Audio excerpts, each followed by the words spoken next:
That's crazy how I did that. I'm live on two different channels. I'm about to X this one out.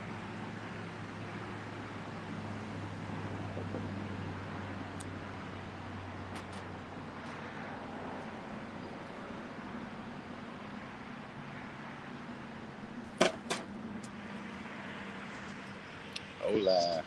What's up, y'all? Let's see.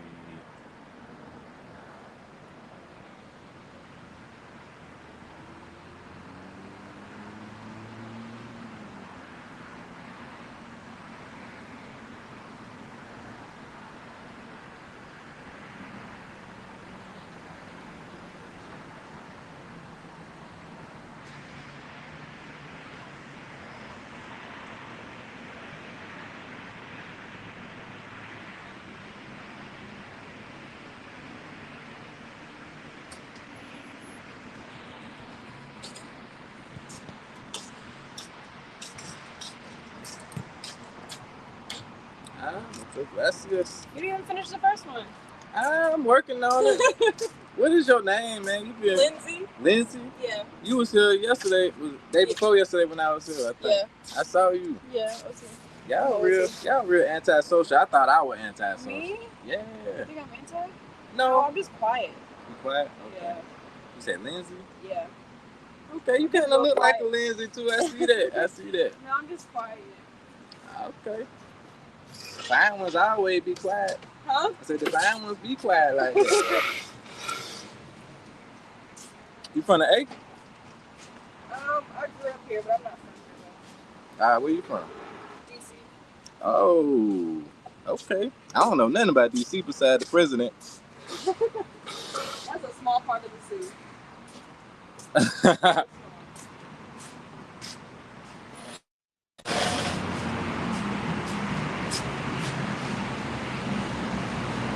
What's going on? Chase Holiday in the building. We got two people in the stream, man. Shout out to y'all, man. I appreciate anybody and everybody on the stream. I'm just out here having lunch.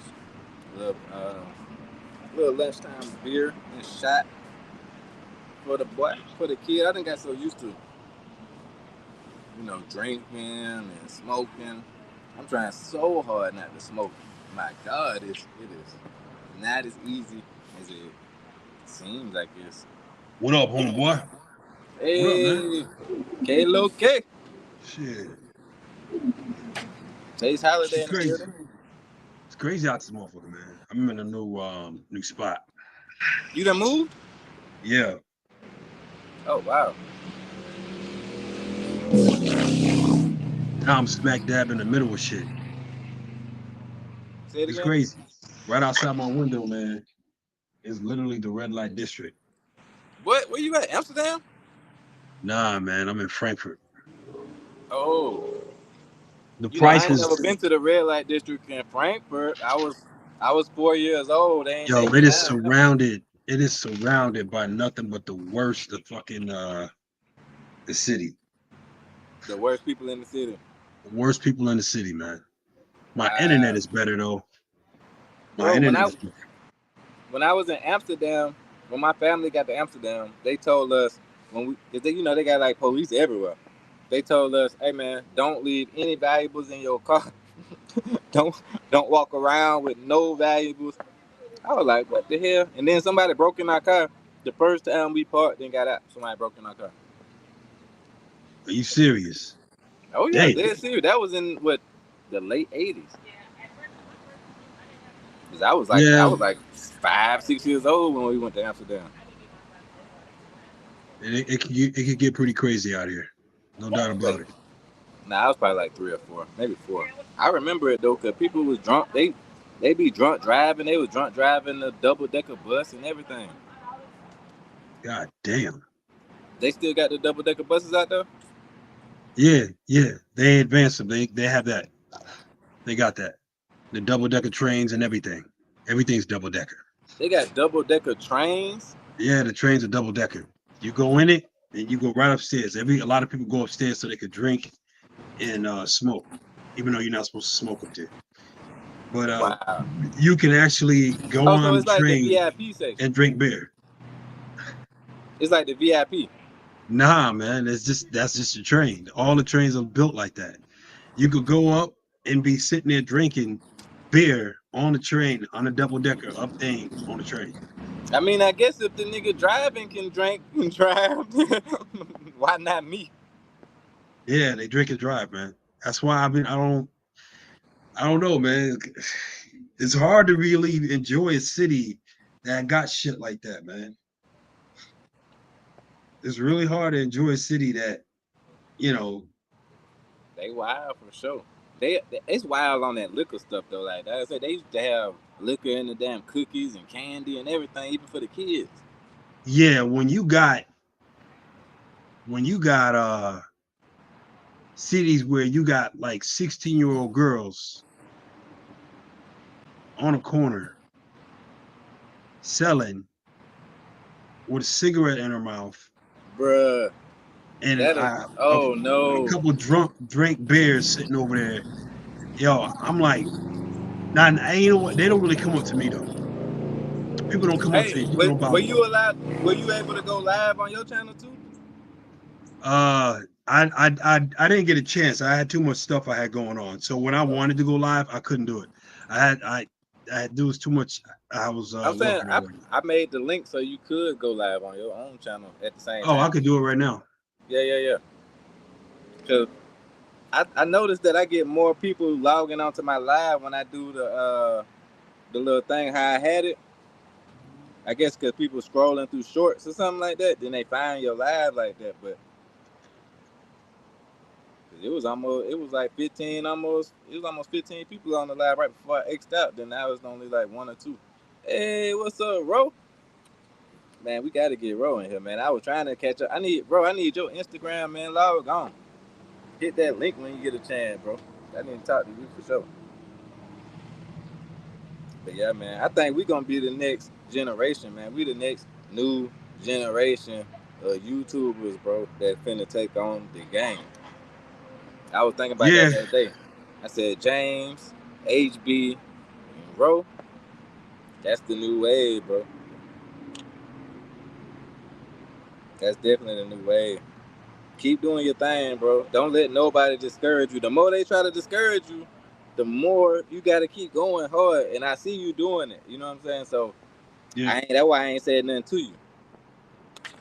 Well, the thing about it is, just like I was saying before, that's what my haters are about.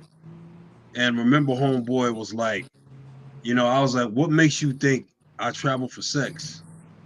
Or what Somebody makes said, you think I'm this, that, and the third? And he said, look at you. And I'm like, well, wait a minute. And then he like caught himself. He caught himself and he tried to run and start saying crazy shit. You know what I'm saying? who said I was that? like, wait a minute. On Razor Show? Yeah, I was like, you say, so my looks influenced you to come up with that by looking at me? Somebody in the comments? Yeah, that Nack Meezy. Oh. He was trying to troll. Oh yeah. And Matt was going hard on you the other day, bro. Matt was going crazy. Yeah, but think about it is he never said nothing that actually. Nah. He was just trying to make good content for the show, bro. It wasn't. I don't think it was personal to you, but it still is personal to you because why did he choose you out of everybody on the Because panel? I'm the one that has the most impact image-wise. You got a lot to say, bro. I got it. When I say stuff, it sticks to people, and the people who talk crazy and talk outside of their head, the ones that never came up, it hurts them because it's them that I'm talking about. It was somebody trying to go in on you in the comment section before the panel. Oh, there's like 11, 12 people that go in on me on a comment section, but the stuff that they say, I guarantee they will never come up and say it. Not because they're intimidated by me, it's because what they're saying is crazy. Bro, it was somebody in the comment section said something to you, but they were saying some racist stuff. And then there's a lot of racists. Most of my trolls are racist. Bro, I started commenting too. Because as soon as he said something racist, I started commenting too. And then he started coming at me. Then I'm like, jump on the panel. And then he like, nah. Nah, they're not going to do that. I'm like, come on, if you can back up what you say, if you feel confident about it, you wouldn't be in the comment section. You'd be cammed up and you'd be looking me dead in the eye and you'd be saying what you say and you'll be able to back it up with words. If you can't do that, you're just a troll. That's One crazy. second. Yeah.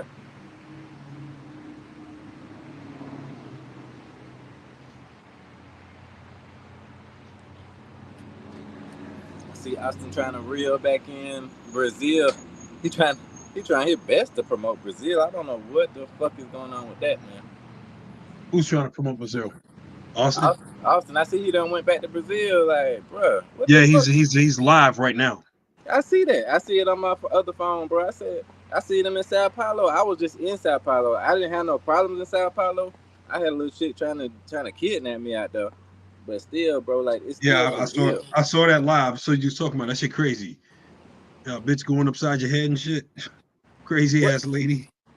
Oh, no, you talking about my story? Oh, that's a DR. That's a DR. Yeah, that's a DR. Yeah. I done had a crazy, them Latino chicks a little wild with that jealousy and crazy stuff. I'm out here meeting. I come across. I don't even mess with the German chicks now. I just literally aim directly at the Turkish women. These Turkish women are gorgeous out here. How do you know the difference? Oh, you can tell. Because I only go after Turkish women that are like my complexion or a little bit lighter, but mostly my complexion or darker. What they got? So you saying black Turkish women or light skin? Well, I'm considered. I actually was called high yellow. I was like, I'm definitely not high yellow. But I'm light skinned, so it's like right here, this complexion and darker. No lighter than this. I don't really mess with them. No lighter than that. I don't like the white looking Turkish women. That's like they look weird to me. If you're Turkish, you should have a tan. So you saying like they got tans? Yeah, man, they got tans, bro. And I don't. Some people's like show receipts. I'm like, I'm not gonna show you a photo. Like I'm dating this girl. It's like y'all better stop doing that unless she's just a one night stand. That's what it's about. You're not planning on. And if she's a really decent girl, she won't really want her stuff going out there. Don't do that either, because she'll get online and be like, look, you see this guy right here? He put me out on the internet after I was with him, and they'll know who you are. They'll pass your photo around. You will go viral. What's going on, Ronan? What's going on, brothers? Man, welcome, bienvenidos. Gracias, hermano. Where you at? Are you still in Atlanta? You still in Atlanta? Where you at? I'm in Atlanta right now, definitely. I'm getting ready though. I've been looking up. I was just telling James that I'm thinking about going to I just said the name of it. Monterrey, Mexico. Oh, okay. We do. Mexican women are gorgeous. Yeah. I mean, I still want to go to Africa and like further away places, but I gotta plan that out more. So. No, I got you. Thinking about going somewhere close just for the time being. I just scooped me up a little JOB just to get this paperwork going so I can buy. I need to see. That's the problem. I need to buy another piece of real estate before I go back out of town. So I'm trying to. What's the essential need for the real estate? Well, I'm young in the game. I don't have a bunch of years of real estate behind me. So every time I go to buy a house, and anytime I need financing, I'm gonna need a job. So true. I just scooped up a little job. I actually went back to a company I used to work for, so I'm gonna work for them for a little while, help them out, and then get this little apartment. I'm trying to build up my Airbnbs too.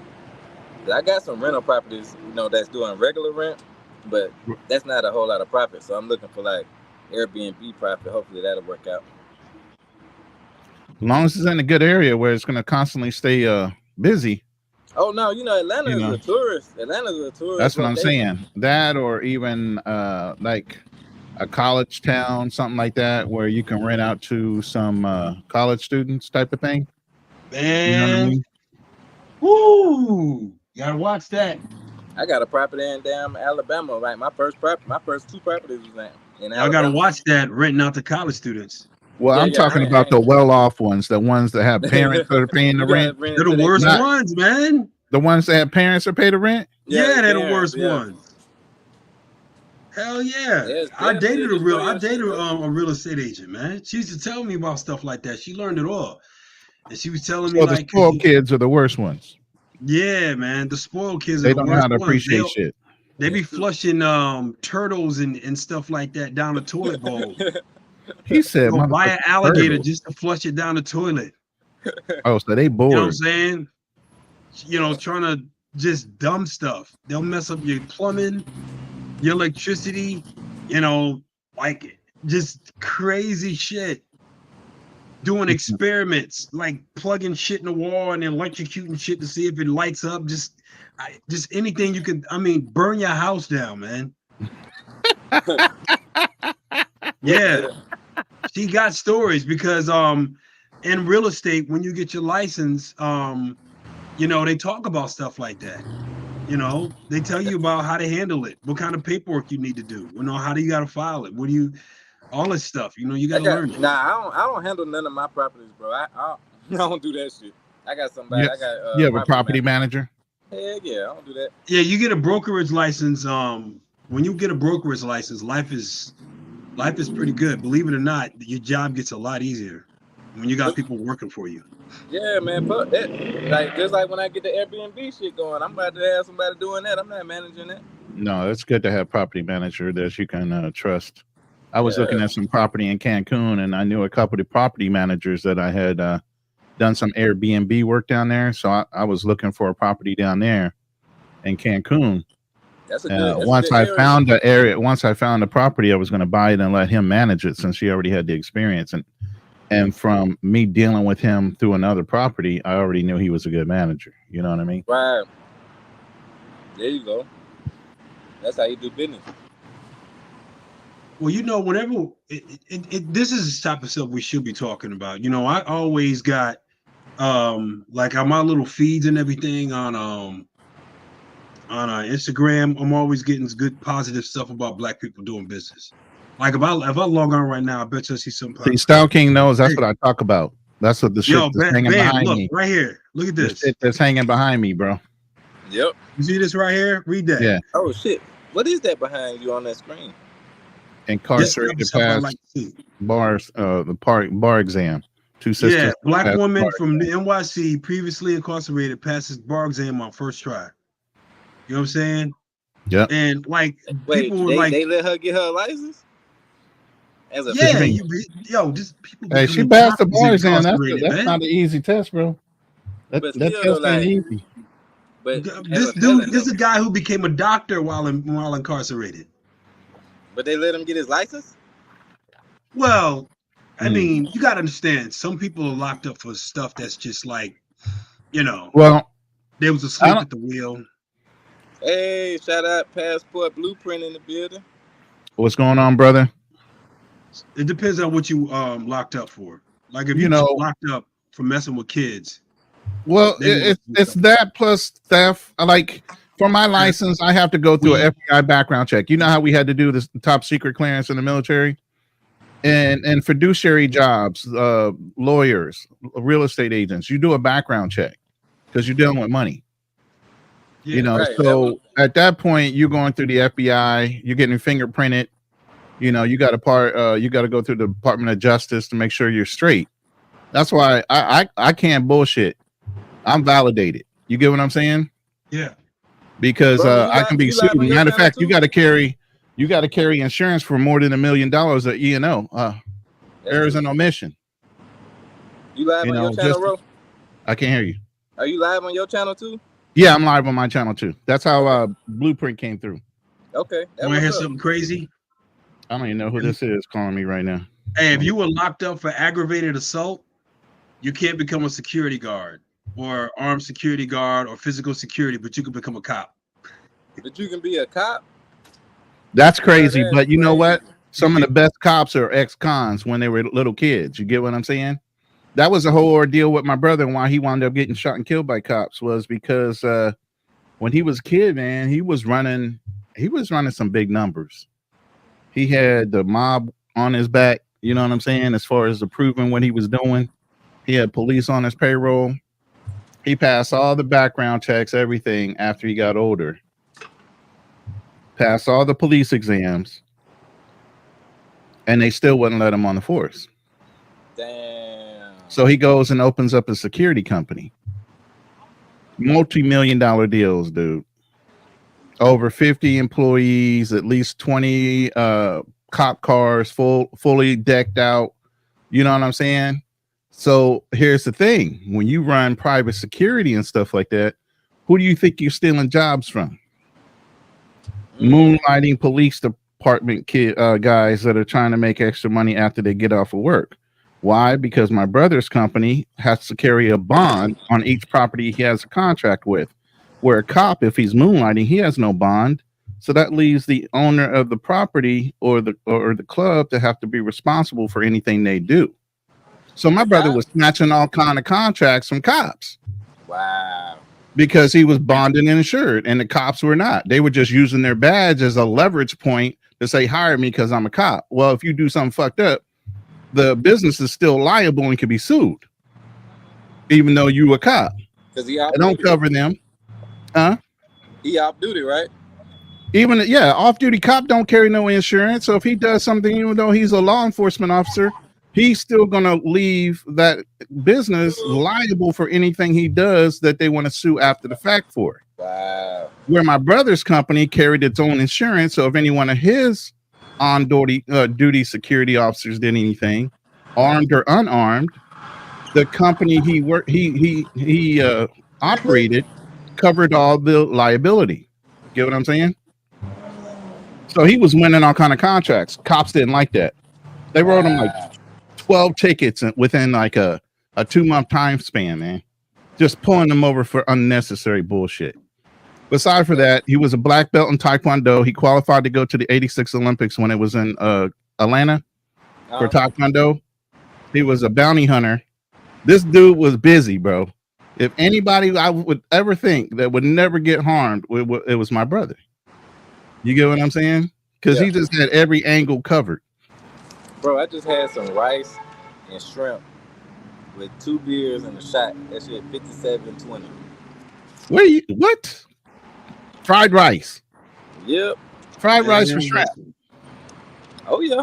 We in Atlanta, baby. They running up the cost down there. They run up the cost down there. Fried rice bowl somewhere around, even in Midwest, is like maybe most would be like $10, $12. Last time I was here, I had 2 beers and some oysters. That shit was $88. Damn. I had 6 oysters. They're charging y'all a premium there, man. Right. Atlanta, wow, bro. So anyway, $15 in DI. So anyway, what happened was, make a long story short, he was working one night at a sports bar, and it was like a TGI Fridays type of thing on a Friday night. You know how the family goes out? It's kids, women, and grown men watching sports and having a good night. Well, he goes in the restaurant, and those tickets he fought and won, and had a restraining order on the local police department. You get what I'm saying? So they weren't even in their jurisdiction at this bar. But these 3 cops and their wives happened to be in that bar specifically that night that he was on duty, filling in for one of his employees. You know, and he instantly spots him and asks the owner, he's like, yo, what they doing here? He said, well, they haven't really been drinking. They kind of been snacking on things, but they look like they're waiting on something. He goes, I know what they're waiting on. They're waiting on me. You know, so he goes, yo, call the local police. I'm going to see if I can get them to step outside while we wait for the police to get here. You know, so, of course, obnoxious ass cops think, oh, it's 3 against 1. We're going to whoop this boy's ass. Okay. So he steps outside with all 3 of them and commences to whooping their ass. Wow. You get what I'm saying? He knocks one cop out immediately. He breaks another cop's arm, and one cop kind of scrambles and runs away from the situation. So he thinks the fight's over. He goes back in. You know, he's waiting with the owner for the cops to show up, the local police department. The cop that ran back to his car went and got his gun. The other cop that had just his arm broken, he got up and followed the other cop behind and back into the restaurant. Went over to the table where his wife was and took the gun out of her purse. And they both approached my brother with guns drawn, telling my brother to put his hands up. For what? You assaulted me. Now my brother had a nightstick and everything. He didn't pull nothing out. He did this hand to hand. So in front of 70 some witnesses who was in that bar, he tells my brother to pull out his nightstick. So he pulls his nightstick out and raises it above his hand or his head, like he's going to strike them, and they shoot it out of his hand. Then they shoot him in the midsection, shoot him in the knee, make him fall to the ground. And the kill shot was this one cop that decides to shoot him in the lower part of his back. It bounces off the bottom of the bar floor, goes back through his body and out the side of his neck. Bro, that's in brutal. Front of 70 people. That is disgusting. You see why I don't take shit from nobody? What the fuck? That is disgusting, man. That is. Now, this happened right around the same time as the O.J. Simpson trial. So in the Midwest, it was the biggest thing beside the O.J. Simpson trial. Was my brother's case. What? We wound up winning. The cop that did the shooting, he went to jail. The two other cops got suspended. Why they weren't committed as far as an accessory, God only knows. You know, but at the end of the day, they were fired. The one cop that did the shooting went to jail. We wound up suing the city and won $7 million. My brother's case was actually set a precedent in how to sue the police department after a wrongful termination, especially a shooting. But they killed that shit so nobody would actually find out about it. Nobody uses that case to this day. Wow. What the? Bro, that's so disgusting. I'm lost for words. Yeah, man. That's some movie shit right there. You need to get a writer to just get this movie going, man. That's a movie. No, I know. Write a book. I know. Write a book. Believe me, my family's been through some shit, man. Believe me. And so my son he was in school. Another story.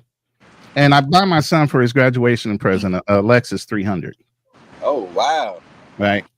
His mom was talking all kind of head. Your dad ain't gonna do shit when you go. I'm like, look, I'll be in town when you graduate, and we're gonna go buy a car. Don't worry about it. You know, let her talk whatever the fucking shit she wants to talk. You know, I come into town. He's happy. He comes over to the house. He's like, "Hey, Dad, what's going on?" I said, "You got your papers? What you talking about?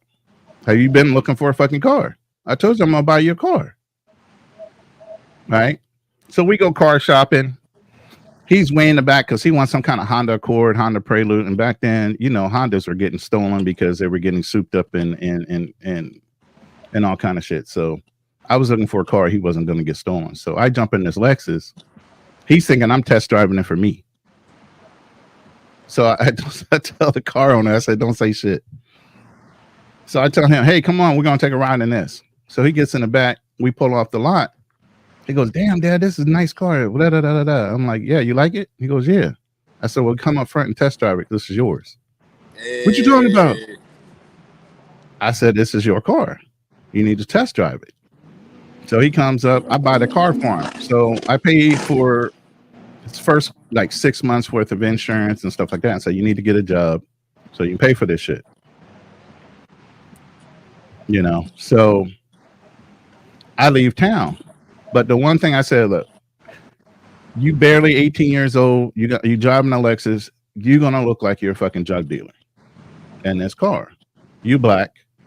Do not roll down the windows, pop the sunroof, and start jamming your fucking music loud as shit in certain areas. It's not gonna look good. Right. Of course, being a kid, ignores me, does exactly what I told him not to do. Next thing you know, he's being pulled over. You get what I'm saying? Not more than a month after I got him the car, he had already been stopped once. And when they ran his last name, like I said, my family had already beat the cops for $7 million. So when they ran his last name and found out whose family he belonged to, there were 7 other cops behind him at that point. Jesus. He had a cousin that worked for the police department too. So once his name went out over the radio, his cousin showed up. By the time everything got done, they didn't write him a ticket. They just let him go. I said, see, stop fucking around. That's just sad that you can't even drive your car down the street, though. Well, they're gonna you already know, driving while black. You driving a nice car, you're a black man, especially at a young age. Half of the cops couldn't even afford the damn car at that time. That's you get what I'm saying? No excuse. That's no excuse. Oh, I absolutely agree with you. It is no excuse. They still did it, you know, and they were doing it during that time frame. They're still doing it to this day. Depending on the type of car you drive, man, all of a sudden you're assumed to be in the drug dealer. You got something going on in your car. Depending on what you're driving in certain areas. You in Atlanta, you should know. Bro, and you driving a damn track, you driving a track hawk or whatever over there, man. I already know they're looking at your ass every time you go speeding down the road or even, step on the pedal to display speed. They already looking at you like, yo, I'm gonna pull you over. You got dreads too? Come on. Yeah. But like it is what it is, like luckily Atlanta's a little better though. Atlanta is better than anywhere else for black people having money because they don't know where your money come from. Like a lot of people, they have to meet me first, and then they start thinking like, is he a scammer? Like, yeah, this is Kansas City, Missouri, bro. This is Redneckville in Kansas City, Missouri. I'm in Texas now, but he's still up in Kansas and Missouri. That's where his family's from. Exactly. See, that's the problem. It's the location because. Here, they're not going to pull you over as much because it's a lot of affluent black people here.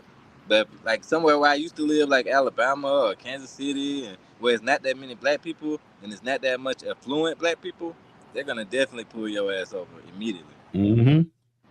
But here, they could pull over the damn mayor's son and not know who he is. What's going on, Uncle Guns? Appreciate you pulling up. It's my mod. Yo. He's also a Navy man. All right, here we go. Take us away, man. Passport blueprint. He's Army. Salute. We Navy boys, man. We all over the place, man. Y'all just don't know how crazy it is outside this window, man. Shout out to the Navy boys, man. What's going on in Germany, man? What you mean it's crazy outside? Where you at? I'm my hotel room, which is it's a nice one. I like the little setup in here. Way better than where I was, man. I got duped. Do you do, since you stay there so long, do you do like long-term like agreements or are you just jumping? No, I stay. I literally, I'll be 3 months, 4 months. I'm going to be in Romania for I'm going to do the whole year. I mean, Albania. I'm going to do that whole year. I'm still debating whether I should go to Albania. I heard you say something about Turkey. Are you in Turkey right now? Yeah, I'm definitely going to Turkey, but they do say, watch out in Turkey because you'll get shot the fuck up. Oh, Turkey ain't no joke, bro. Turkey, that's the oldest fucking supermarket. I mean, the oldest open air market is the Harper's Bazaar, or whatever the bazaar they have there. It's the oldest one in recorded history. Yeah. What? The Turkish, like when you out here in Germany, the Turkish you cross in Germany, mad cool. They don't really, because they know they can't get away with bullshit. Because the Turks out there, when you out you there, in that country at that point. Yeah, you in a spot. But if you ain't giving them shit, they ain't gonna give you shit. Don't go to the hood spots. Don't go. What part are you going to, Blueprint? Yeah. What part of Brazil you going to? Don't go to Salvador. You just came from there, right? That. Bro, didn't you just come from there? Yeah, I just came from Salvador. I was just talking about Austin. He's going to Rio. Rio, perfect. Austin in Sao Paulo right now. Yeah, I know he gonna stay in the outskirts. He ain't trying to go nowhere like too public. Sao Paulo is better though. Like I had a better time in Sao Paulo at the airport than I did in Salvador in my Airbnb. Damn. I'm telling you, it was a girl that worked at the airport, went and changed clothes, came back looking like she ready to go to the club, bought me a coffee, and was like, "Hey, let's go down to this bar down the street, then you come to my house." And I just met her in the airport. Yeah, true prodigy. There's a Ronan the Wandering Traveler. He's based out of Dominican Republic. So there's about 2 or 3 Ronans.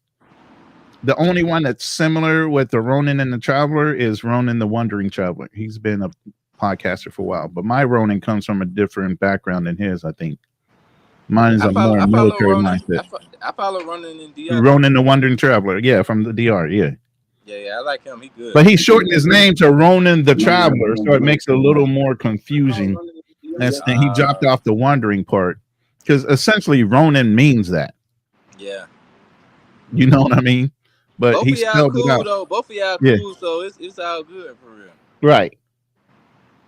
Well, I've seen a guy called that too, and he just doesn't talk about anything. He just walks around with his DJI, and he's got like a good setup too because it's perfect. You know, he could be my son. Nah, man, he about as old as me. I think he's in his early 40s. I think he's in his early 40s. He's just a little bit young. He could be my little brother at that, but nah, he ain't no. He ain't. Nah, my son is 38. No. My oldest son. You got a son 38? Yeah, he'll be 38 this year. Wow. That's about my age. Wow. Actually, hold up. It's 24. Yeah, he'll be 38. He'll be 40 in 2026. So yeah, he'll be 38 this year and on the 30th. I made my first international travel when I was 39 for my 40th birthday.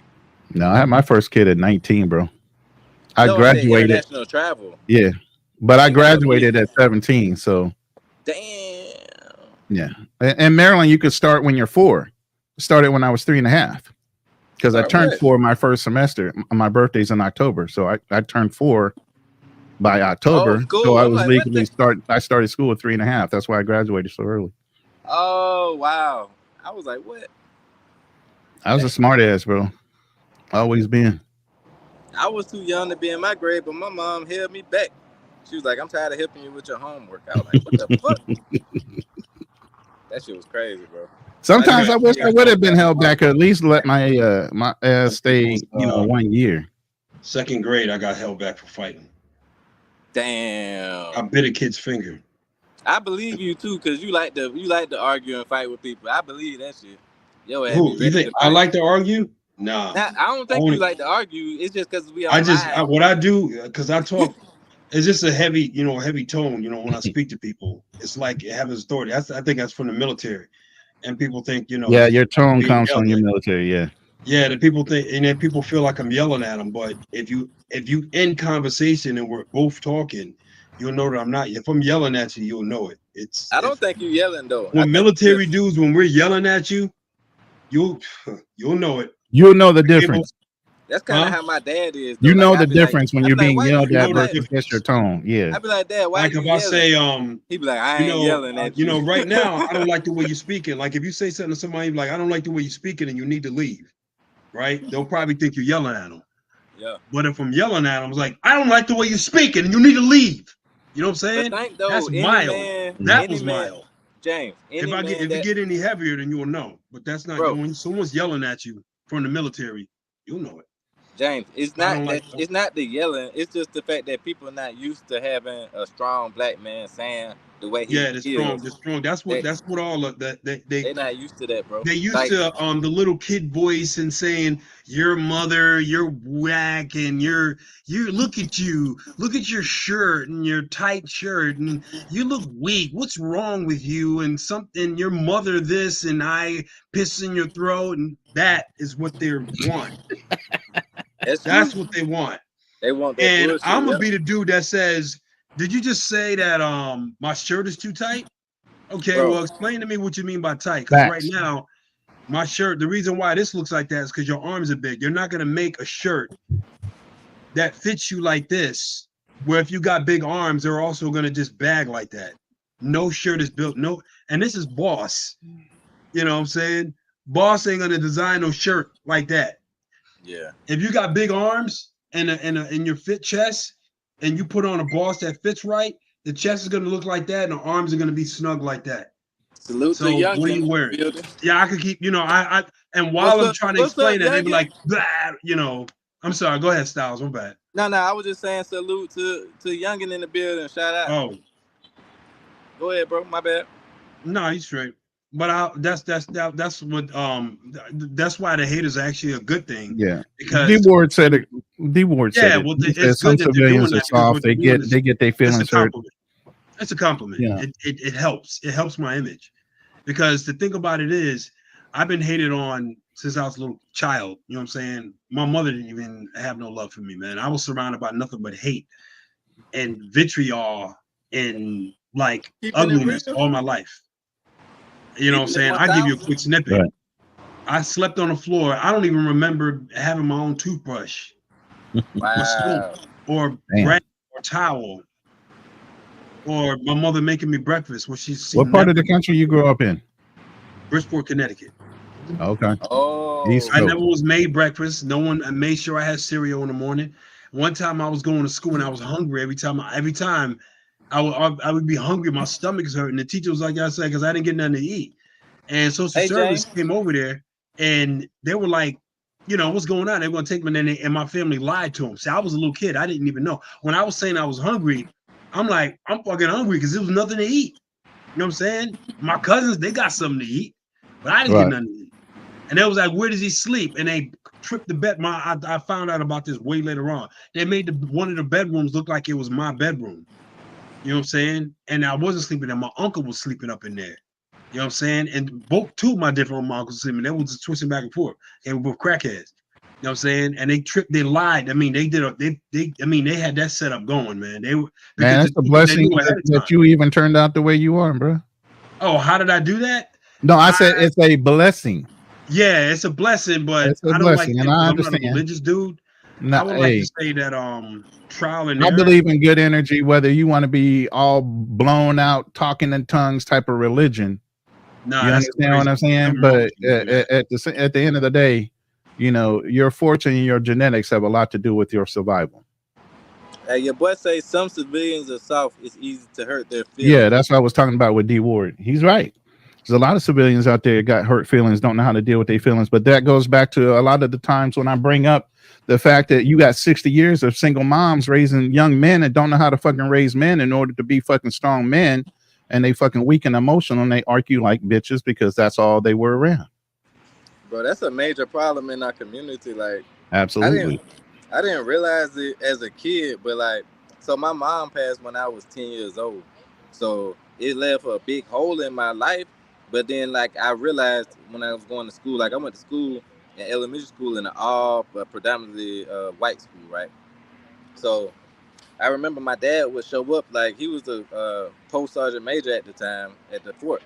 So he would show up, and then he would, like, the teachers would be like, oh, my God, your father is so great. I can't believe that your father is in your life like that. I'm like, bitch. Yeah, I mean, excuse my language, but I'm like, what is he supposed to do? Like, right. As if he's supposed to be doing something other than that. You know, he's doing his job. That's crazy. Yeah. And I could never believe why people would say that. But now that I'm an adult, I actually... You understand. No, well, I didn't understand. But really? Once I got a girl pregnant and I had that situation, and then I had the girl push me away as hard as she could possibly, then that's when I understood the single mother thing. That's when I understood the father not being in the picture. That's when I understood, because that's when they made me really appreciate both my parents. I said, wow, my mom really made an effort to stay in the picture. My dad really made an effort to stay in the picture. That's the difference between my house and other people's houses. Absolutely. Stops being about themselves and their selfish fucking wants and starts to be about all their kids. And that's what I love my parents for, because they cared more about me than they cared about themselves. And that is very rare these days. I talk to girls right now and they're like, it's about me. If I'm not happy, the kids ain't gonna be happy and all that junk. That's BS. Bitch, man. Go get therapy. Your kids ain't got to do shit with what your happiness got to do with. But you better goddamn take care of them. Therapy? Huh? Have you ever met anyone who didn't need therapy? No, I've told people plenty of times on every one of my lives, every woman I've ever dated, I've had to try to help fix them, and I became their fucking therapist. Damn. Every goddamn woman. I'm 56. Jesus Christ. And I know it progressively got worse with the younger ones, because the ones I'm dating and the ones I've been around when I was dating, oh, terrible. Oh, terrible. That's a good topic. Traumatized and everything else. Uncle Guns brought up a good topic.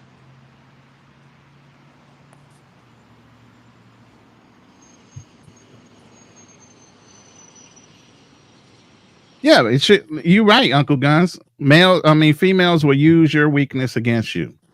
You show them emotions. If they haven't been traumatized, then they might know how to deal with you. But if they've been traumatized, they'll use it as a weakness against you and throw it in your face every fucking opportunity they can. Yeah, just stop dating in the West, man. Let me tell you stop dating rude ass women. I've dated in the West plenty of times and found really good women, but a lot of them are not. It's very rare to find a good westernized woman. I'm out here in downtown Frankfurt now, so I'm like, I don't have to catch a train or taxi to go anywhere really. Right now, this is the better spot. And I was down at the train station, and there was a little burger spot. Burgers are horrible. But then this Turkish girl, the one I'm seeing right now, look, I go up to the counter. I saw her from the back, just like Instagram. Wait, what the Turkish women look like? They built. Let me tell you this story. You're doing your hands like they built. Like exactly. You're doing all that. I wish I could show y'all photos, but like I said, I don't do that. I already know. What she had back there was one of these. You know one of those you got to take a deep breath. A bad day. You know, you ever have that girl when you have a bad day from work, you come home and you just see what she got back there, and you're like, "Thank you, Jesus." That's mine. I'm straight. Hallelujah. Yes. I'm straight. Sanctuary. You know what I'm talking about. Two nice little pillows back there. That's why I told this woman who's having problems with her mind. I said, you know what? Go to the gym and get that booty up. Take that booty up a notch. I guarantee you. I got a girl right now. Stay in the gym. That ass is nice. Get that booty better, and I guarantee. And she's Asian of all things. Yeah, let me finish the story. So I go. But you better stop. You got your Filipino wife on the way. That's what I'm talking about. But go ahead, James. Finish your story. Yeah, I go up to the counter, right? And as soon as she was coming, and she went around as I was coming to it, and she gets right up and she said, "How can I?" I'm looking at her face, and I'm like, yeah, I'm just gonna get a burger and some fries, and with no onions or anything, just straight burger. She said, "Okay. Anything else?" I'm like, "It's just some water." And you was paying. Yeah. Wow. No, she was the waiter. Oh, it's a bar, and they have food in there. So they have a full bar, and they have for a burger and fries and stuff like that. And I'm like, and I go to sit down and start thinking about stuff. That inspirational, huh? Hey, Ronan, I wasn't thinking. The clarity was just real clear. Enlightening. You had already gotten married, had babies, and everything. You had a whole retirement plan worked out. Your whole world opened up in front of you, like, oh, I found my mission in life. You know that? Hey, you know that that emoji sound? Wow. Yeah. I'm looking away from her. I'm like, the clouds just open up. I guess Uncle Guns had a good old time in Germany. Part of it. We see girls like that all the time. That's not the part that hit me. Okay. The part that hit me is the way she was treating me. And I'm like, I lived in Vegas. I'm used to just going to a burger joint and a gorgeous girl comes up and serving me drinks and everything. And she's extra nice. I know better when I'm in Vegas. That means zero. It means absolutely nothing. If a girl, at Chick-fil-A. If you in Vegas and the gorgeous woman likes you, she will do things that will let you know, because they know how to let a man know that they're interested. Yeah, she's gonna give you something free, probably. You know. No. That's sometimes that's like that passed down from management. Serve them an extra drink. I'm letting y'all know. I know Vegas. They do extra things for certain people, certain clientele, to get more people like you coming. Yeah. My stature, the way I carry myself, they like me in certain clubs, certain segments. Other parts, they absolutely don't like me. Why? Because I get the attention from the hot girls and makes it harder for them to get those girls to go into the VIP. Damn, Youngin was just in Amsterdam. Yeah, check this out. They'll kick me out of a nightclub, and hopefully I never come back in Las Vegas. Access nightclub. Really? All right. Stuff like that. They'll give me shit. They'll send a dude to pick a fight me so I can get into a fight and kick me out the club. Why? Because I get women like me. Why would they do it to me? Because I live there and I come back again and again and again. But if you're just visiting, it's kind of stupid to just hit you up because they don't do it to y'all. But if you're local and you got that kind of vibe, they don't want you coming in the club unless you're spending a lot of money. And I don't spend a lot of money in nightclubs. You ain't say Lindsay that. I'll buy one I mean, I used to live there. I used to live in Vegas too. And once you have a relationship with certain people in the bar, man, you should just tell the bouncers that, yo, man, if it's a busy night, you want me to go. If I'm fucking with the tourists, man, I'll just go ahead and leave. You ain't got to do all that. They'll just look at you like, man, what the hell are you talking about?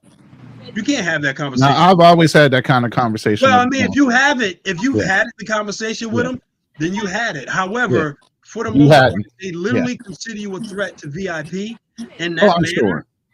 Or especially if they catch you leaning over there and smiling at the girls and they smiling back. Because the girls are going to play with the people they're more comfortable with. And they've had a long-term relationship with you. They're comfortable with you. Well, no, it's not like that. It's if you coming in a nightclub all the time and you getting that kind of vibe, you pulling girls into the dance floor and they want to dance with you and stuff like that. That's just how Vegas is run.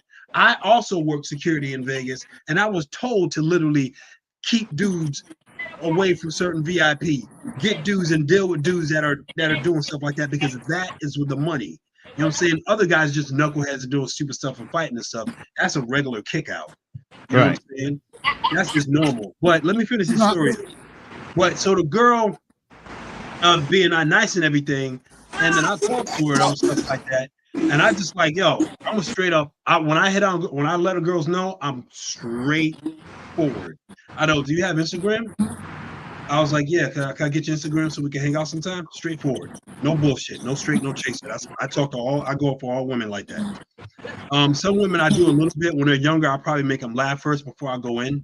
I always make the young girls laugh. Guys, just make them laugh. Just cut all the BS. Your Gucci, Louis Vuitton. Throw that shit in the trash. Smell good. Have a clean denture. Okay, don't have your breath stinking, and make them laugh. You can get them. Come on, in Germany. So I do that. No, he's talking about Vegas. She gives me her Instagram. I start communicating on Instagram. She's crazy feeling me, and I'm looking at her Instagram. Remember what I saw, and it's like, this woman is gorgeous. I like the foreign women. I like Indian women, Arabic women, and the Turkish women have those kind of features.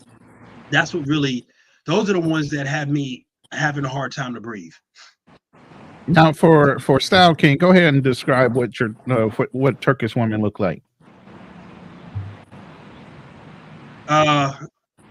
It's like, you know what? Maybe I can get all right, let me give you a Mexican girl. Matter of fact, you see Paola? Yeah. Paola. Okay, let's take Paola, make her taller. All right. I don't know how tall Paola is. What's up? Sitting down. But it's a longer, slender looking feature. Paola has that short Mexican, which is still sexy as hell. I'm not trying to knock it. Stop making me think about Paola. She's gorgeous. I'm trying to give you what the Turkish woman. We're going to tag her in this live real quick. Well, so you get her, right? And just like a lighter feature. The jawline will probably be a little more European. But the eyes will be very almost Egyptian-like eyes, okay? And their hair will have like a slick, curly. Like almost like the way they make the Egyptians look, that curly hair. Mm-hmm. And their personalities are refreshing and bubbly, and they're sweet, and they have tiny voices, which is "I love you" language to me. And they'll give you that, and you're getting this. But if you disrespect me or something like that, you're gonna get some spice. Oh yeah, they're not afraid of men. No, you get femininity, you get sweetness, you get a nice girl, but they're not afraid of men, because these are kind of women. All men will whoop your ass for them. Yeah, bro, we're all gonna beat you up if you touch them. Bro, D Ward says Vegas has the highest. It says Vegas has the highest rate of divorce in the United States. He's right.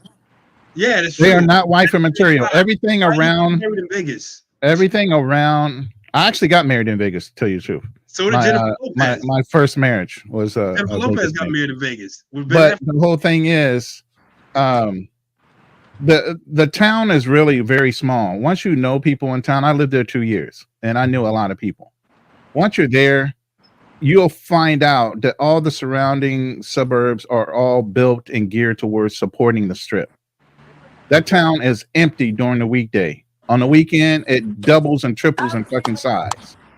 Okay, so everything is geared towards the strip. The kids are raised to fucking support the strip.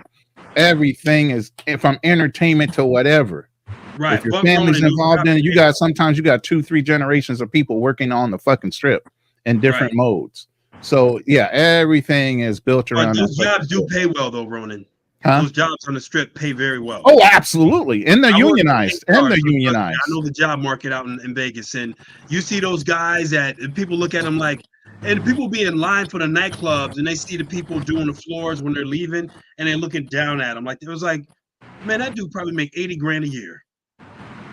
Yes, they can get paid that much. Those people that be cleaning the carpets and doing all that, yes, they can get paid that much, guys. Yes, they know how to take that thing apart and put it back together.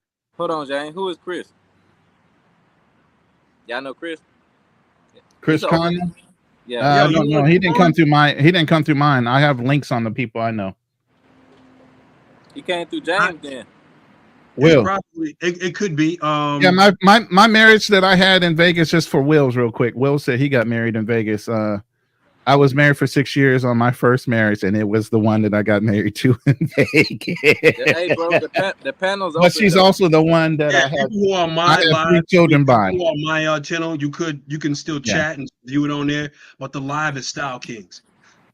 Yeah. You can come on panel. Style Kings. Yeah, anybody wants to come up, it's an open panel. So you guys can't come double StreamYard. You can't do that. It doesn't work that way, and they don't want it to work that way either. That'd be a bad idea. Wait, what? You can't double StreamYard. Oh no. I can't pull up StreamYard and people come through my StreamYard onto this live. It doesn't work that way. No, you just they can come on his. Like if I drop the I'm not yeah.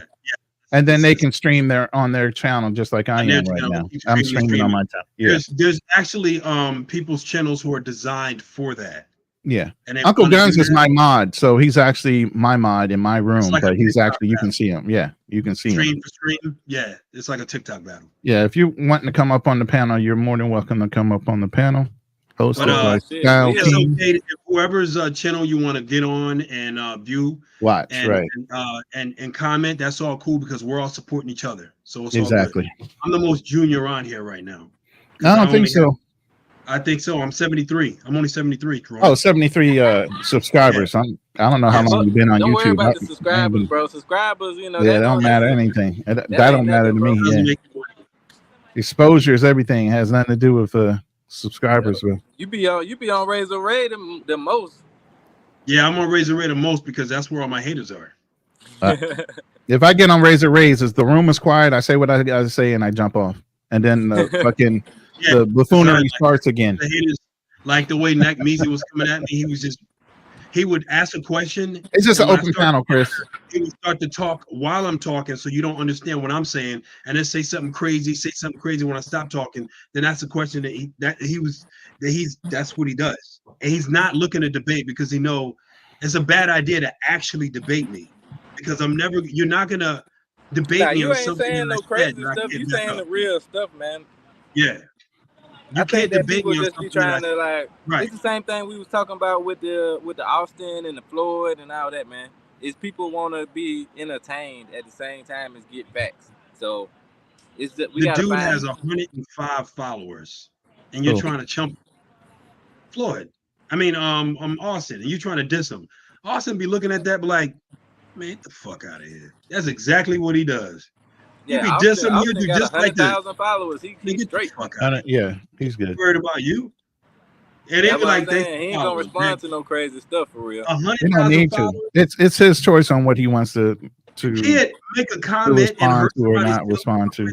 Followers, man. 100,000. At this point, after 100K, He should already have a channel manager at 100K. He's probably starting to do that because now he realized when he sees the money coming in, he's like, oh, whoa. What you call it was talking about that. Ace Live was talking about that. Yeah, you gotta have Ace Live. Yeah, I know. He was like, whoa. What you call it was doing that. The one who's matching up with Ace Live. Checks and Effect. Checks and Effect. Checks and Effect. Ace Live. Like, whoa. Okay. The biggest one between even those is you got to go look at that's Chris. Passport Heavy. Chris. That's Chris from Razor Ray Show. Passport Heavy is the biggest one. Guys.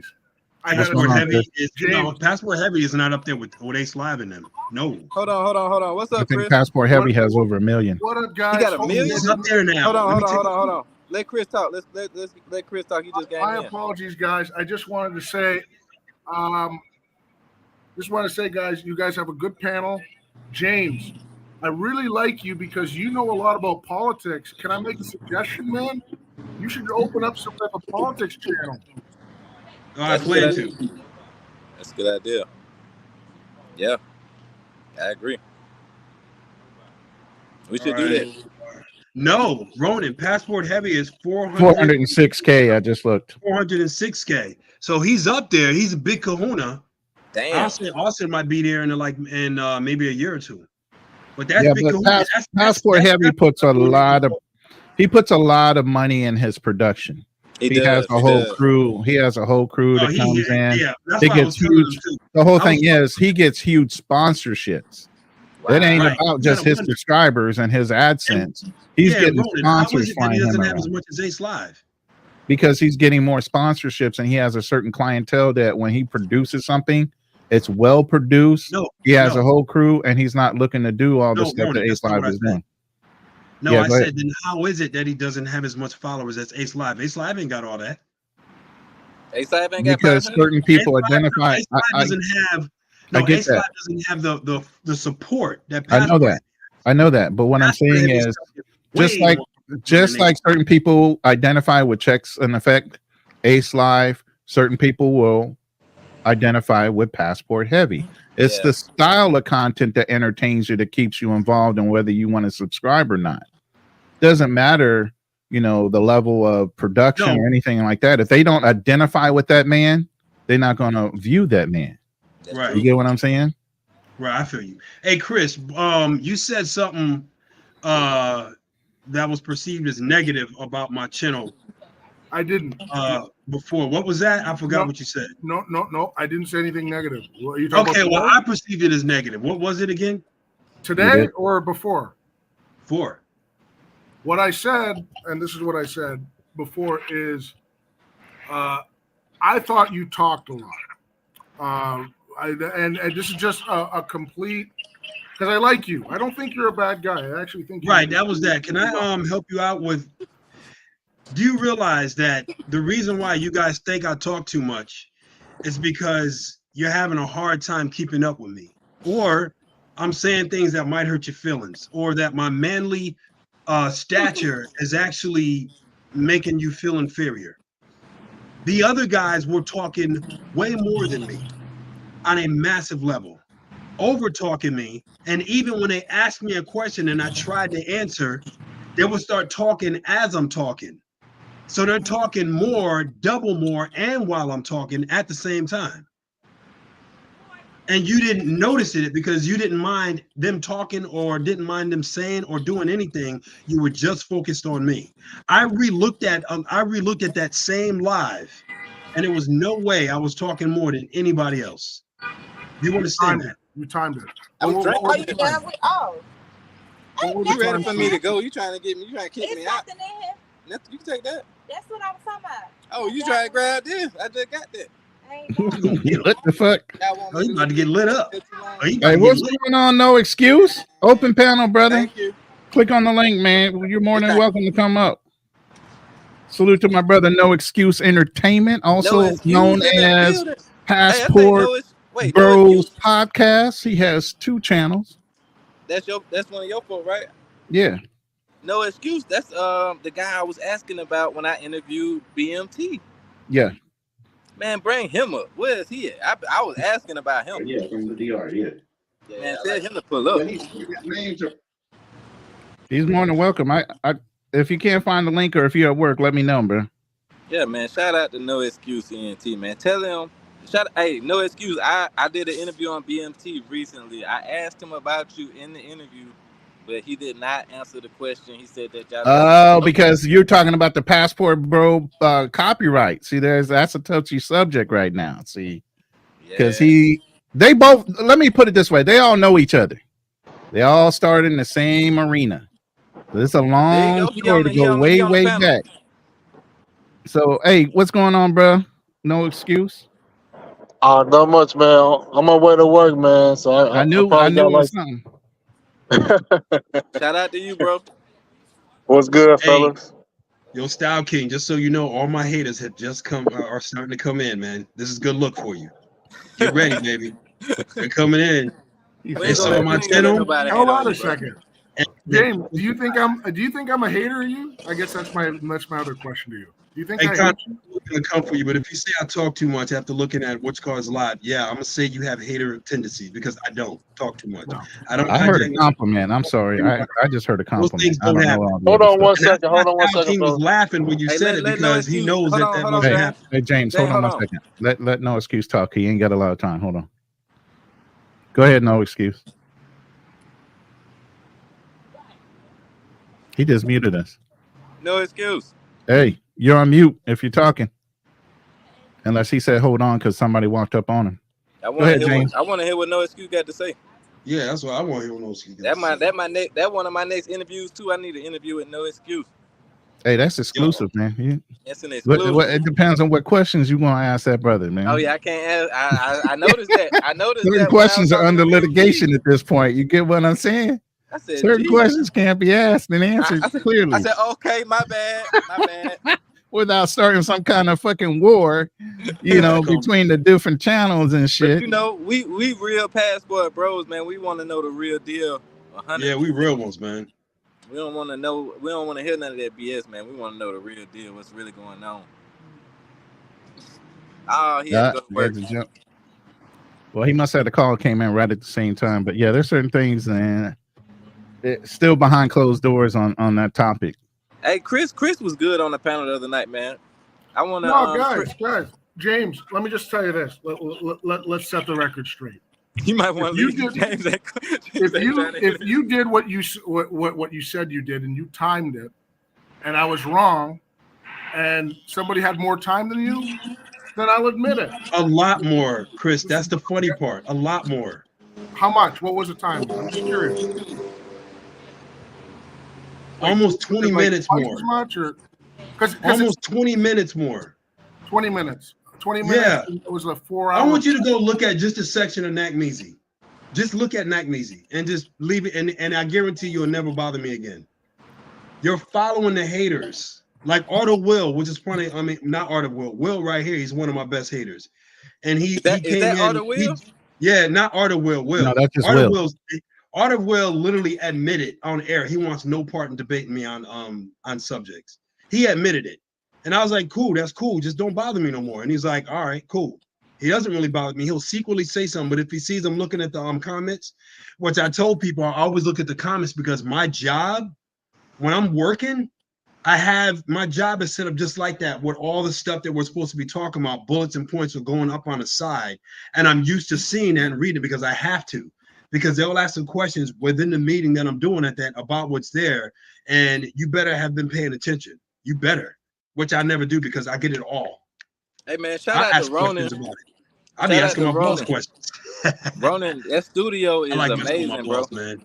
I'm like 3 times smarter than homeboy, man. He a dumb dude. My boss is dumb as fuck. James, you heard what I said? Ronan studio. Nah. Hold on one second. I'm coordinating an event. Hold on real quick. Yeah, hey, Style King. Now that I talked to you, I know my memory's pretty good. You were in Brazil for a while, right? Did you live in Brazil for a bit? Say it again. Did you live in Brazil? No. I was just there for I was supposed to be there for a month, but I stayed for about 3 weeks. What'd you think of it? And where'd you stay? Rio or Sao Paulo? No, I wish I was. So I was talking about that earlier. I did not enjoy. I was in Salvador. I enjoyed the ambiance. I enjoyed the beaches. Like I enjoyed everything except for the women. The women I enjoyed were from Argentina, but I went to Brazil to meet Brazilian people. So that's kind of what I was trying to get across. That they got a lot of. So in Salvador, they got the feminist movement that's hitting them real hard. They got the colorist thing going on real hard. They got what else they got going? Politics going on real hard. They got a lot of different things that are contributing to the decline of the family structure. See, now we're talking about something that's interesting to me. Is that I hate to say this because technically everybody should be a feminist, because feminist, if you actually look at the definition, is equality between the sexes. But right, I agree with that. Yeah, we all agree. I think we can all agree on that. But you can take anything too far, right? You can take anything too far. And I lived in Sweden for a little while, and that feminist movement is so far to one side, man. You would not believe it, man. I mean, just totally not understanding the gender roles between male and female, etc., and knowing how a man, the head of the household, is very important, and they don't value. No value. That's crazy. Yep. I was talking to a girl that was a Brazilian. That her dad was Irish, her mom's Brazilian, but she spoke perfect English. She was telling me that she's a feminist. We talked for hours, and we almost got into a big argument right there in the middle of the favela, almost, because she was, on the feminist thing, where she was saying like, "Oh, I was raised by a single mom, and my dad had me sometimes, and my mom had me sometimes, and that's great. There's no problem with that." And I was like, "Do you think that's the best situation for every child?" And she just couldn't see past her own situation, which I see a lot of people doing. And I think James can talk to this, because I think you've talked to this a little bit, is that once you look at the decline of the family, if charity starts at home, right? You don't got a family structure, man. I mean, a lot of things can go wrong. I won't go. I mean, there's evidence to point to, learning disabilities, etc. Just having two incomes in the home, right? You don't have two incomes. You don't have a father figure. You don't have that. Detrimental to society. Not everyone. Well, Chris, not everyone is affected by the lack of a family structure. No. Wait, James. Wait a minute. He's not saying that. He's saying the same thing I'm saying, because it's not the lack of a family structure. Okay, we know that people can be raised well without a family. That's known. But we're saying that in the majority of people, if you don't have a mother-father situation, it's gonna be harder for you versus somebody else. Yeah, I definitely agree with that. That's 100% true. Bingo. Actually, it's not a majority of what you're talking about, but what you're talking about is 100% true, because most people need that. Yeah. I'm different. I get some unique. You don't. Well, as a person, you don't need it, but it's a boost up versus somebody else. Like, you could have a best friend that has, like, my best friend when I was a kid, his dad was a doctor, his mother was there. My mom passed away. He had a leg up on me, but I also have a leg up on other people because the other people don't have fathers. So that's what I'm saying. Like, you have to have as much as you can get in life to have a leg up. I guess where I'm getting at is I find it very difficult to find a single parenthood to be so celebrated more than one with two parents. That's all I'm saying. I mean, if I were to break it down as simplistic as I can, I think pardon me? Say it again, please. I said, I think single motherhood shouldn't be as celebrated as having a nuclear family at home. I think having a nuclear family at home is better. Yeah, that's not celebrated. That's not celebrated at all. It's being looked down upon. I know, and that's the problem with society, is that now it's the opposite. Now single motherhood or single fatherhood, I'm not just going to pick on whatever, is celebrated versus nuclear family. I'm not going to say it's berated, but it's just seen as passe, I guess. I don't know. Shout out to QB Passport Flexing in the building. Ronan, you got all the big hitters in the building. I got a question for the panel. I can start off with you, Styles. Can a woman raise a alpha male? I believe so. Okay. Let me tell you why. Yeah, that's what. Yeah, it's hot. I mean, I'm trying to tell you to run the show, but that's what I was asking for to get out of the family. Well, me myself personally, I believe that I can be an alpha male, but now that I got more knowledge on myself, I believe that I'm a sigma male because it's not important for me to lead the pack, but it's important for me to lead myself in the right direction. So, that being said, I believe that alpha male is just somebody that leads the pack no matter what. So, that's being said that like there's a lot of guys that are raised by single moms that just want to be leaders. It doesn't matter what they know; they just want to lead people. But somebody that actually has some knowledge to bring to the table doesn't have to be an alpha male. You know what I mean? You don't have to be out in front of everybody telling people what to do in order to get your point across to help people. That's all I got to say. Okay, Chris, what you got? I would say, first of all, you have to define what alpha male is. That's number one. Number two, Your definition. Your definition. What's your definition? My definition of alpha male is a leader of the pack. Well, yeah. I'm actually that's gonna be my follow-up question. What is the definition of an alpha male? And I think that's gonna carry our panel pretty far. I'm trying to have fun with you. I'm trying to have fun with Chino Style. I told you I was gonna do that though. I'm gonna have fun with it when I'm on with you. Well, the question was, can a woman raise an alpha male based on your definition? I mean, you could give your definition, but I'm going to get more in depth to that after that, if the panel doesn't mind. But go ahead, Chris. Okay. The answer is anything's possible, right? And anything is possible. I think nearly almost anything is possible. Now, I deal with probabilities, not if something can happen, right? Can I get hit by an asteroid tomorrow? Possible, but unlikely. But yeah, I think it's possible. Definitely. 100%. Ronan? Hold on, man.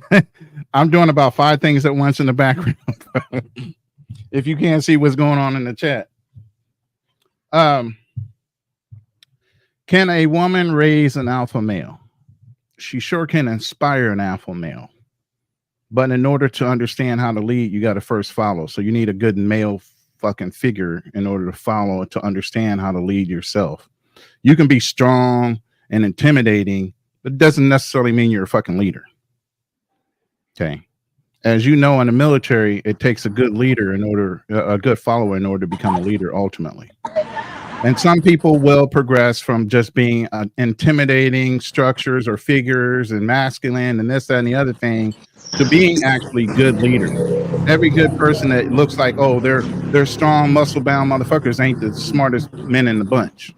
You get what I'm saying? So when it comes to looking at somebody and saying, oh, he's an alpha male just by his appearance, man, I've seen some pussy-ass, big-ass motherfuckers. Okay? And as you know, we weed them out in the military. There's not everybody wants to run to a fire. They run away from it. That's true. Not everybody wants to run to a fight. They run away from it, or they freeze the fuck up when it comes to time to act. So just because you look like an intimidating figure doesn't make you an intimidating figure. So physical attributes have nothing to do with being an alpha male. So anybody listening to this, just because you have a physical appearance or structure of being an alpha male or domineering or maybe even good at sports, doesn't make you a fucking alpha male. So let's get that straight first. That's true. Okay. Secondly, like I said, in order to be a good leader, you have to be a good follower. So at first, you have to be the type of personality that allows yourself to follow, to gain the experience, so you could be a better leader than maybe even the person that you were following or was your inspiration or your mentor.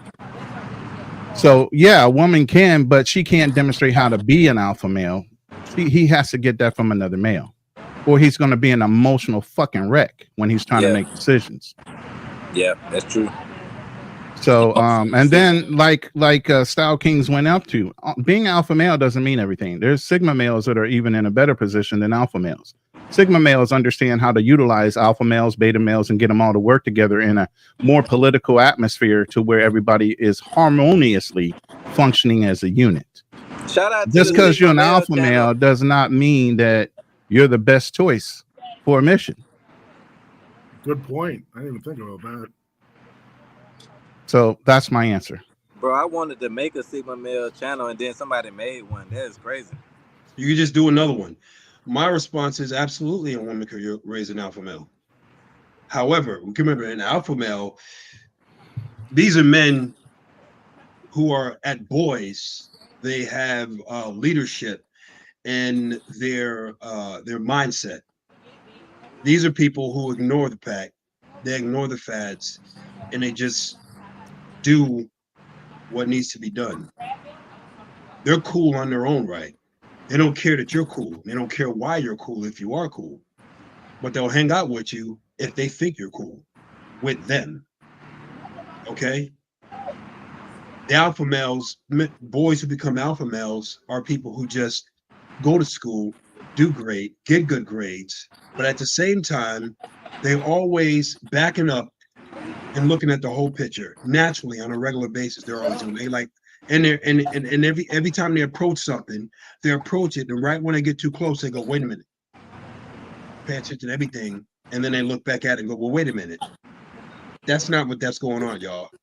And there are guys who like when all the kids are over there, they're like, "Hey, y'all, it's over there."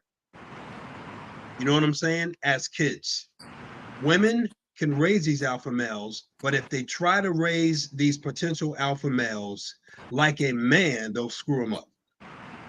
If they raise these young boys with femininity, a soft woman, and treating them the way she would a alpha husband in that same respect.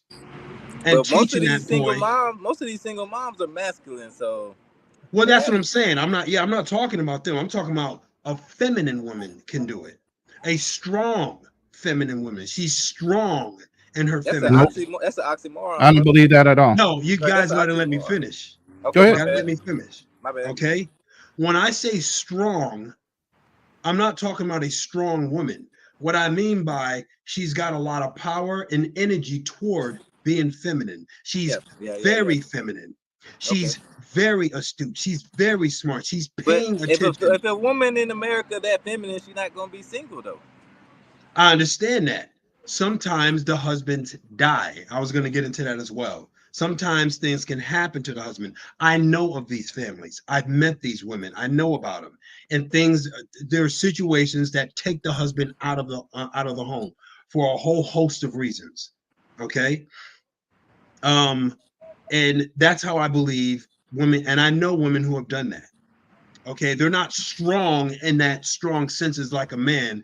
They're strong as they have a lot of power and a lot of energy toward being sweet, feminine, smart, astute. She takes care of everything that she needs. She keeps a clean house. She cooks very well. She tells her son what he needs to do. She makes sure when he comes home, how are you doing in school? What's going on? Let's go to the school and find out what's going on. Why are you not doing that? But she's very feminine. She's very a lady, but she's taking care of business. She can be a nurse. She can be a at-home teacher. She can keep the house clean. She could do this, that, and the third. She could go get a male or brother of the family or uncle of the family to teach the son how to do these many things. She's getting everything done, but she is very feminine. I know of these women. I've met them, and they are unbelievable women. Everybody respects these kind of women, except haters. Now, what is an alpha male? I'll tell you what an alpha male is. An alpha male is solid. An alpha male is someone who focuses on what needs to be done. They focus on the big picture and make sure that the small things are always done. Thank you, Ronan. Because they're small and they're tiny, and they can get done. I've been trying to hold my mouth. I've been trying to be quiet. Go ahead. Let him talk. Well, if y'all want to come in and chime in, go right ahead.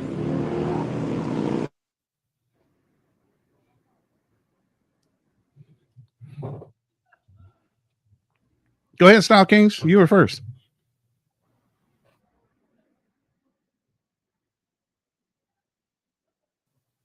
Style King, you're muted. Okay, my bad. I was gonna say, like, I agree with Uncle Guns on the topic of Sigmas. I also feel that way too. That, like you said, that's why I didn't make a Sigma male channel, because it's hard to talk about my personal life like that and tell people like the different moves I'm making. But at the same time, as a Sigma male, I'm still a leader. So I feel as if I have a responsibility to our community to try to help people, but I don't feel like I can force you into the truth or reality. So I already know I'm a true Sigma. I never understood my own personality until the Sigma Male channel came out, actually, and they started talking about Sigma males. I always thought I was the only person on earth that ever looked at life in that type of way. You know, like when you walk into I've been in Atlanta for 20 some years. When I walk into the store, the gas station, people change up, the energy shifts. You know what I'm saying? Guys start pulling out all their money like I'm a girl. You know what I'm saying? Like people try to show off in front of me. Like it's a lot of things that let you know who you are, but you have to be strong in yourself to know that you're gonna stay strong in who you are. That's all it is. There's a lot of different things in life. But yeah, I appreciate Uncle Guns coming with the real truth though. I appreciate that. That's why it's hard for me to talk about it. Like just like today is the first time that y'all learned that my mom passed when I was 10. Like I don't divulge my everything at one time. It's just a slow process because I'm not used to telling people my business, but I do want people to learn from what I'm doing. I want people to advance in life. Like I'm tired of looking at all this stuff on the internet saying negative things about black men when we have a lot of power. I got a question for y'all. Mm-hmm. Have y'all ever done a personality test? I did a personality test, but when my mom passed, my dad thought I was crazy. He took me to a psychologist. I think everybody within earshot right now needs to go to 16personalities.com. Answer 16personalities.com. Uncle Guns, if you could type that in to the chat and drop it so it's clickable. If you guys answer those questions accurately, travel in the building. If you answer those questions accurately, I think you will start to get to a point where you start understanding your mentality and who you are as an individual. But the first step is to understand yourself mentally. And one of the best ways is to truly interpret what type of personality you have and to work within your strengths and your disadvantages to make them into strengths. So if you don't know what your 4-letter digit is for your personality traits, you should go and look them up by taking this test and it will let you know. But you got to answer the questions honestly. Don't answer them the way you think you want to answer them, the way people think you should answer them. Answer them truthfully to the way you are as a person. And if you do that, you'll find out you're true. And I've taken it several times and confirmed what my personality stats are. But that's your first step, before, therapy and everything else. Understand who you are and start working on those strengths and weaknesses, but everybody has one. Every main figure in life has one. And by the way, guess what's a requirement when I start dating women? They go sign in. Personality test. 16personalities.com. Every woman I ever dated, I made them go take that fucking test first. So I knew what the fuck I was dealing with. Wow. That's dope. I like that. 16 person. He dropped it in the chat too. I like that. Click on that link. Simple questionnaire. By the time you finish answering, I think it's anywhere from 20 to 30 questions. You'll be done in 10 to 15 minutes. You'll have an analysis on who you are as a person. I'm an INFJ. I am an INFJ alpha. Rona, why not just ask those questions on a date? Oh, no. I honestly want them to understand themselves. They want to seek that information for themselves. It's not just about me. It's about them. They should want to seek their own trauma and their traumatic issues for themselves. I'm tired of fixing fucking bitches when I first meet them. From all the traumas of all their fucking last relationships and this, that, and the other fucking thing. So as part of my conversation is, have you ever taken a personality test? Do you know your personality edict as far as your 4-letter code? That's smart. Have you gone through therapy? Why? Because all women have been traumatized. If they haven't gone through therapy, why the fuck haven't you? You think you're immune to everything that's going on in our community? You think you're immune to the way your mother or your father might have raised you? Or the fucking hassles you've gone through all your life through high school on? You think you're immune to any of that shit? So if you haven't started working on yourself, meaning you haven't done any self-reflection, why the fuck do I want to deal with you as a fucking female? when I've done all the fucking work for myself. Right, bro. That's what I was saying. Like, I meet so many females in Atlanta that only look at relationships from their mother and father's perspective. They're like, "Oh, my dad wasn't shit, so niggas ain't shit." And who taught them that? Who taught them that? That dysfunctional mother. They taught it, but they're also listening to their dysfunctional mother, which is also trauma. Yep. That's sad, man. I can't stand. Most women feel like they've been abused sexually, mentally, or some kind of way from either their boyfriend, their fathers, or even their fucking mothers.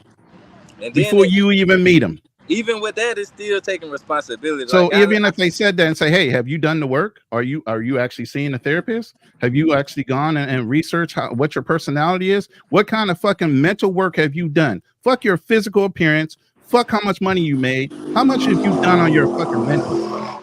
Yeah, but Ronan, here's my problem: is that society is saying that you're okay with all your problems and the way you are. Don't change it. I don't know what society person is saying that. Who's saying that? Where's that being said? Go look on Twitter, look on Facebook, look at what these women are saying. Those are all people that have not gone through therapy. What therapist do you know? What therapist do you know that's professing that all Americans are okay? No. Okay. I'm talking about society. No, well, society can say whatever. Society can say a 6-figure man is the best person to have, even though he might be ethically immoral and everything else. Look at P. Diddy and everybody fucking else. So just because you make money, all of a sudden you're now the spokesperson for our fucking community. You're a shining example of what everybody should strive to be. Fuck all that bullshit. That's what society tells you. Now, is that the fucking truth? No. And what I'm saying is society's corrupt. Exactly. So then what do you have to do? The work for yourself. Fuck whatever the society norms are, because they're fucking abnormal and not normal. So why are you looking at that as your goals and your structure of how you carry your life? We all know from being travelers, there are several countries you can go to, barely make $400 to $500 a month in income, and they're fucking happier than you here in America, and you making 6 figures. So what the fuck does that mean? Where are your fucking priorities at? It's in making money, not being happy. Yeah, we focus on the wrong thing a lot of times. I know that, but that's what I'm saying. Like, it's men out here like that know what to do, but women don't trust us.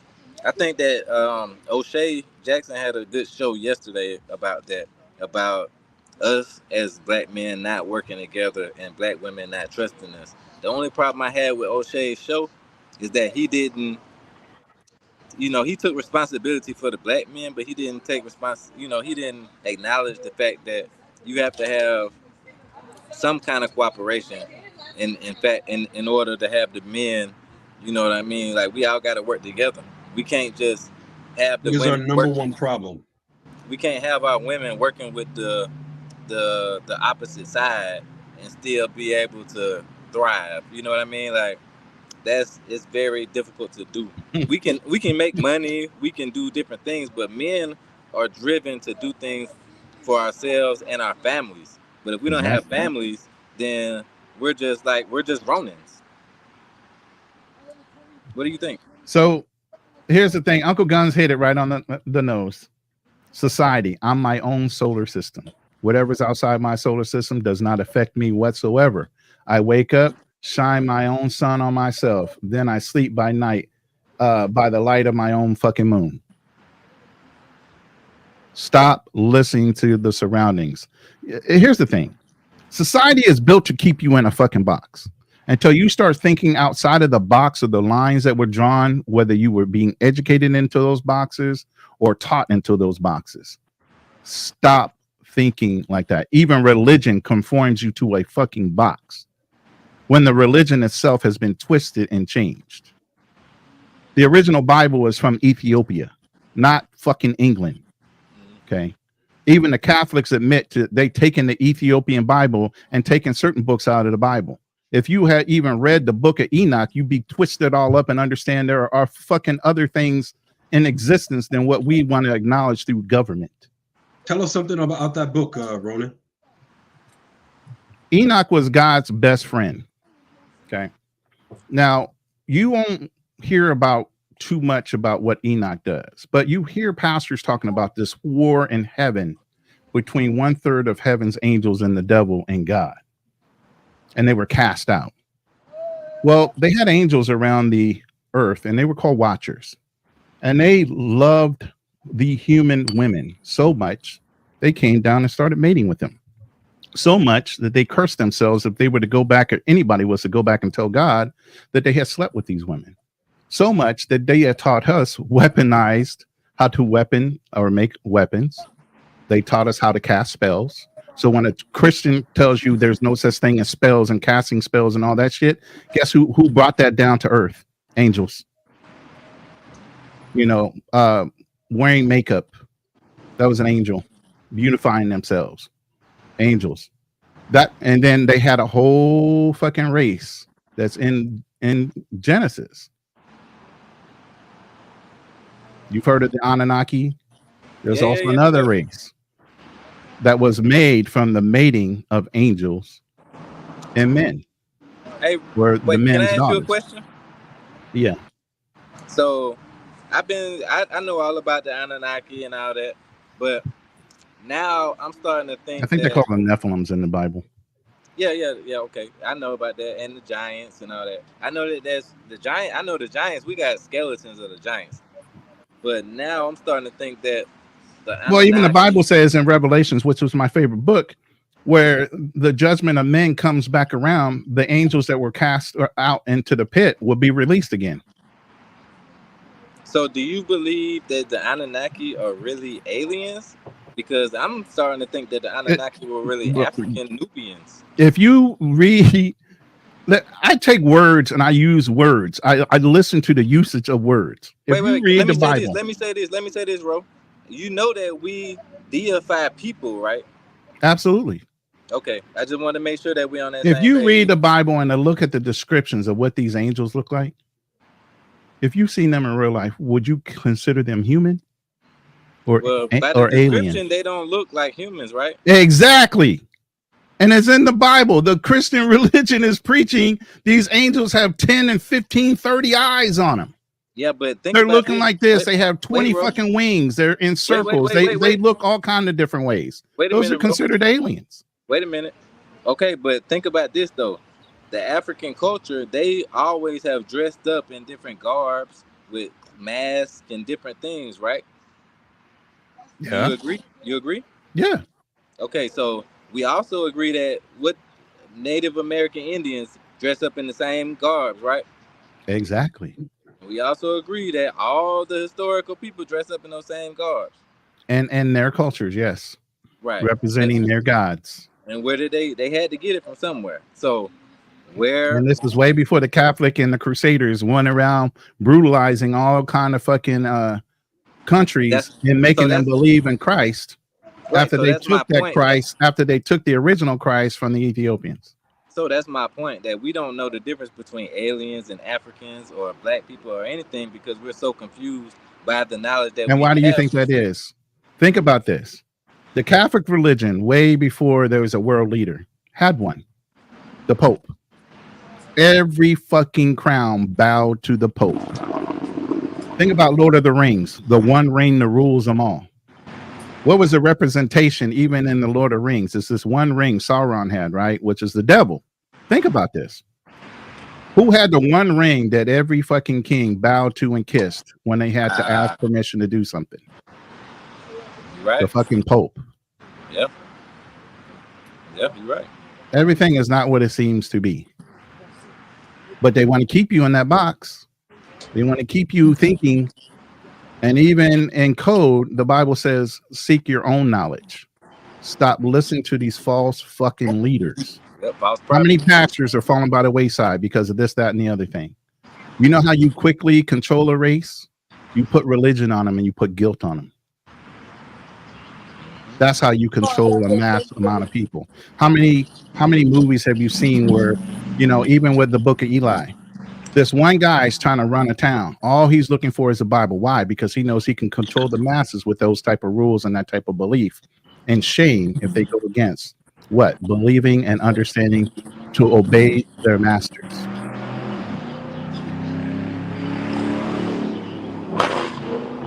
That's crazy. But Why was mankind created?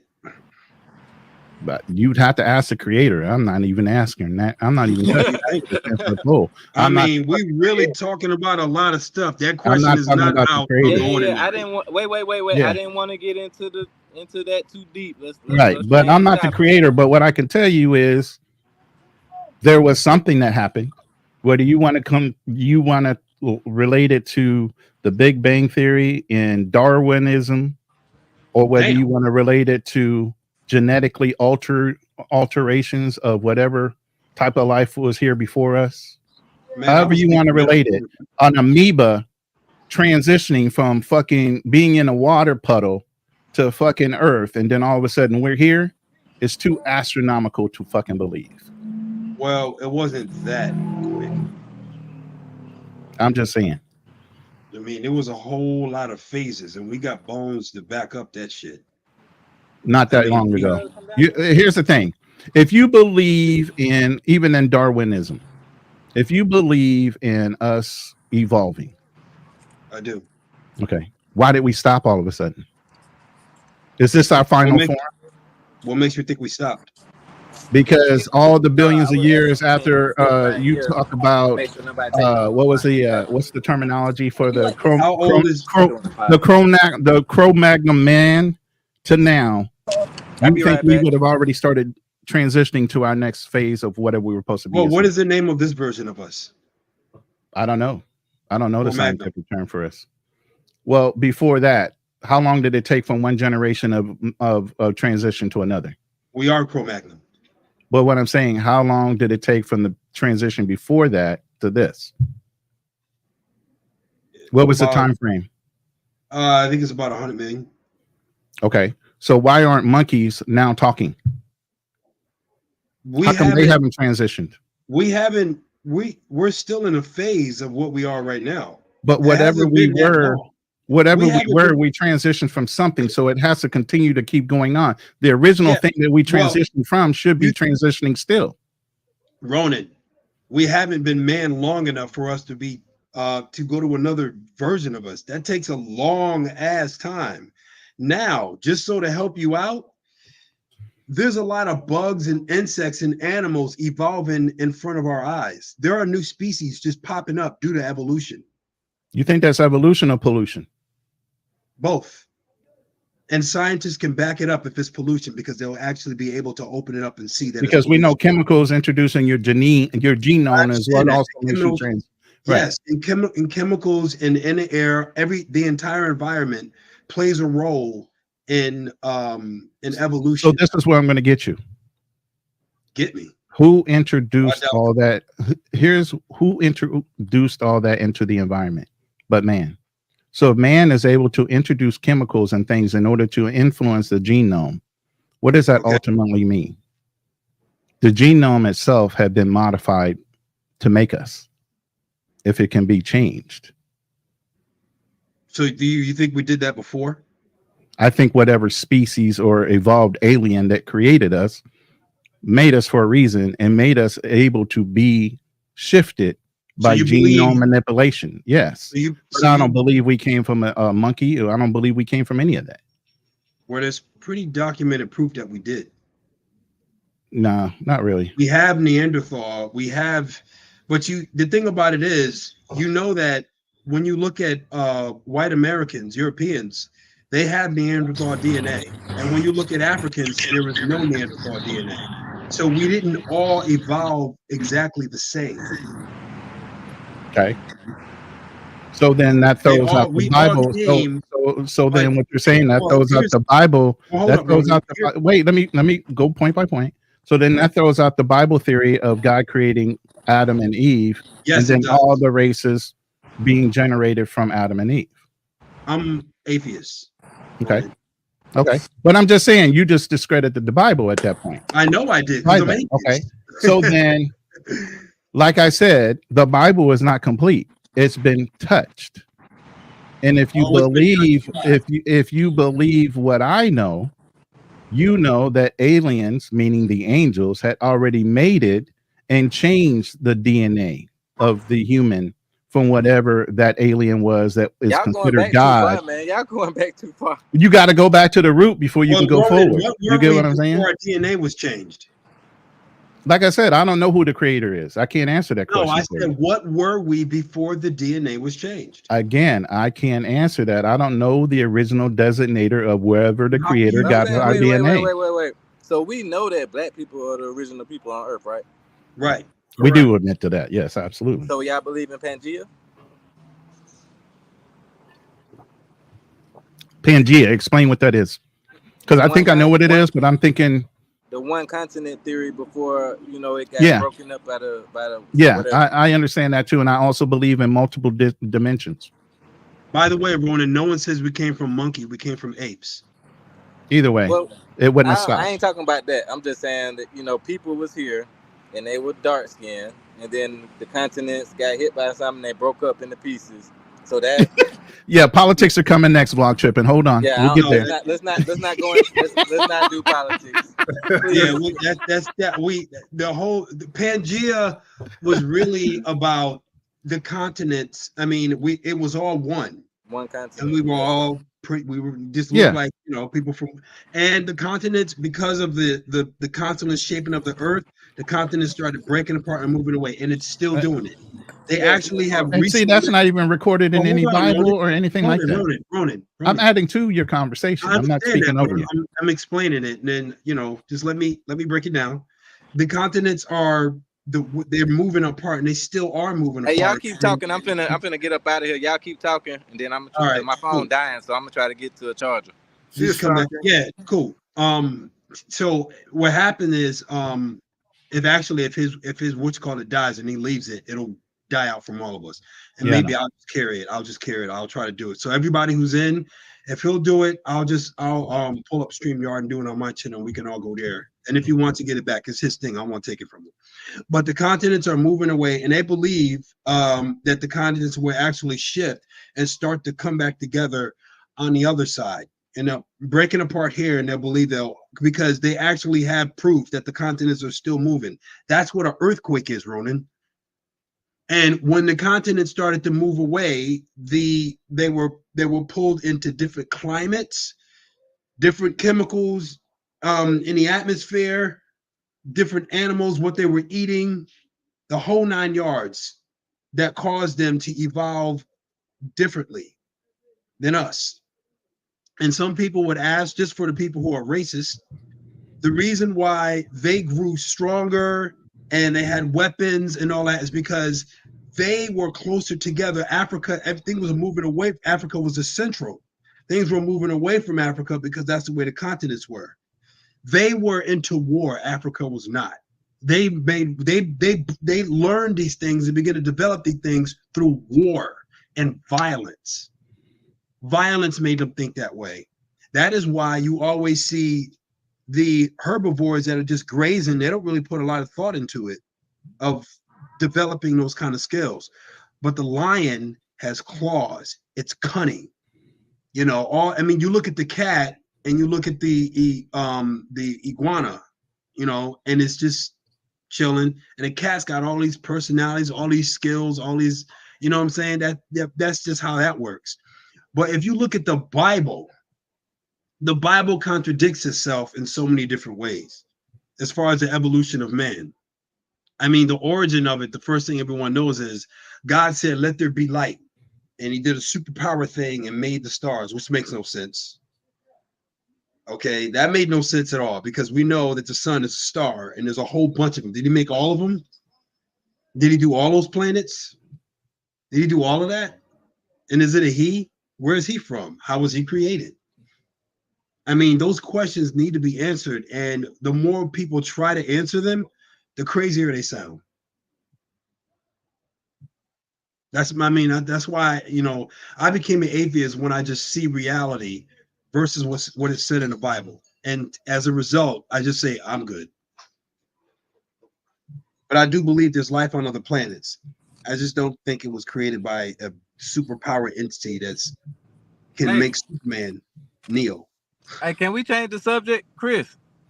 Yes, sir. Yeah, sure. You guys were talking about it. I just chimed in a little bit. I'm cool with it, whatever. It's not I was just listening. It's not you. I just want to change the subject up. Ronan did it. What? Hey, look, don't blame me. I'm happy with any subject, but I just learning a lot from you guys. I think it's very interesting to have different. But Chris, beliefs. don't talk too much. No, I listen, man. I listen. But go ahead, Sal King. You're gonna ask something? Yeah. I wanted to shut the hell up and talk about something else. That's what he had. No. I'm asking about the cost of living in Costa Rica. Oh hell yeah, I want to know that too. What's up? Who got that info? I don't. Chris. No, he's asking you, Chris. You never been to Costa Rica? I've never been to Costa Rica, but from my understanding of people who have been, it's not cheap. I think they use U.S. Well, here's. Wait. I thought you was from Costa Rica. Where you from?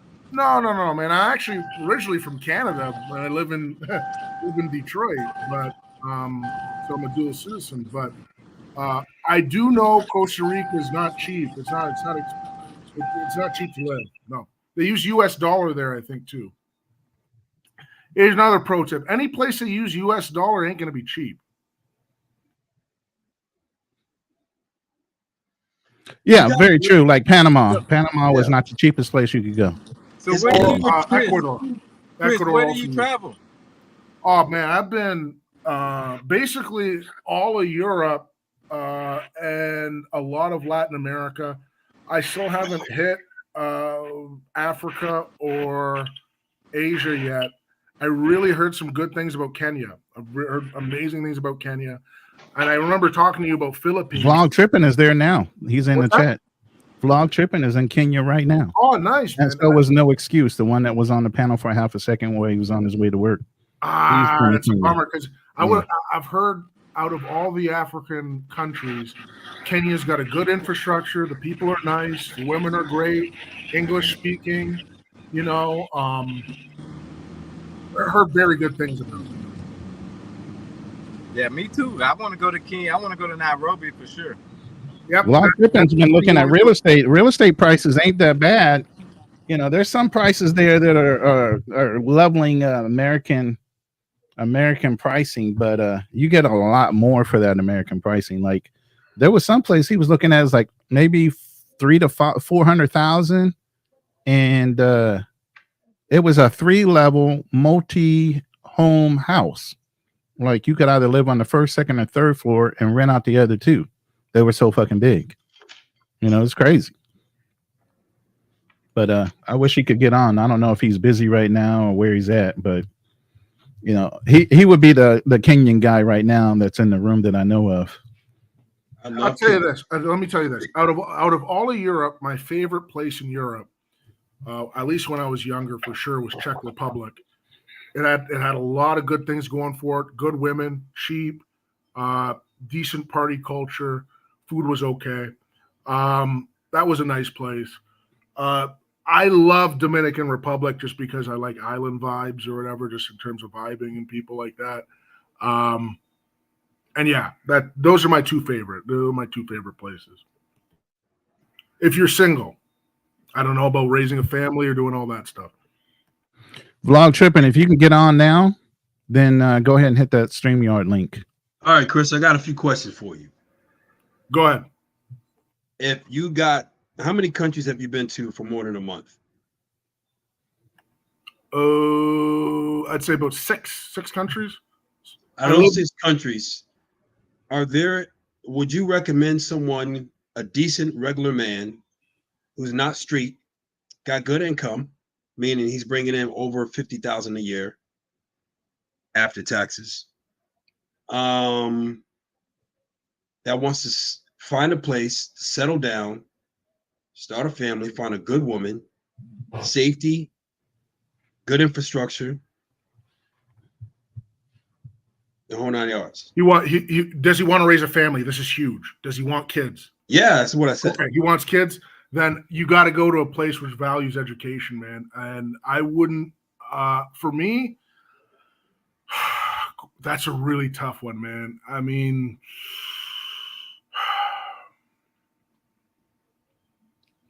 give me 3 top priorities: money, family, or what else? I mean, one just out of the ones you've been to. Which ones I've been to? Sweet. I was one I've been to. If 50K, but that's the thing. 50K ain't all right. 60K. I'll say, you know what? I'm gonna give you the income that I consider like the income where I say, okay, you can leave now. It's 75,000 before taxes. That give you the better number, because when you leave the country, no excuses back, bro. Honestly, James, you're at a good place. Germany could be it, only because they've got a decent education system. Well, you were here. Not for 6 months. Black man travels. No, listen to me. Hey, Chris, let me listen to me very carefully. You saw what the man was looking for, right? You heard what I said when I said what the man is looking for, right? Yep. You understood that part. And I say, out of all the places you've been to for more than a month at least 30 days, how many have you been to for at least 30 days? And which one of those places that you've been to for at least 30 days would you recommend for someone, the type of man that I'm looking for, the type of man that I explained, looking for what I said he's looking for? Sweden. Sweden's the answer. Do you understand? Yep. I just answered it. Sweden. Okay. Tell us about Sweden. Hold on 1 second. Hold on. Before we continue that, we got a couple new joiners to the panel. We got No Excuse Entertainment and Black Man Travels. The other Black Man Travels, not the BMT. Don't confuse the two now. This is Black Man Travels. What's going on, brothers? Hey, what's going on, man? Live from the Dominican Republic, you know. Yes, sir. Ooh, my I've seen your I receipt. I love DR. What? Love DR, man. Love DR. Yeah, man. What's going on, man? What's the topic about? I just saw you going live, so I just wanted to come out and support you. It's an open topic. James just asked me a question. I'll try to fire it off quick. The reason why Sweden would be good is because it's got a great education system. They speak English. Women are very beautiful. It is expensive. That's the only thing I don't like about it. It's very expensive. Tell us about the expenses. Oh, you got to make 6K to really have a good flat, a good everything. It's very, very expensive in terms of taxes. Tax rate is very 6K? high. 100K. You got to make six figures to have the equivalent lifestyle you want in the US. You'd have to be making for your 50, 60K. You have to be making 100. What's a good city in Sweden? I'm gonna check the Airbnb status, and I'll give you. Jönköping. Jönköping. How you spell it? Jono, but those O's have like the little dots on top of them. Jönköping, Jonoking, I think. Jönköping. Okay, so the question now on the table, as far as James is concerned, is where's a good place to retire? James, go ahead and give your point so that No Excuse and Black Man Travels and also Vlog Tripping. Welcome Vlog Tripping to the platform and the panel. These are all well-traveled men as well. Maybe they can add to your list of consideration. So what were your parameters, James? The man is a solid man. He has no kids. He's bringing around $75,000 before taxes. He's looking somewhere to settle down. He wants to start a family, meet a nice girl, have some kids, good infrastructure, safety, whole 9 yards. You have to have been to this place for more than 30 days. And hopefully you've been to 3 different places for more than 30 days. Which one of these places would you recommend that man go? And keep in mind that he's black. I'm only talking about black dudes. You didn't mention that at first, but now. Yeah, I probably should have. Yeah, now while you're talking. That may change the answer because that's a very white country. It's a very white country. Well, just because it's a white country, that don't mean nothing. It matters if they're racist. And from what I understand, Sweden is not racist. No, they're not. They're not. No, for the most part, no. I mean, to me personally, I think it all depends on the person. I mean, for me, I'm always prefer Latin America because it's closer to the United States. My goal is to be close to the United States. I mean, granted, if I were to pick a place, it would probably be South Africa. Wow.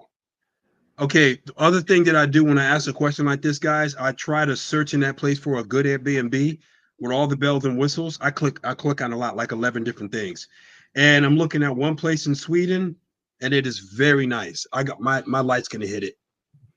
It's not gonna. I mean, guys. I mean, you have to take into consideration. It's affordable, and it's only $11.82 a month. So that's what I do whenever y'all answer the question. I'm gonna search in that place for good Airbnb, And my positive note to say, are the Airbnbs very affordable?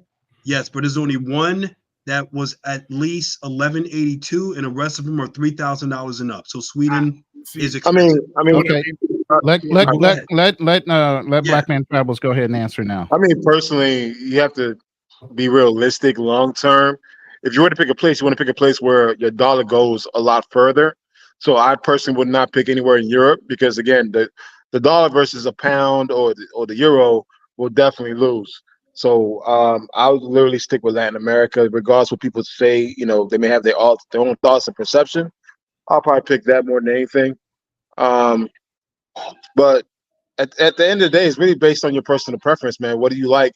What do you enjoy? For me, I have to be closer to the United States as close as possible. I just have to, as far as work purposes and everything else. I just want to chime in real fast. The question is direct. You understood what I was asking? What you said? Go ahead and ask it again so that we understand. Sure, I can ask it again. We're talking about a specific person who is looking for a specific thing, and we're going to base it on where you've been for more than 30 days. You remember the kind of man that I was talking about? No, he wasn't here. That's what I'm saying. You got to. Oh, I thought I explained it again. That's no problem. No. He's a grown man. He's a grown man. Most grown men. All right, I'm gonna answer that question. Most grown men cannot stay in the country for more than 30 days. Let's just be honest here. Make sure your questions are honest and realistic. So the chances of a man, particularly a black man, being in another country for more than 30 days are slim to none. What we normally do, we'll go to the country multiple times, then make a decision. But to say to be there for 30 days, that's really hard. That's very hard. I think it's just more realistic if someone actually goes to the country on a frequent basis, then they can make a decision. I'll add something and I'll try to clean up a little bit more. Passport bros are men who can do that. No, they're not. I can do that. Well, you could do that, but what's the percentage of men who actually have passport? Especially, I travel. Wait, hold up. I travel a lot. So the thing is, like, just 3 weeks ago, I was in Mexico City. Now I'm here in the Dominican Republic. Next stop for me is Cali, Colombia. Wait. What's your name? This is Black Man Travels. Black Man Travels. Yeah. Okay. Shout out to you, brother. Where are you in Dominican Republic? I'm in Cabarete right now. Cabarete? Oh, okay. I was supposed to be in Cabarete. Man, I just missed you. Just missed you. Shout out. Yeah. To you. So I mean, just to answer your question, you said passport bros could do it. Most passport bros can't travel like that. And again, most passport bros need at least 2 weeks to travel. So it's just like to use that phrase is just a weak point. I think it's just most cases, especially expats, once they make a decision where they want to stay, more than likely they've been to that country multiple times and had established a relationship there for them to really decide whether or not they're going to stay there or not. But I mean, I'm just being honest. I think guys will just pick a place that kind of fit their preference. But majority of the time, guys will probably settle in Latin America because it's closer to the United States. Okay, let me jump in real quick. I was driving. I was at a bar. Now I'm back home, so I want to jump in. I appreciate everybody. Hey, it's your panel, man. What the hell? You join whenever you want. I appreciate everybody on the panel, man. Everybody's opinion is definitely valid here. So I want to say something to that because that's something major that me, James, and Ronan all have talked about in the past. So Passport Bros is very diverse in the people. So we got white guys, we got black guys. But understand some of the people sitting in this room are not Passport Bros. Well, at least 4 of them sitting on this panel are not Passport Bros. Wait. Let me just say what I want to say. Okay, so I agree with all of you. We all have different versions of Passport Bros in our mind, right? Okay, that's fine because Passport Bros, like I said, are different walks of life.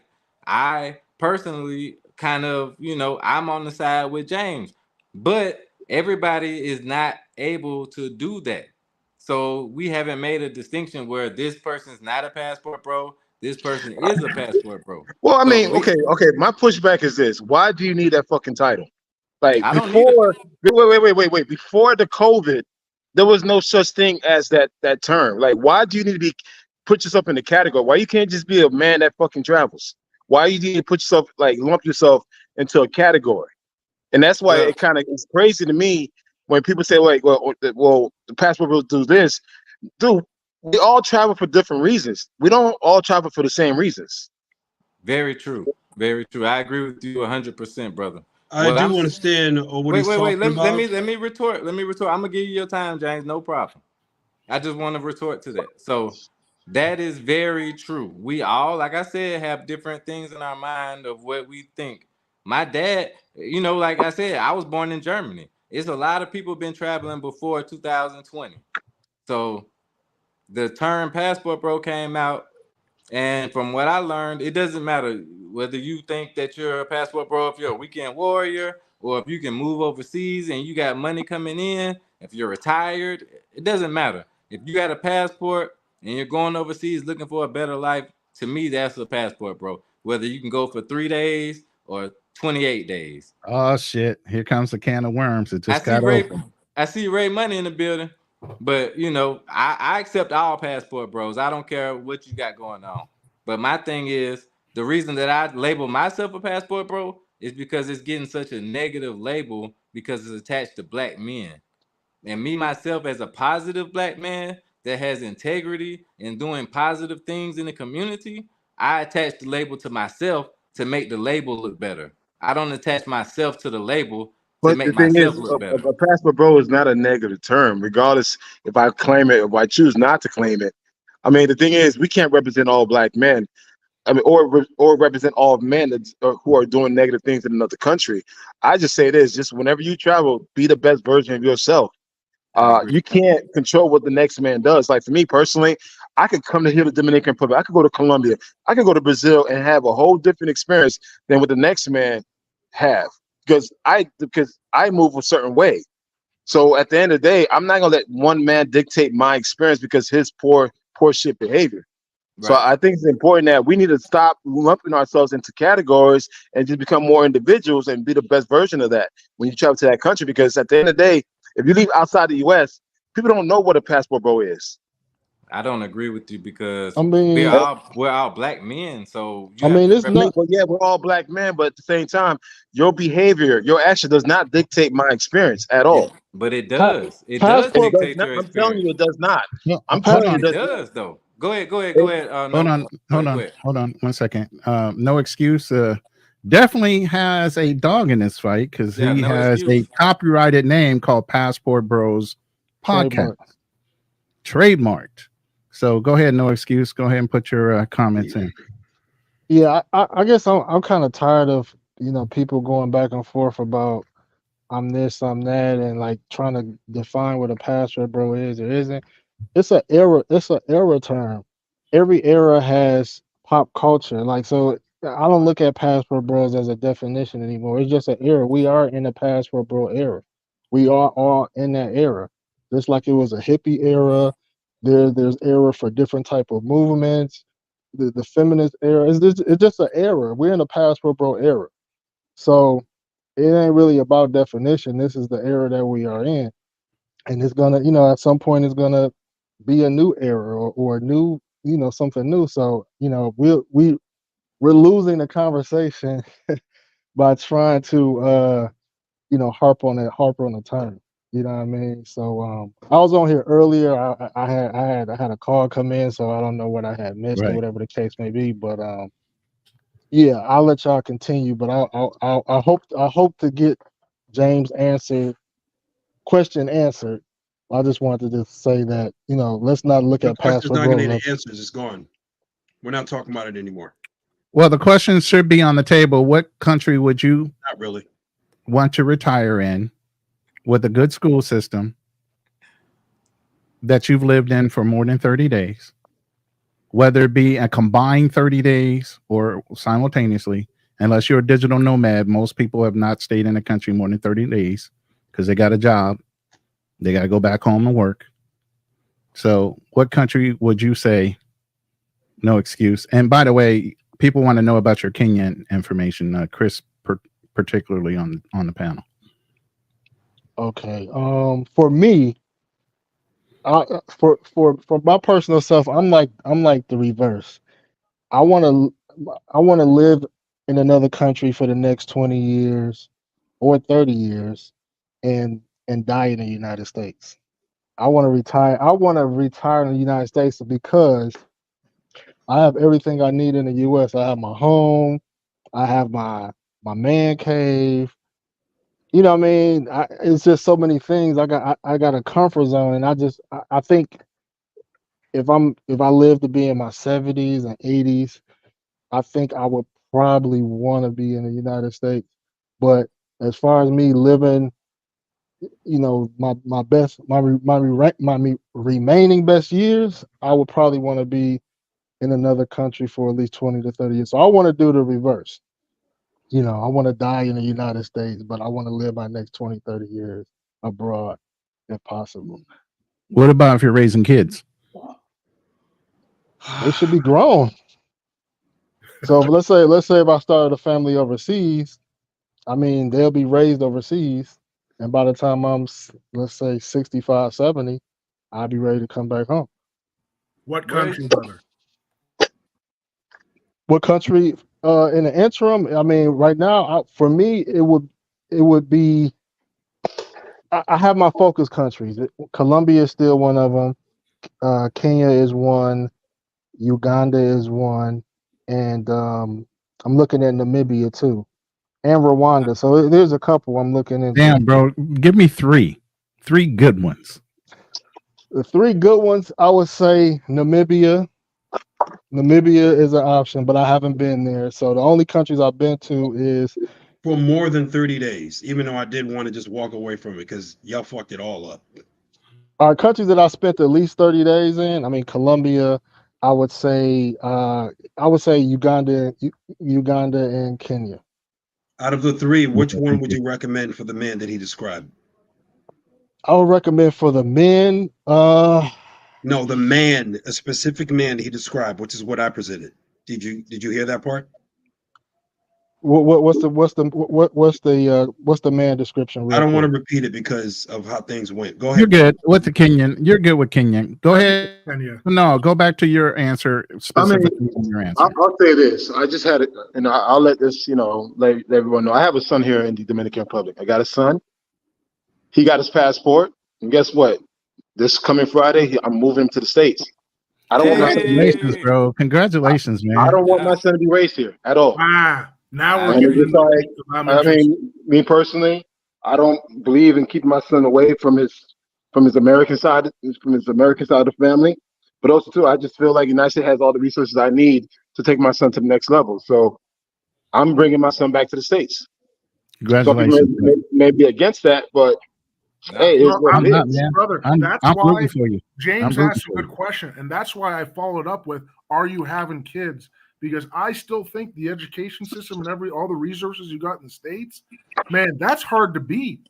Even you can't beat the United States, man. I mean, especially if you have especially within my tax bracket, I'm in a good, well-off area. As far as my kids have some of the best top-tier resources. So to cheat my son, my newborn son, that opportunity, no. Guess what? He can still come back to DR. He's a Dominican citizen, but also he's an American citizen. He can always come back home. He can still learn Spanish and everything else. But as far as being raised, he's going to be raised within the United States. I'm sorry. He's not going to raise here. Awesome. Are you bringing? Well, sir, just to the both of you guys, then the countries that you're thinking of are not good countries then you wouldn't select those countries. And as far as raising your kid in the United States, D-War, ain't nothing wrong with that. Because remember, the man that I described, the man became this successful and built this foundation by being in the United States. Now he wants to leave and start and still make money. That's what Passport Bros do. They make money in the United States and then they leave. That's why you started your family in this country. But the thing is, not to me. Okay, that man you somewhat picturing, it's like probably less than 1%. Well, it doesn't matter. No, well, sir, it does matter when you speak. No, listen to me very carefully. Speak to an audience. I was the one who presented the question. So here's the thing: is you guys you're not going to wait, don't talk I was the one who presented the question. Dreams, man. Listen, be realistic with your content. Because maybe if you understood what I was the question that I was asking, you wouldn't be going off like this. I'm not going off. Dude, listen to the question that I asked. I presented the question. Dude, I presented the question. I'm good. I'm looking at the beat right now. I'm good, That's bro. Why I stopped. Let him I'm talk. good, Let him man. talk. James, I'm James, good. just let him So talk. Let don't him use talk. that Let me hear shit on what me, he's bro. saying. Let me hear what Don't he's use saying. that on me. I'm good, man. Here's the thing: you can't form somebody else's opinion, James. You can poise a question, but you got to allow people to answer the question the way they I'm want to good. answer the question. You can't box somebody into answering a question a specific way that you want. You can ask a question, but that's what we talked about: fitting yourself inside of a box. You can't box somebody into answering the question the way you want them to answer it. Let him answer the question the way he wants. You can interpret it any way you want, but you need to at least allow people to answer the question the way they choose to. You can't box somebody in and say you got to answer it this specific way. That's wrong. The problem is that I'm realistic. And even as a content creator, I'm very realistic. I let people know the honest fucking truth, what really goes on. So I'm not here to sell a dream. The everyday, particularly black man, only gets 2 weeks a year of vacation time. So he has 2 weeks or probably less than that to optimize his vacation experience or his traveling experience. I'm not going to say not every man has access to spend overseas 30 days. That's bullshit. So again, most typical black men are not in the military. Most typical black men are not digital nomads. They're 9 to 5 or blue collar black men. That's what they are. So guess what? Be honest with your fucking question, man. Yo, why are you cursing at me? Dude, I'm not cursing at you. I'm cussing. I'm cussing because I want to cuss. Why are you being so sensitive, man? Guys, hold on now. James, you're also military. You know how when you get excited, you use expletives in the military. There's no reason to be sensitive. He's not cussing at you. He's cussing at the excitement of the conversation. It's not personal. So sensitive, man? No, he's I'm not. good, He shouldn't be. James is not personal. Let's not James should not be taking this that way. I'm not the one who's upset. Okay. Okay. No, hold on, guys. Listen, I'm in the look. I'm here in DR. Dude, do you want me to log off the today? beach right now. I'm not. Bro, just let him talk. Are you sure? Let him talk. You want me on a panel? James, it doesn't have to go that way. Nobody has to beg you to stay or leave. Just calm down. Let everybody calm down for a second. Take a breath. You know, while we let everybody else calm down. No excuse. You had something to put in, and then let's hear from Trini from Vlog Tripping, because he's in Kenya right now, and he's been putting a lot of time out there on the road. Go ahead. No excuse. Did you have something to add to? Yeah, quick? I was just wondering why. What was the emphasis on 30 days if we're talking about retirement? Because retirement is way more than 30 days. So I guess I'm lost on the 30-day. On the 30 of the time, it shouldn't really matter. But you should be picking a place where you could feel comfortable. I'm thinking there's a general question that should be raised here. Vlog Tripping, Trini, do you have something as far as in reference to where you right now are considering with your extensive amount of traveling? And I know you've been spending a lot of time in Africa back and forth. So where are you looking at right now? Check. Mike check. Y'all can hear me? Yes, sir. Yes, sir. Go ahead. All right, man. Thank you for inviting me. So I am back in the States.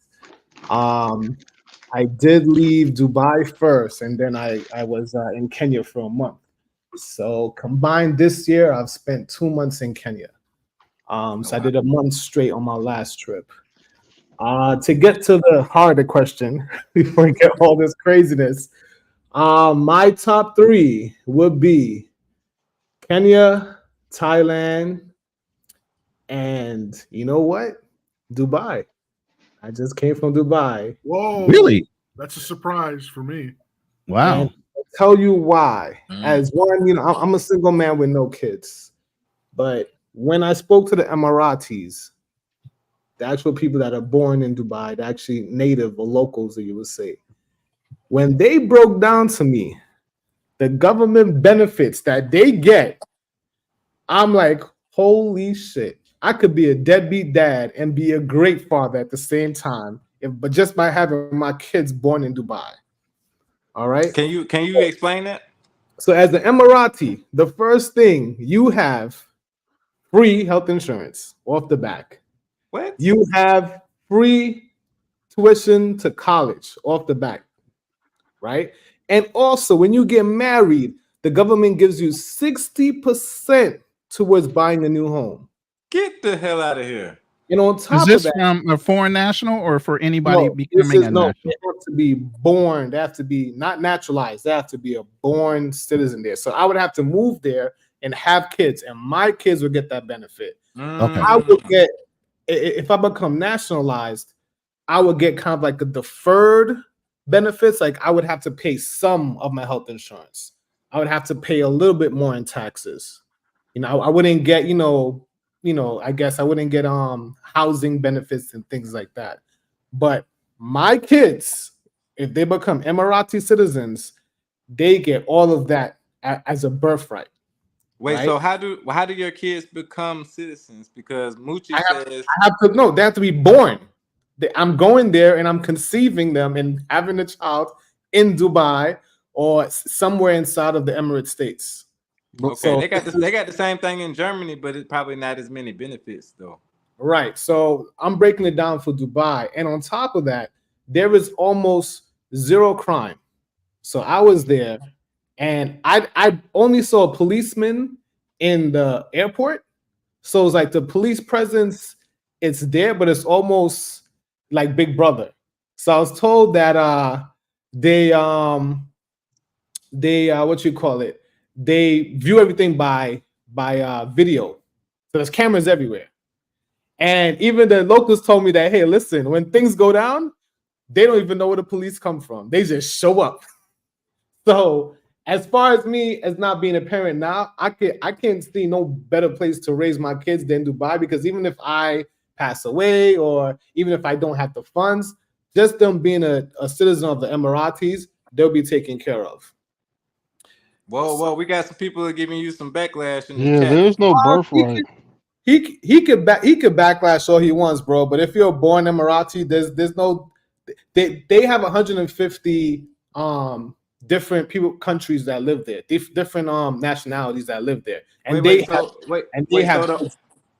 bro. So the only thing that they're backlashing is because they're saying that if your child's born there, they're saying that doesn't make them an automatic Emirati. Is that true or not true?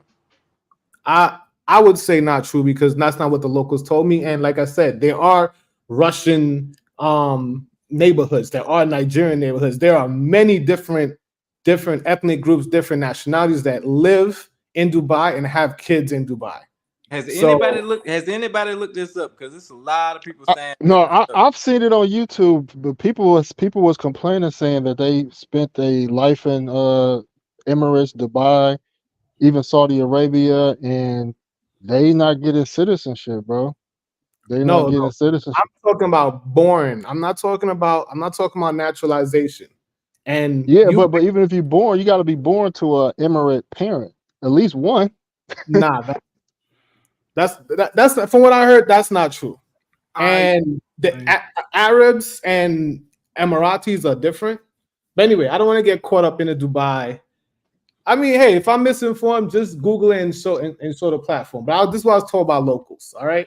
Yeah. So anyway, we're not trying to diss you, brother. I just want to make sure we get the right information. Bro, I just came from there. Even if I'm corrected, I'll be okay. It's all right. I'm just saying that's what the locals sat and told me, and I was more than one local, and they said your kids. They didn't say me. They said my kids.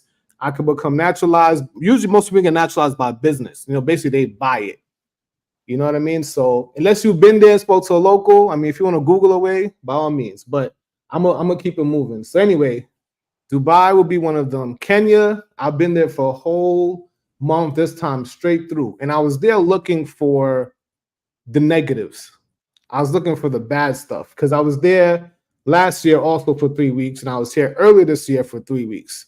So I was trying to look into, okay, I'm seeing all the good stuff, right? So the good stuff I like about Kenya, also almost no crime. I mean, you'll get things like people still on your phone, but you won't get anything past that. There's no like murders, there's no robberies. I could walk by a group of men and no one try to rob me. It's everything is safe. I walk 2-3 o'clock in the morning. Women feel very safe there. Safety is definitely one of my number one things I look for when I'm looking to go to another country, because I think America is dangerous in comparison to a lot of these places, but not to go off topic. So yeah, so another thing is convenience. Convenience of money. I could transfer money to M-Pesa. It's basically a cashless society. I never had to take out cash, never had to go to ATM. If you have Remitly, you can send money from your US bank account straight to M-Pesa. M-Pesa is basically their mobile money that they have there. You set it up at the airport. You just need a passport. The other thing would be the nightlife. Kenyans are pretty friendly. I've went outside and spent maybe 20 US a night, 30 US a night. Had a amazing time. Cost of living is very affordable. What you call it? Labor is very cheap. Like I had a housekeeper for. Like where are we talking about? Nairobi. Nairobi. No, we in Kenya. We in Kenya now. Okay. I'm catching up. But go ahead. We in Kenya now. So like, cost of living is very cheap and labor is very cheap. So I can basically have a housekeeper for less than 200 US a month, 5 days a week. You know, and I was overpaying because I was being an immigrant, I was being an American, and I was paying my housekeeper like $100 a week. Wow. So that's for the housekeeper. That's for the housekeeper, and that's overpaying. And you can get better. I was about to say that's kind of steep a little bit. That's like $400 a month. I mean, that's not steep, but at the same time, like that's an extra expense. That's a bill. I mean, to me, that's a luxury. Like I don't have a housekeeper here in the States. No, I'm not dissing it. I'm just putting it in perspective for people. I probably get Maria to clean my house maybe twice a week if I can. Oh no. I agree with you. In the States, that's nothing. But it depends on your the money you got coming in from the United States. Everybody don't have money in Nairobi coming in. Can I ask one question? Go ahead.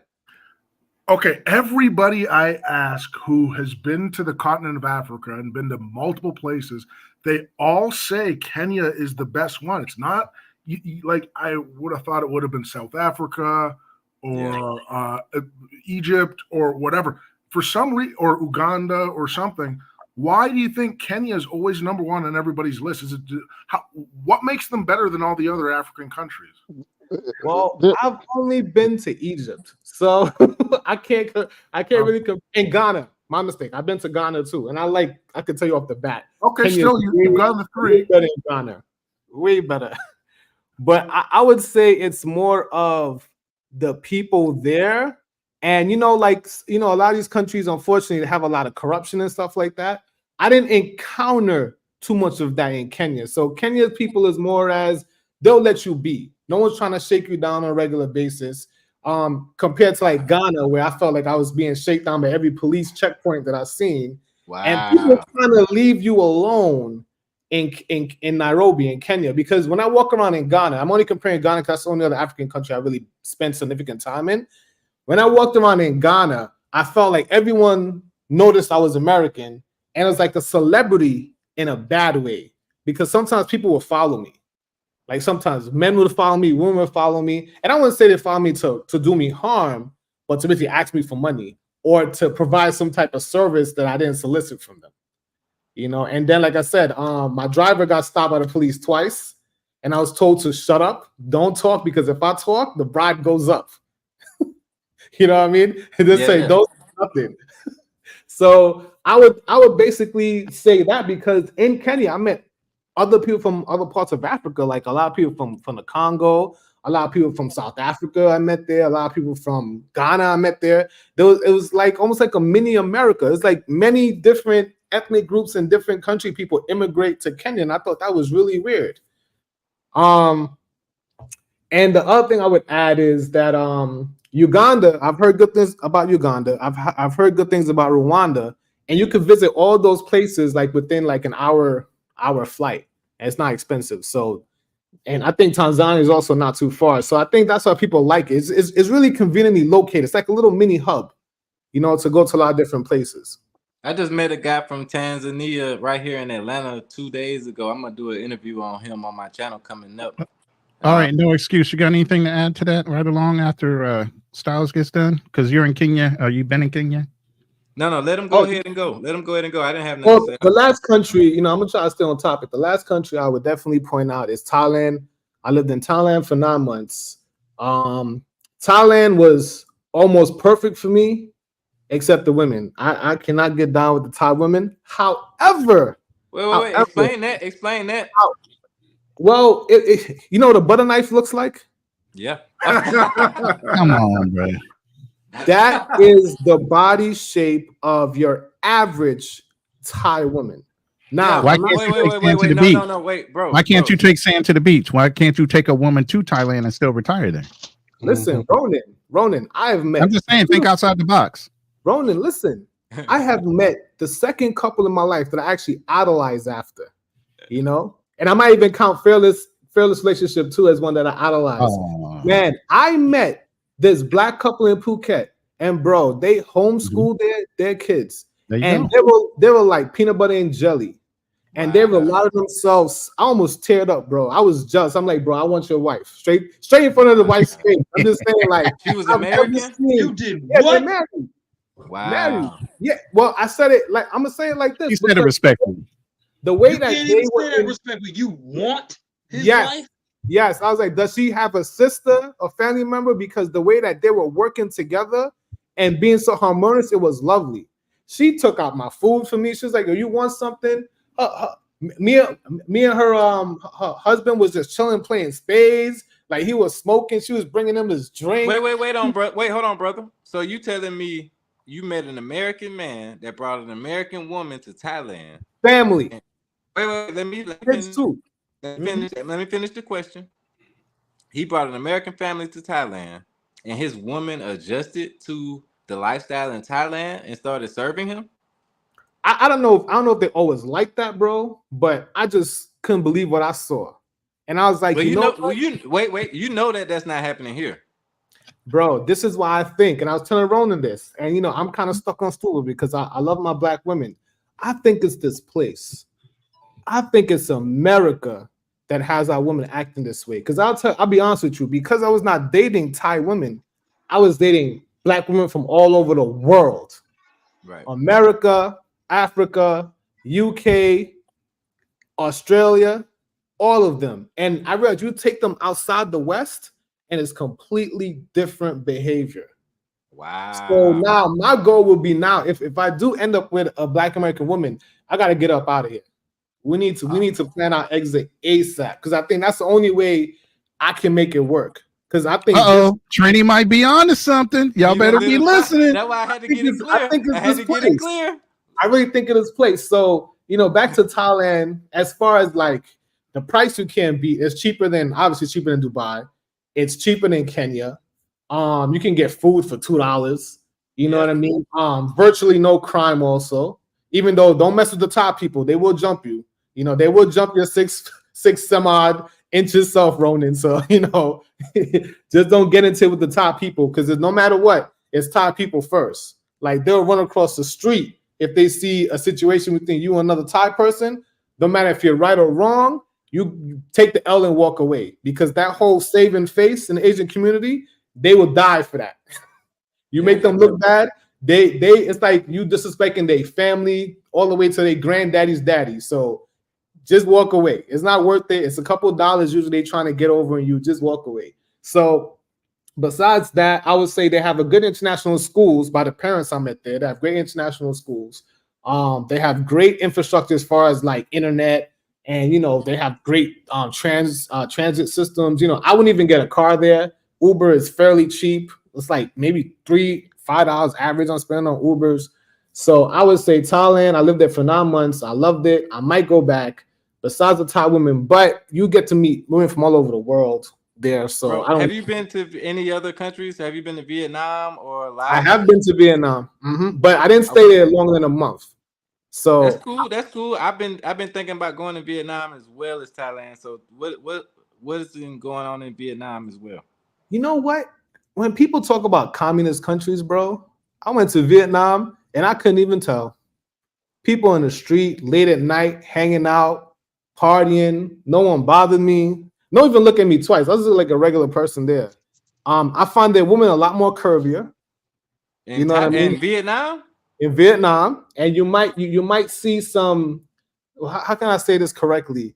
Some people that were in, you know, when they had the Vietnam War and a lot of black Americans came over there, you occasionally see like a Black American Vietnam mix. Yeah. You know what I mean? My dad was there. Yeah, so they you know, we definitely left our mark over there. No lie. No lie.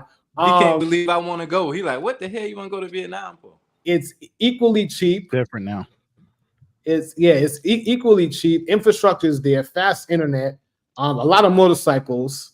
I was there for like a week and change, but I was with a date too, so I didn't really get to do much dating. They do have a healthy Black community also. I didn't really get to mix with them too much, so Vietnam deserves a second look for me. Bro, I think you brought up a very, very good point that is very, very much needed in this passport bro space about taking a Western woman, because we have a very strong feeling about taking sand to the beach here. I don't. Always done it. I've always done it. I do. Anybody that knows me knows I've always taken a woman with me from the United States and traveled with them. It is very hard to take a woman. I mean, okay, so let me say this. On the point that we were talking earlier on the passport bros that are weekend warriors. If you're a weekend warrior, I don't think that'll work. You take a woman from the Western society to Thailand for a weekend, that's not going to change her. What do you think about that? I don't date them. I mean, guys, we need to stop with. Wait, what's your name, bro? What's your name, bro? In categories. Like this whole thing, like this whole weekend warrior versus someone that traveled for 30 days.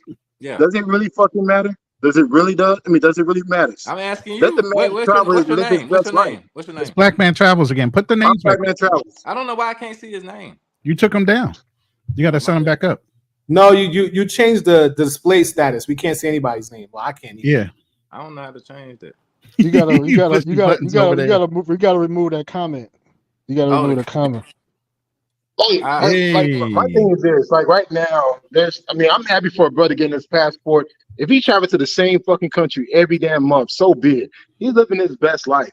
Like, what's up, like, this whole thing about shaming a dude going for the weekend versus someone that spent 6 months out?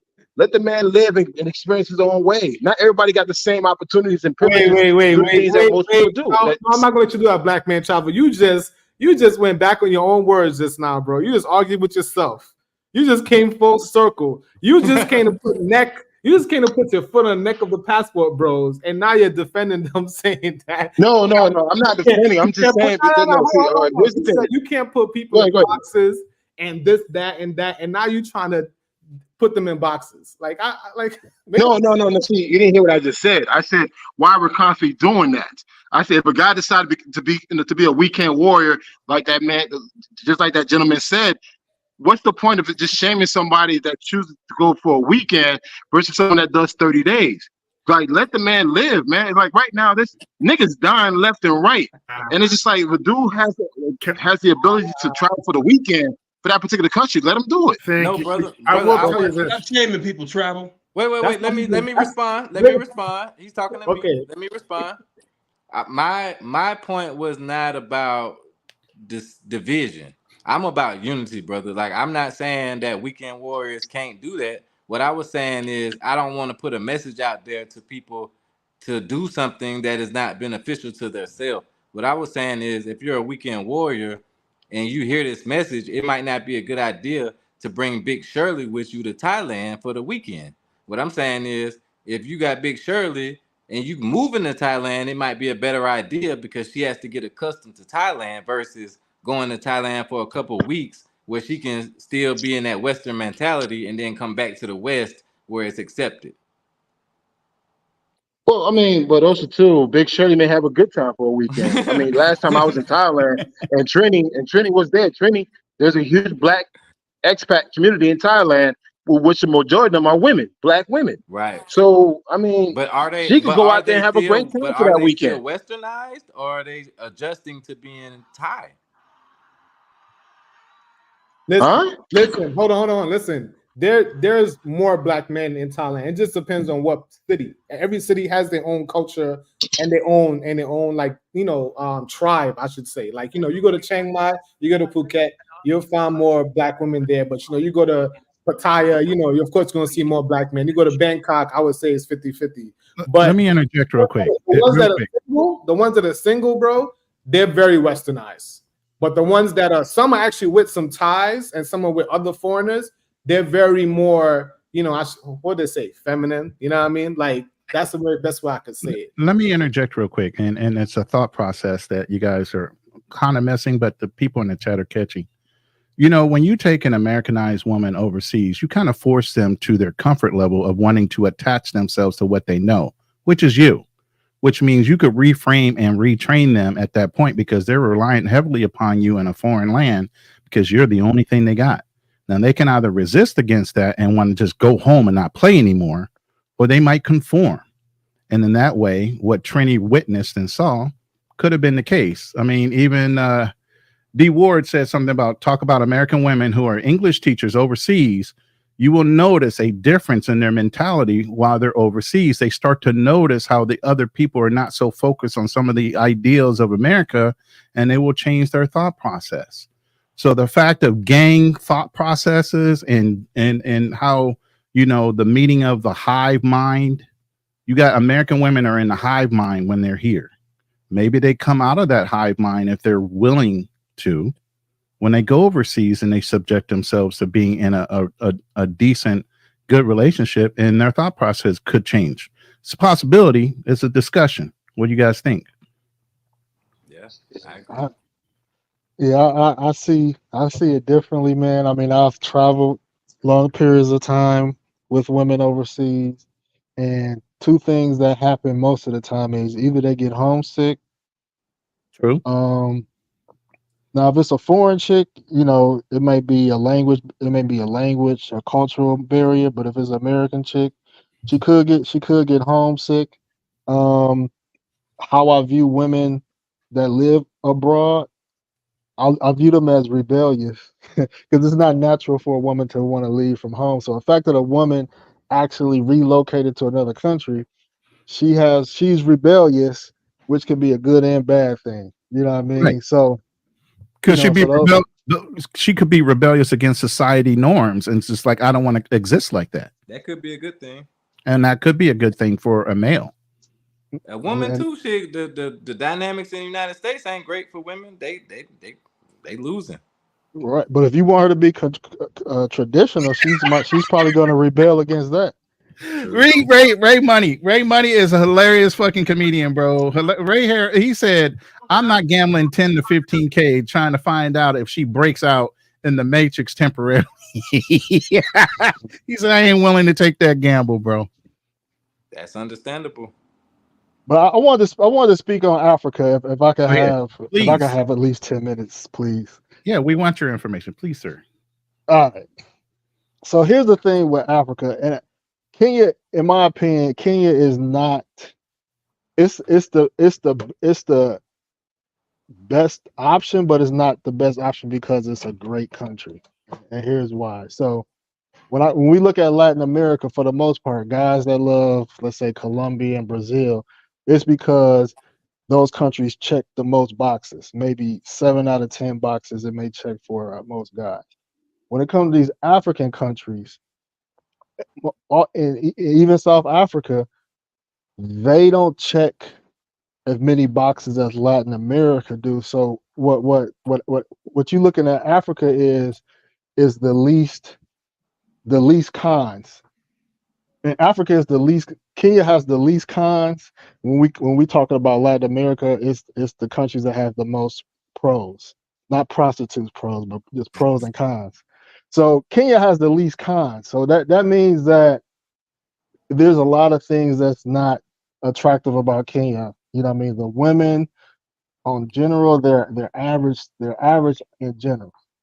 You know what I mean? The women physically do not compete with South Africa, Latin America, Tanzania, Rwanda. So even Kenya women acknowledge that other women from other countries is more beautiful.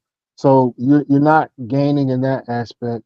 You know, you could say the nightlife, but everybody's not moving, relocating for nightlife. There is a level of corruption. I've heard of guys heavily investing in Kenya and still not able to get permanent residency. They have a huge begging culture, worse than Latin America. I was surprised about that. That's just East Africa in general. What else? I mean, aesthetically, it's not like a beautiful city. It's not like you go to beautiful cities like Medellin, Rio. South Africa has a lot of beautiful cities, but there's nothing beautiful about Kenya. I think You know, Kenya has the infrastructure that people like. That's more modern. I think that's the point. And it but when also you has women that are African. So yeah, but the question was raised, why is Kenya above, let's say, South Africa? It's because it just has the less cons. Now, like if you compare South Africa and Kenya side by but side, South Africa has more crime though. That's let me yeah. talk. My bad. Go ahead. All right, so side by side, South Africa wins on women. That's not debatable. Culturally, especially if you're a Black American, they have more of a pop culture. I mean, they have a music genre. I'm a piano. Their vibe, their style, the way they do hair, they have a culture that influences the world like hip hop. So a lot of us brothers like that. So Kenya doesn't have a culture that influences the world. South Africa has a culture that influences the world. Black America has a culture that influences the world. Kenya doesn't, so they don't have a culture. Um, and then, yes, there's more crime in South Africa, but Cape Town is beautiful. They have Cape Town, they have the beach, they have Johannesburg, which is, the Black Mecca in South Africa. South Africa, then you have Durban that has the nice beach, the Zulu women and things of that nature. And then South Africa is a country where you can buy land freehold, meaning that there's no 99-year leases. You can own land outright. And Oh, when he you can dropping own land, gems. He dropping when you can gems, y'all. when you can own land outright, you can borrow against it. You can take out equity. You have more power when you own freehold. So there's so many more advantages when it comes to South Africa. But the cons for me in South Africa is women are very westernized. A lot of them display bad behavior worse than American women. The HIV rates are the highest in Southern Africa in the world. You know what I Wow. mean? So they have higher HIV rates, and then the crime, and then the cost of living is going up. Nigerians go there a lot. Women have high expectations to be, spoiled and tricked on. And so even though you're around in South Africa around all these beautiful women, it's still hard for the average man to pull a 7, 8, or 9 in South Africa. So you like, well, I'm gonna fuck with a 6 in South Africa. I might as well go to Kenya, and I might have better luck getting a 7 in Kenya. So, you know, South Africa has a lot of great things, but they just have so many cons, which makes Kenya by default, the lesser of two evils. If that makes any sense. That makes a lot of sense, brother. Keep talking. I love this information, man. Yeah, run it. What other African countries? You've been to Uganda. What about Uganda and Tanzania? Uganda. Sorry. So I've been to 6 African countries: Ethiopia, South Africa, Uganda, Tanzania, Rwanda, and Kenya. You've been to Tanzania. Uganda? Tell us about Uganda first. So yeah, Uganda, man. A lot of people was trying to say, man, chicks is ugly and this and that. Wait. They were saying that men outnumber the women. Well, Austin, I was watching Austin Holloman channel. He said that it's a lot of hard legs and hardly any women. That's what discouraged me. So I don't know if anybody else is discouraged off of that. So please let us know. All right, so so we both heard negative things about Uganda. So I was like, man, I gotta see for myself. So the first thing I noticed is that there's pretty much 2 dating websites that you could use in Africa, which is Tinder and Afro Introductions, right? So in some countries, more women use Tinder, and in some countries, more women use Afro Introductions, and then some they use both. So from using like Afro Introductions in every country, like Kenya and Uganda had the most women that used those sites. So you could literally be on those sites for hours, and there's still women that you can message. You won't run out of matches or anything like that. So there's a lot of available women in Uganda and Kenya. You know what I mean? That's why a lot of white guys from Europe go there. It's a sleeper because there's so many women you can meet online. It's ridiculous. Like you can get like hundreds and hundreds of messages and matches. You will go crazy trying to keep up with everything. So what Uganda is, so Uganda has that. There's a lot of available women online. Now in person, you're gonna see more men out, men on motos. More danger. The more dangerous a place is, the less women you're gonna see in public. So, but there's a lot of available women in Uganda. but you can meet them online, which is a good thing. Aesthetically, so a lot of people said they didn't find Ugandan women attractive. I have, and probably because I met them online. So you can find more women if you use the dating sites. In person, you may not find like the light skinned joint because Uganda is a dark skinned country, but they have a lot of light skinned or lighter skinned women that a lot of us brothers tend to be attracted to. But you're gonna find them more online because it's safer for them to use online. But yeah, they're thick. They are very, they're well mannered. Now chicks do beg. Wait. So wait, I want to know this. So are you mm, saying that Uganda is more dangerous than Kenya? I mean, than Nairobi or whatever. no, Kampala. Were you in Kampala? yeah, I was in Kampala. Okay, so you've been in Kampala and Nairobi. I've been in Kampala now, yeah. Man, I want to do an interview with you. I got to get your number or something. I got to figure that out, but I'll talk to you later. But hold on 1 second. Mochi poses a real good question. Yeah, you see I pulled it up? Yeah. Answer that question as you're talking. No excuse. The question is, do you guys think simply moving to a country based on beauty is worthwhile? It's more important, but should it be the highly regarded or the most that brothers look for to do? I mean, is beauty the only factor? In every decision I make, I say, could I be? How should I say this? If I'm going to stop doing something because, like, let's say it's in if it's in the U.S., I got to be doing better than what I have to do better than what I'm doing in the U.S. You know what I mean? So I'm not going to talk to a ugly chick abroad. I could do that in the U.S. You know what I mean? I'm not gonna live poor in another country. I could do that in the U.S. So me going out the country, it has to be better. It has to be better. So, but at the same time though, like I live in the U.S. I live in Philadelphia, which has the least attractive women in my opinion. Well, in the U.S. So, but I love Philadelphia because of other reasons. I didn't come here right for the women. I came here because of the low cost of living, black people, down to earth. It's not too materialistic. You don't see a lot of luxury cars. That's another reason why I like Kenya. Well, Uganda, any place that has where people have lots of luxury cars and flashy, it just turns me off. You know what I mean? Really? So, yeah. Okay. So to answer his question, yeah, I mean, I think that if you move to a country not based on women, and find happiness, that's cool. But then you're still going to be finding yourself traveling, trying to find the ideal woman that you want if she's not in that place. So that's how I look at that. Can I answer that question too? Yeah. Okay, so I think that myself personally, I don't really care about looks at this point because I done had very beautiful women in the United States and they turned out to really be the worst for me. So at this point, it's like just like Kevin Samuels, rest in peace to him, I will go down in looks to go up in, like the software. So that's the only reason I travel for a lot of reasons, but the only reason I would talk to a woman outside the United States is for upgrade in software where I can feel more trusting that if I do have a baby with her, that she's going to actually be a mother and focus more on that than on her personal gain.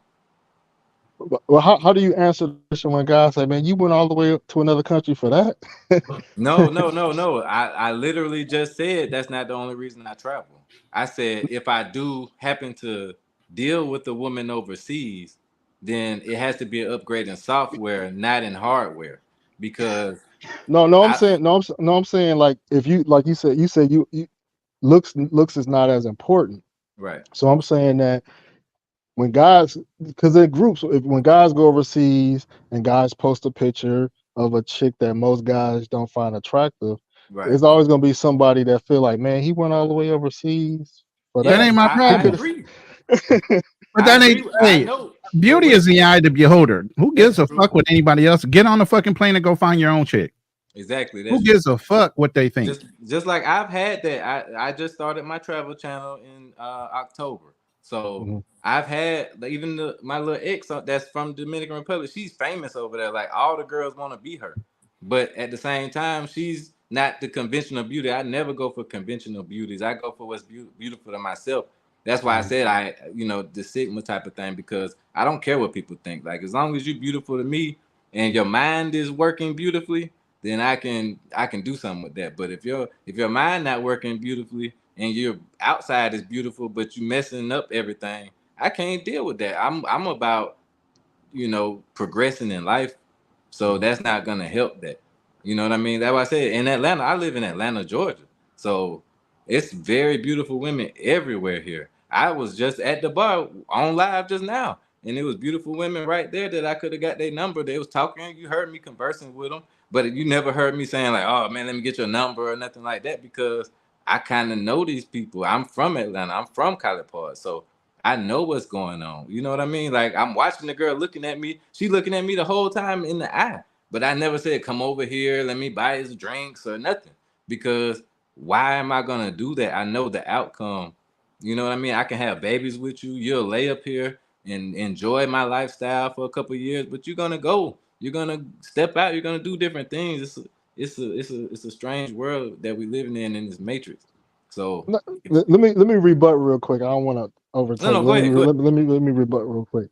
Now, me personally, I feel like I'll say me personally, a 5 or 6 in the U.S. I haven't had a problem with. Like, if I really wanted to like settle down with a chick in the U.S. that's gonna have the software, she's probably gonna be a 5 or a 6.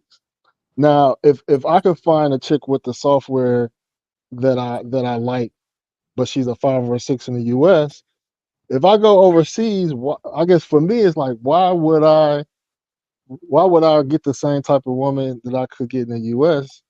Because if I go to Kenya and she got the same software of that I'm looking for in Kenya, but she's a 5 or 6 in Kenya, then it's really like, you know what I mean? It's a wash.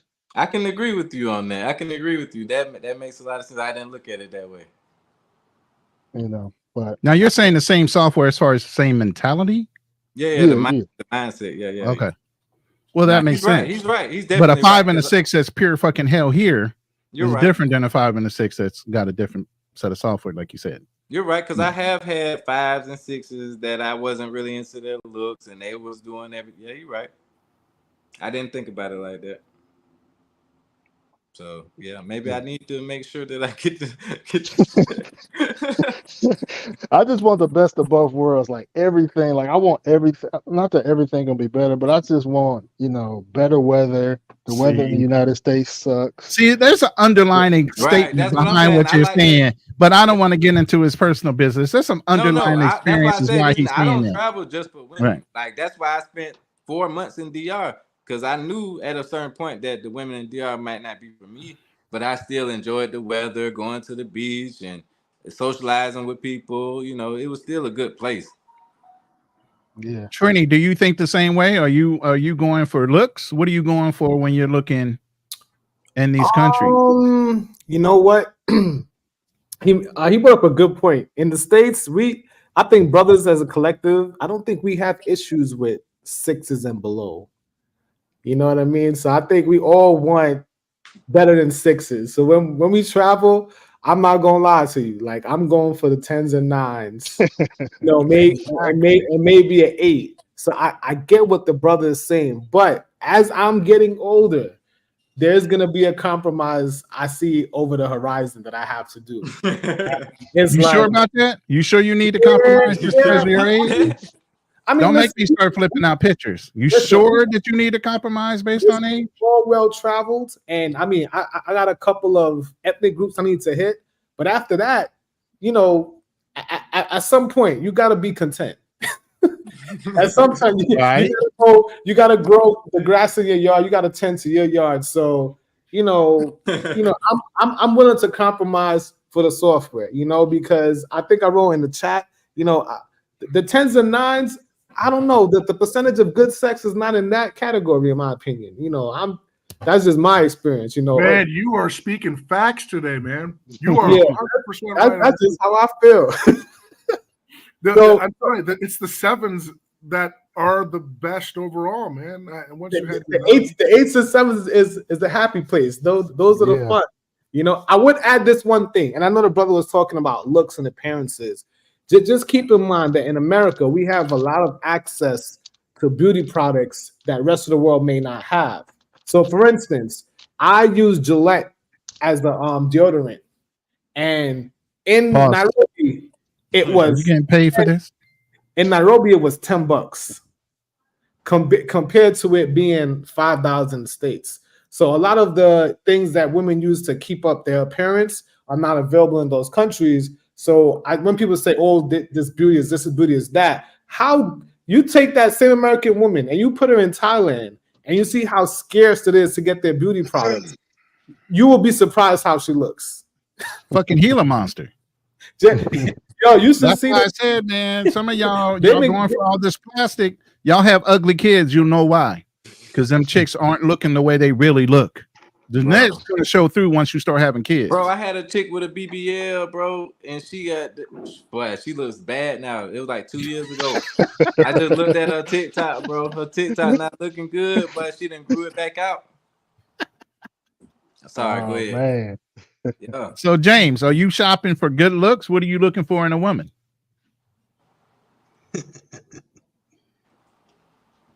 James ready to cook somebody. He's like, y'all ain't letting me cook nobody today. Yeah, I think he might jump over the razors in a minute. James, are you there?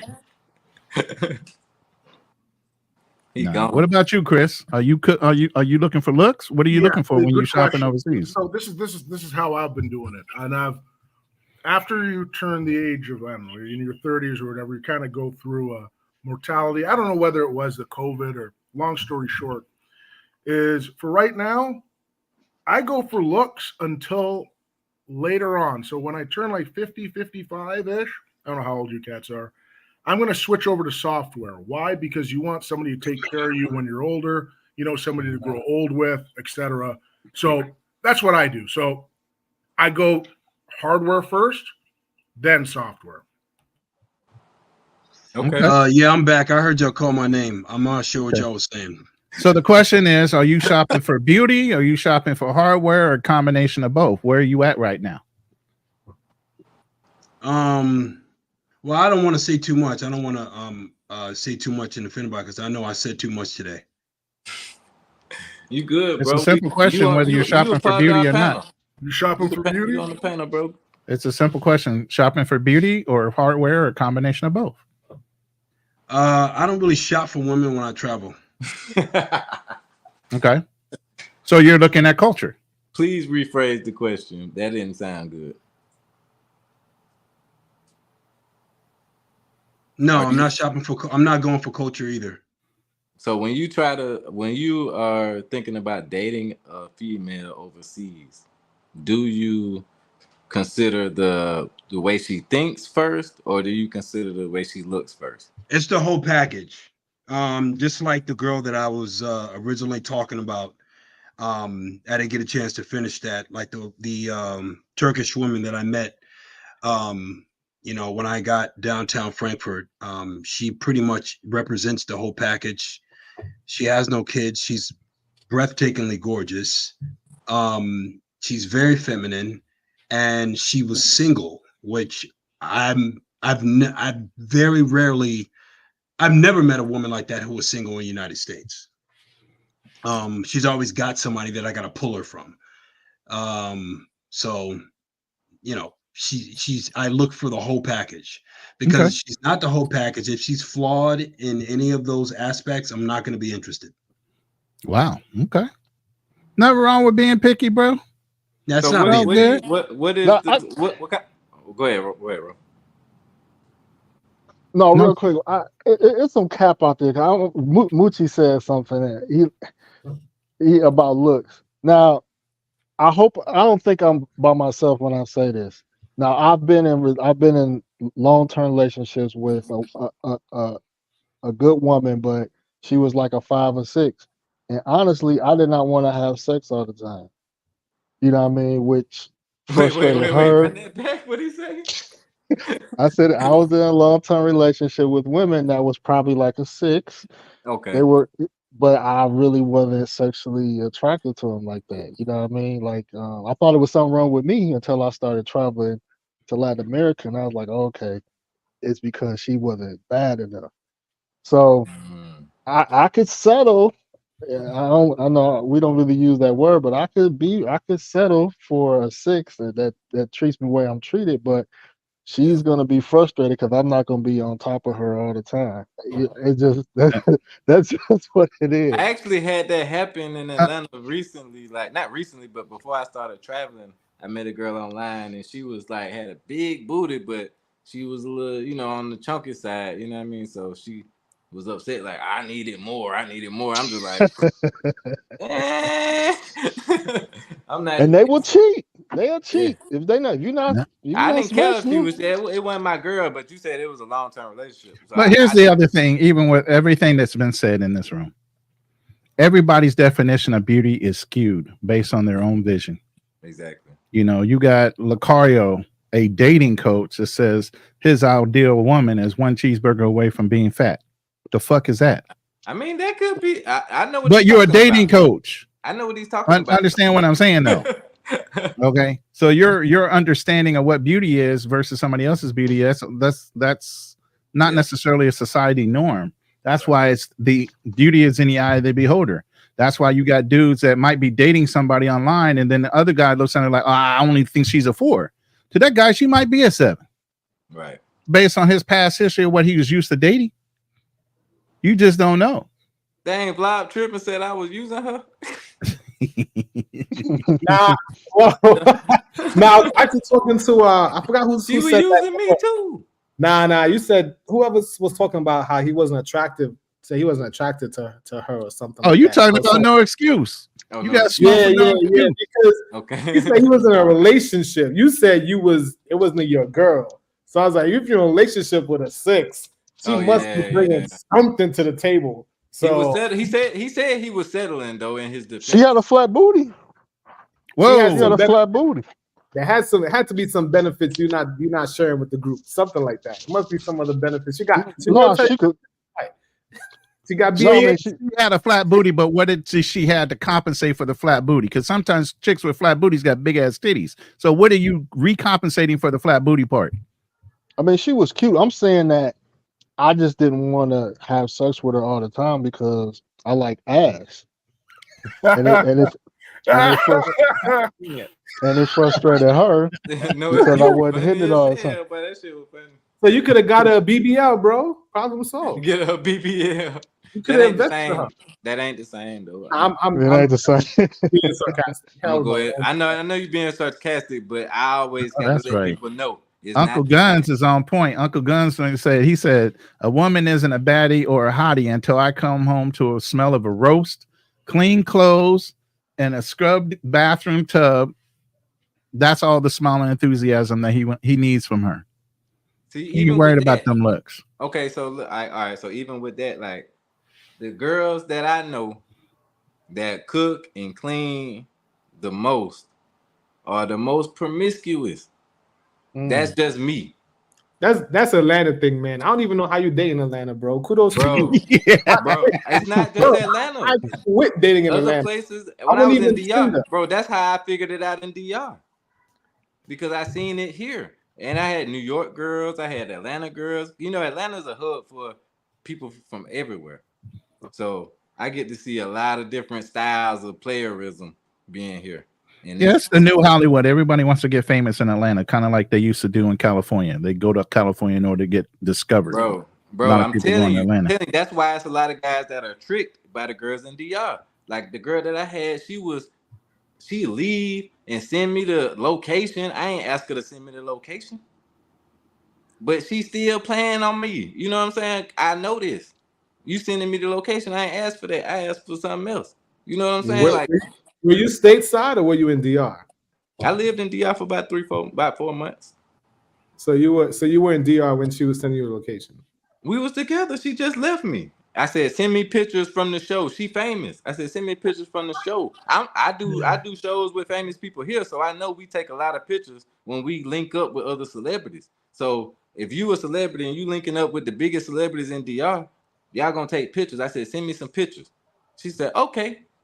And then she sent me the location, and she went to Santo Domingo Este, and then said, oh, they canceled the show and tried to come back. I'm like, no, you got me, man. I'm talking about, I just know it's a lot of different things in the game. It wasn't just that. That was the second time. You know what I'm saying? So, let me interject here because I will tell you this because I love the DR, but those women, I don't trust them as far as I can. You should not. You should not. You trust them less than even. I mean, if they got a you just had Black Man Travels who's engaged to a DR chick. Oh no, I'm not saying all married. Of them. Not all and of then them. You got Fearless Podcast who's also married to a Dominican woman. No, it's not, bro. It's not all of them. I can't say all. Nobody. You can say the same thing here in the States. No. It's different. It's different. It's different. Now in the States, I ain't met no women in the States that got business accounts. Even when they got businesses. In DR, bruh, I met a girl that worked in the airport, worked 6 days a week, got a business account. What is she selling online? She ain't selling no handbags. I guess. Have you ever been to DR? Man. Because that culture, man, is it's the culture. He said, "What the fuck are you selling? You at work 6 days a week." Bro. She got that side hustle, bruh. She got that online business. Every girl with the big, any girl that looks is selling their ass all over the place in DR. It's crazy, bro. It's sick to me, man. It's sick to me. That's why when he said he trying to get his kid out of DR to United States, I said, "Good, get out of that place." Because we know what's going on. I went to Santo Domingo and avoided. But he's not doing it because it's his woman. No. He's got a good reliable I didn't woman. say the reason. I'm just saying like the culture is not the same, man. They party. I'm not saying nothing wrong with it. I love the DR culture. It's fun for me as a single man that with no kids. But if I had children, bro, it's different, man. You like you're outie, and she's outie with you. Are you taking her with you, or are you just taking a kid? I'm taking if I don't know. It just depends. That's him. I'm saying you. You just said that you had a kid with chick in the DR. Oh, if you go and get the kid, yeah. It depends on the woman. I'm not taking no snake with me. You know what I'm saying? But if she's, some women, all women in DR are not snakes. I'm not saying that. Even the girl I was with, she told me. She said, "Okay, it is good women, but you got to go to the sticks." Okay. You know what I'm saying? Yeah. She didn't know she was throwing herself under the bus, but I ain't stupid. No, it's hard to explain. You know what I mean? But the culture there is a very hustler-based culture. Make money at any. Well, I'm not saying that's bad. I'm not saying you can't find a woman there. I'm not saying you can't find a woman there. But there's a difference between Swedish culture, Dominican culture, Japanese culture, right? They're on different spectrums. That spectrum is on a whole other spectrum where you're seeing a baby, and I talked to you about this, 3 people deep on a motorbike with the baby right out in front and no helmet, no nothing, and they're just speeding off and zooming in and out of traffic. That's the type of mentality that they have, and I'm not saying that's bad or good. Well, I'll tell you. Wait. What Moochie talking about? What Moochie talking about? You need to be on the panel. Look at Moochie. Moochie, you're more than welcome to come up on the panel if you want. Just let us know. We'll drop the link. You got good comments, man. You guys, what do you say? You guys understand cheating is the epidemic, okay, in Latin countries. Oh yeah. Endemic. Yeah, like you said. Anyway, y'all, nice y'all to have me. Thank you so much for meeting all of you guys. Hope to be back. But I'm gonna sign out. Okay. Fearless, you're definitely more than welcome to come up as soon as you're available. I know you got things you're doing, but he said he'll be up in a minute. Moochie, you're more than welcome to come up as well. It's an open panel. For sure. Y'all turning the heat up. I appreciate that. Because I need good, positive male content, man. That's my goal. I was inspired by O'Shea, by him creating a channel that's more like a news network and having different television shows for Black people, about Black people. So that's really my goal. I don't want to get too far into that, but that's why I really even want to go to Africa and different places so I can try to, do different things with different people, man. And that's why I mess with you guys so tough, because you guys are consistent and very smart and intelligent guys, man. I appreciate you. Man, I appreciate you guys too, because I learned so much. That's why I was really hard on the Hey, African. take down that comment so we can see who that is, because we can't see any names in the comments or please. My bad. All right, go ahead, Chris. Yeah, I was just saying it's good to exchange information. I've had so many questions about Kenya because everybody says Kenya is just the place to go in Africa. So that's probably going to be my next trip, but I'm not 100% sure. All right, we got Fearless Podcast. Let me turn on this avatar because I'm just chilling right now. Yeah, see, you're not in your normal studio spot. You sitting there chilling on the couch. I don't want to go. Let me see. I just turned this camera off though. Salute to you. Sorry bro. about that. No, you good. I'm trying to watch. So wait a minute. He just blinked himself off the damn panel. He said he was gonna turn his camera off. Oh. Usually you can just push a button to do that. You don't have to leave. You probably pressed the wrong button. Mm-hmm. That's you. Never mind. For me, I'm kind of like James. I kind of look for the overall package. Looks is the very last thing, kind of, sort of. I look for, And if looks is the last fit, one, not like feminine. You more like me. You Kind more heart. like me then. If you I said look for a kind heart. I look for a lot of different things. The quality of the person, her upbringing. From her family background. I look at those things. You can agree with me, brother. And so then at the last point, which is still not substituted, comes looks. Because at the end of the day, like, no excuse. You can have a dead ass marriage for somebody you ain't sexually attracted to. So that still has to be a part of the mix. How come he keeps blinking in and out? Ronan, could you repeat that, please? I said at the end of the day, it's still like no excuse said. You can have a sexless marriage when you're not attracted to the woman. So, kind of like if you're not having sex, you don't have a marriage. In some instances, it's true. In some instances, it's not. You married No, legally, there's no but you instance that it's ain't true married because physically. If you have children, you live for your children. You don't necessarily live for your significant other. All right, I want to continue with responsibility stops, but I don't want to go there. I'm trying to help you understand what a marriage is. A marriage I've been married twice. As marriage is not paperwork. I understand that. I've been married twice. Stayed with a woman while she was disabled, got her back to 95% before we had a divorce. Well, I've been through every type of situation you can possibly think of when it comes to a marriage. Ronan. Have you been married? Ronan. You were married for what? How many years? Ronan, could you help me? Would you let me explain what I'm saying? Because I know you got a beef with me, man. I don't have a beef with you. Nah, Ronan, you do. I don't, man. Let me explain it first, and maybe you can prove it to people that you don't have a beef with me. A marriage, a real marriage, is a bond between two people. Okay? But that bond needs to be whole where you don't need anything else from any other partners. Okay? However, there is a relationship, a strong bonded relationship between two people. Okay? Some people can interpret that to be like what I know was a marriage. A marriage is when you have everything you need from each other. Okay? If there's no sex, then that's not a marriage because you need sex and you're going to need it from someone else because you can't have it with that person. If you can't have sex with him, then what you have is a strong bond and a strong relationship, but not a marriage.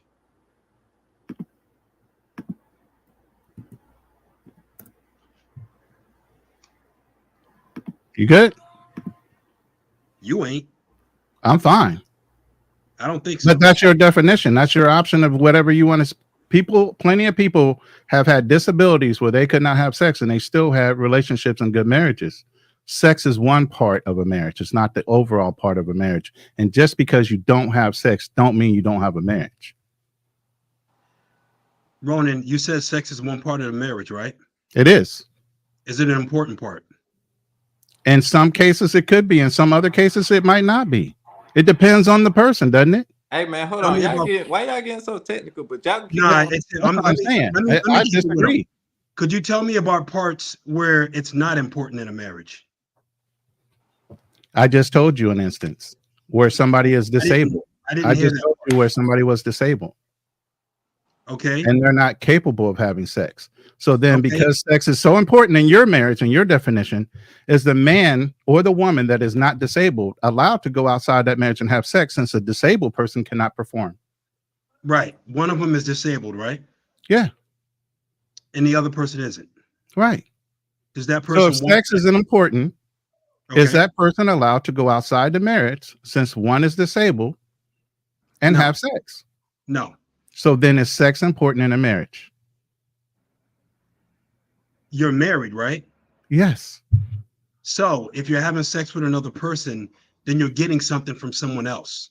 Correct. Even if you're not, you still want it and need it, right? The answer is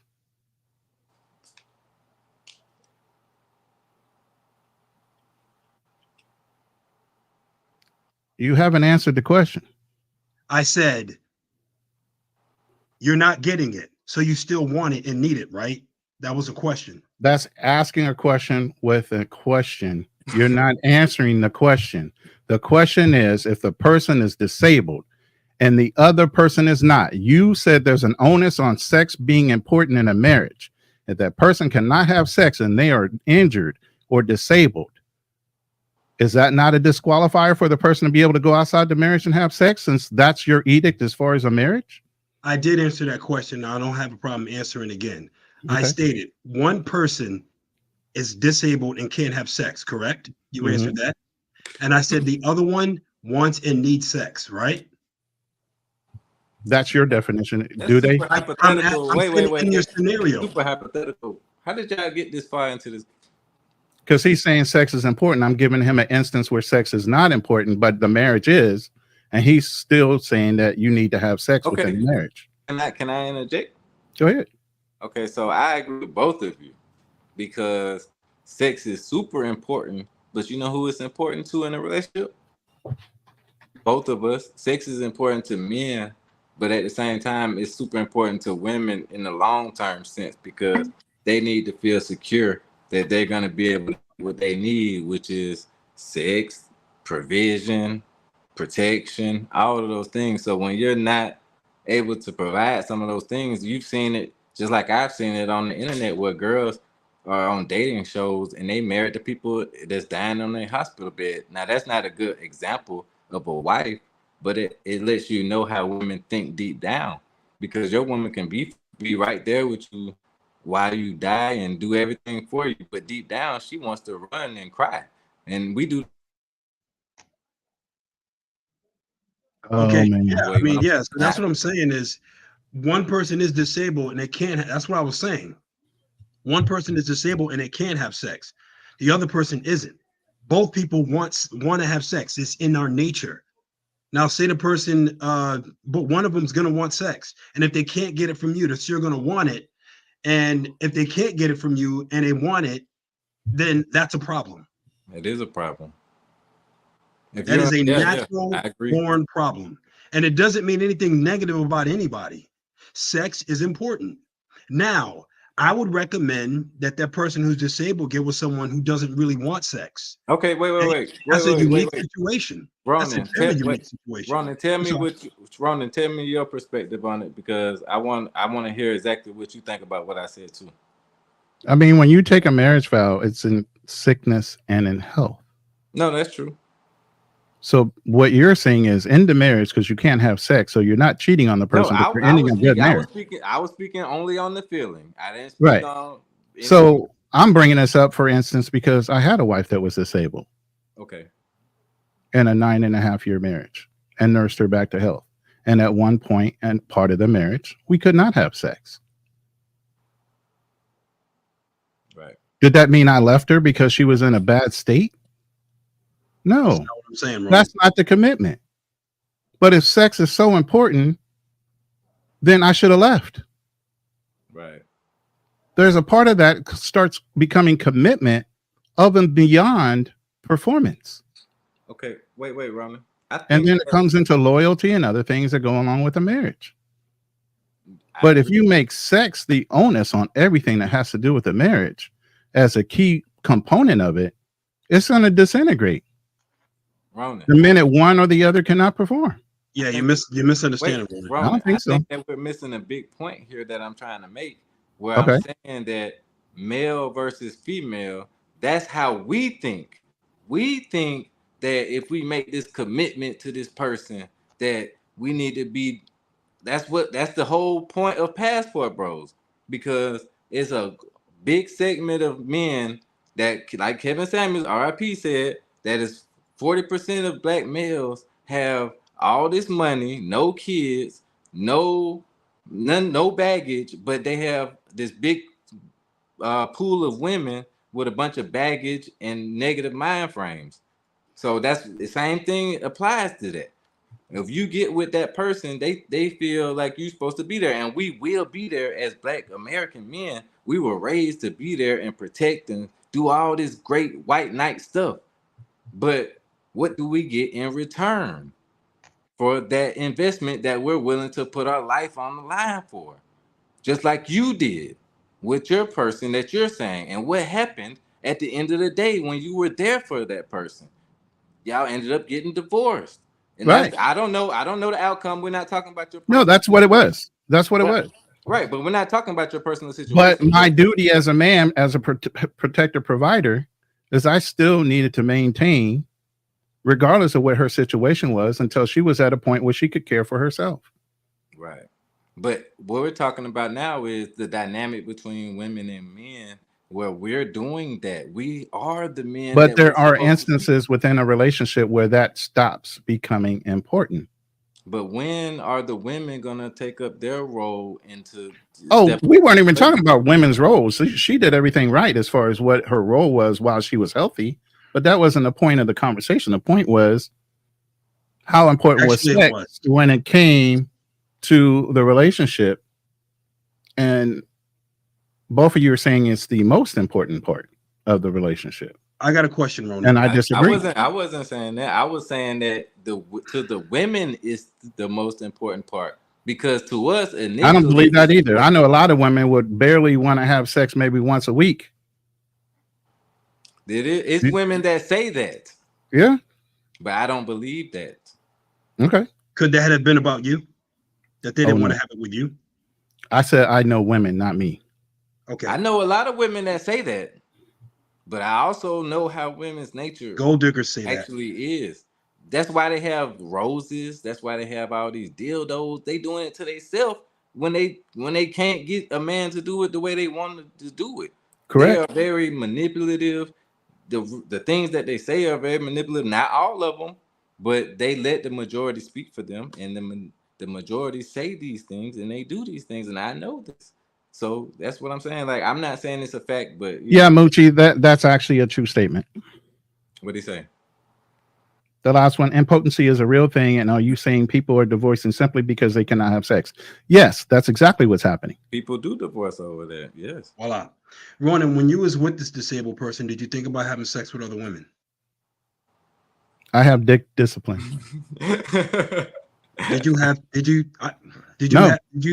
So you didn't? No, I abstained. Absolutely. Ronan you stand up guy, man. So you didn't look at other women, you didn't desire no. Okay. Absolutely not. Be faithfully married and still want to fuck other women. I don't. That has nothing to do with it. I mean, no, but but here's the thing: to allow your mind to go there allows yourself for temptation. So the best way to do that is just abstain and not think about that. But I think focus on other things. Because if you have a desire, that means something. Married men that's not. I don't think that's where he's going with it. But I get what you're saying. Yeah, I can look at other women, but the desire to sleep with other women when I'm sitting there devoted to a wife that's disabled is kind of fucked up in the head, really. Well, to be honest, we're talking about the human nature, right? To be honest, that's fucked up for real. Ronan, if you're saying you're faithfully in love with Ronan, one woman, calm down and relax. I'm not upset, sir. All right, but I'm trying to have a conversation. If I'm having a conversation and I'm trying to prove a point, if you're saying, I'm the one who's trying. If you're saying, if you're married to somebody that you say you profess to love, honor, cherish, you want to protect and provide for her, but yet and still, because of her situation, you want to have sex with somebody else means that you're weak in one of those points. No, it does not. Yes, it absolutely does. It means human nature. To me, your objection is one thing. Can I explain my point without you interrupting? Human nature will always kick in if you're not getting your natural need. Is that right or wrong? That is not right. Actually, it is. So it's you don't have control over your own mind. You don't have control over your own mind. Is it a man's? It has nothing to do with your own mind. It's your body. It's biology. So is it a man's human nature to be with more than one woman? It has nothing to do with what I'm talking about. I'm talking about wanting sex. No, you said human nature. So is that human nature? Not so human nature to cheat or sleep with. Dude, why don't you let me finish my fearless? I've seen you on a lot of things, and you have a very respectful way of explaining stuff too. So you should be able to communicate with me a lot better than Ronan. I said this. If you are not getting what you want, you're gonna need it. So you're gonna want it. You're gonna have a desire for it. It's in your nature. You guys don't agree with that? But because it has nothing to do with greedy. It's human nature. For something does not mean you go and take it. I never said go and take anything. That has nothing to do with what I'm talking about. Okay, yeah. Just Rona, I guess you would have a desire. Let's just for sake just say we have a desire. I don't know what the point of that is though. The point is he wasn't getting it. Therefore, if you have a desire for it, you're gonna want it. Okay, then what? If you're not getting something that you want, that's gonna be a problem. Then what? It's a problem. Do you act on it? The problem is, do you act on it? I'm not talking about acting on it. I'm talking about. It doesn't matter how much you want it. It doesn't matter if you desire it. You guys are missing the point completely. You're trying to make an argument with me and trying to prove me wrong instead of understanding what I'm talking about. Let me explain it again without anybody entering. I'm talking about a complete marriage, a solid marriage, a full marriage, a marriage that means you don't need nothing or no one on the outside at all. You got a friendship. You have the sex is good. The friendship is good. The communication is good. That is a real marriage that carries on into the future, and you're not going to need a divorce ever. So that's what I'm talking about. What happens when you get older and you can no longer perform sexually? You guys just proved that wouldn't matter. I'm saying, no, I'm asking you, you saying that you need something. So what happens when you get older and you can no longer perform adequately? And then, so does that mean that your wife should be able to go out and perform? I can answer that very quickly, Fearless. Okay. Good, solid married couples, they stay married until they're dead, and they enjoy having sex with each other until they're dead. Did you know Maybe you didn't. Let me rephrase, because you're not answering. Sure, no problem. What happens when you become older as a man and you become impotent? You can no longer have sex. Maybe you had a prostate disease and you can't function, or you are with a younger woman. With a lot of guys marry younger women. So when you reach 75 and she's 50 and you can't perform, is your marriage not valid anymore? I'm never talking about a valid marriage. You just said that. You just said I did not. No, Fearless. You guys always. I did not say valid. I said when I say marriage, I'm talking about how it's built, the pieces of it. I'm not talking about no paperwork. I'm not talking about no title. I'm not talking about any of that. There's all kinds of people with the title being married. Now, to answer your question, what happens in those situations, and a lot of times their marriage starts to fall apart. No, sir. So if you become older and you're with someone, it is beyond sex at that point. You are not with the person for sex. You are with them for love. So you're going to tell me a couple that is 90 years old together, that their marriage is falling apart because they can't have sex with each other? Their marriage doesn't fall. They don't fall apart. In other words, when I mean the marriage falls apart, they can still be together. They can still desire together, but they're going to have desires outside the marriage. I don't think a 95-year-old man is having thoughts outside his marriage. I said desires outside the marriage. Wait a minute. Hey, man, Moochie. Are you trying to say a 90-year-old man doesn't look at women and want to touch them? Y'all crazy. There is a difference. Of course, we look. Men always look. Y'all, you keep trying to change it up. Look, you trying to change it up. Everybody. No, I'm not talking about. Look, dude, Fearless. Stop trying to prove me wrong and just try to understand what I'm talking about. All right. Go okay. maybe I'm not understanding. I know because you guys keep trying to just prove me wrong. It's some big thing to prove me wrong. You're never gonna do it. First of all, I think you need to read the chat after this. Listen to me very carefully. Here, listen to me. The chat, dude. The chat is full of haters. Dude, I have more hate. Fearless. Whenever I'm on, the haters follow me. That's why people are here. They care to hate on me. Hey, you won't know about that? No, here's the thing. You don't know that? No, all right, Fearless. Let me explain myself. Fearless, hold on. Let me explain myself so you can understand what I'm talking about. Don't worry. When I say marriage, I'm talking about all the pieces that make a marriage: the sex, the friendship, the understanding, the peace of mind. All those things, even though you're still married and you're still with each other, if one part is still working very like love is the thing that is going to carry a marriage beyond anything. Okay. I said sex is a piece of it. Okay. Now, when you're missing a piece, that means your marriage is falling apart. You need those pieces. Now, if you're not getting it in there, or if you're not getting what you desire, what you want, then you're having desires outside the marriage. You're having feelings, you're having wants outside the marriage. So your marriage is not complete.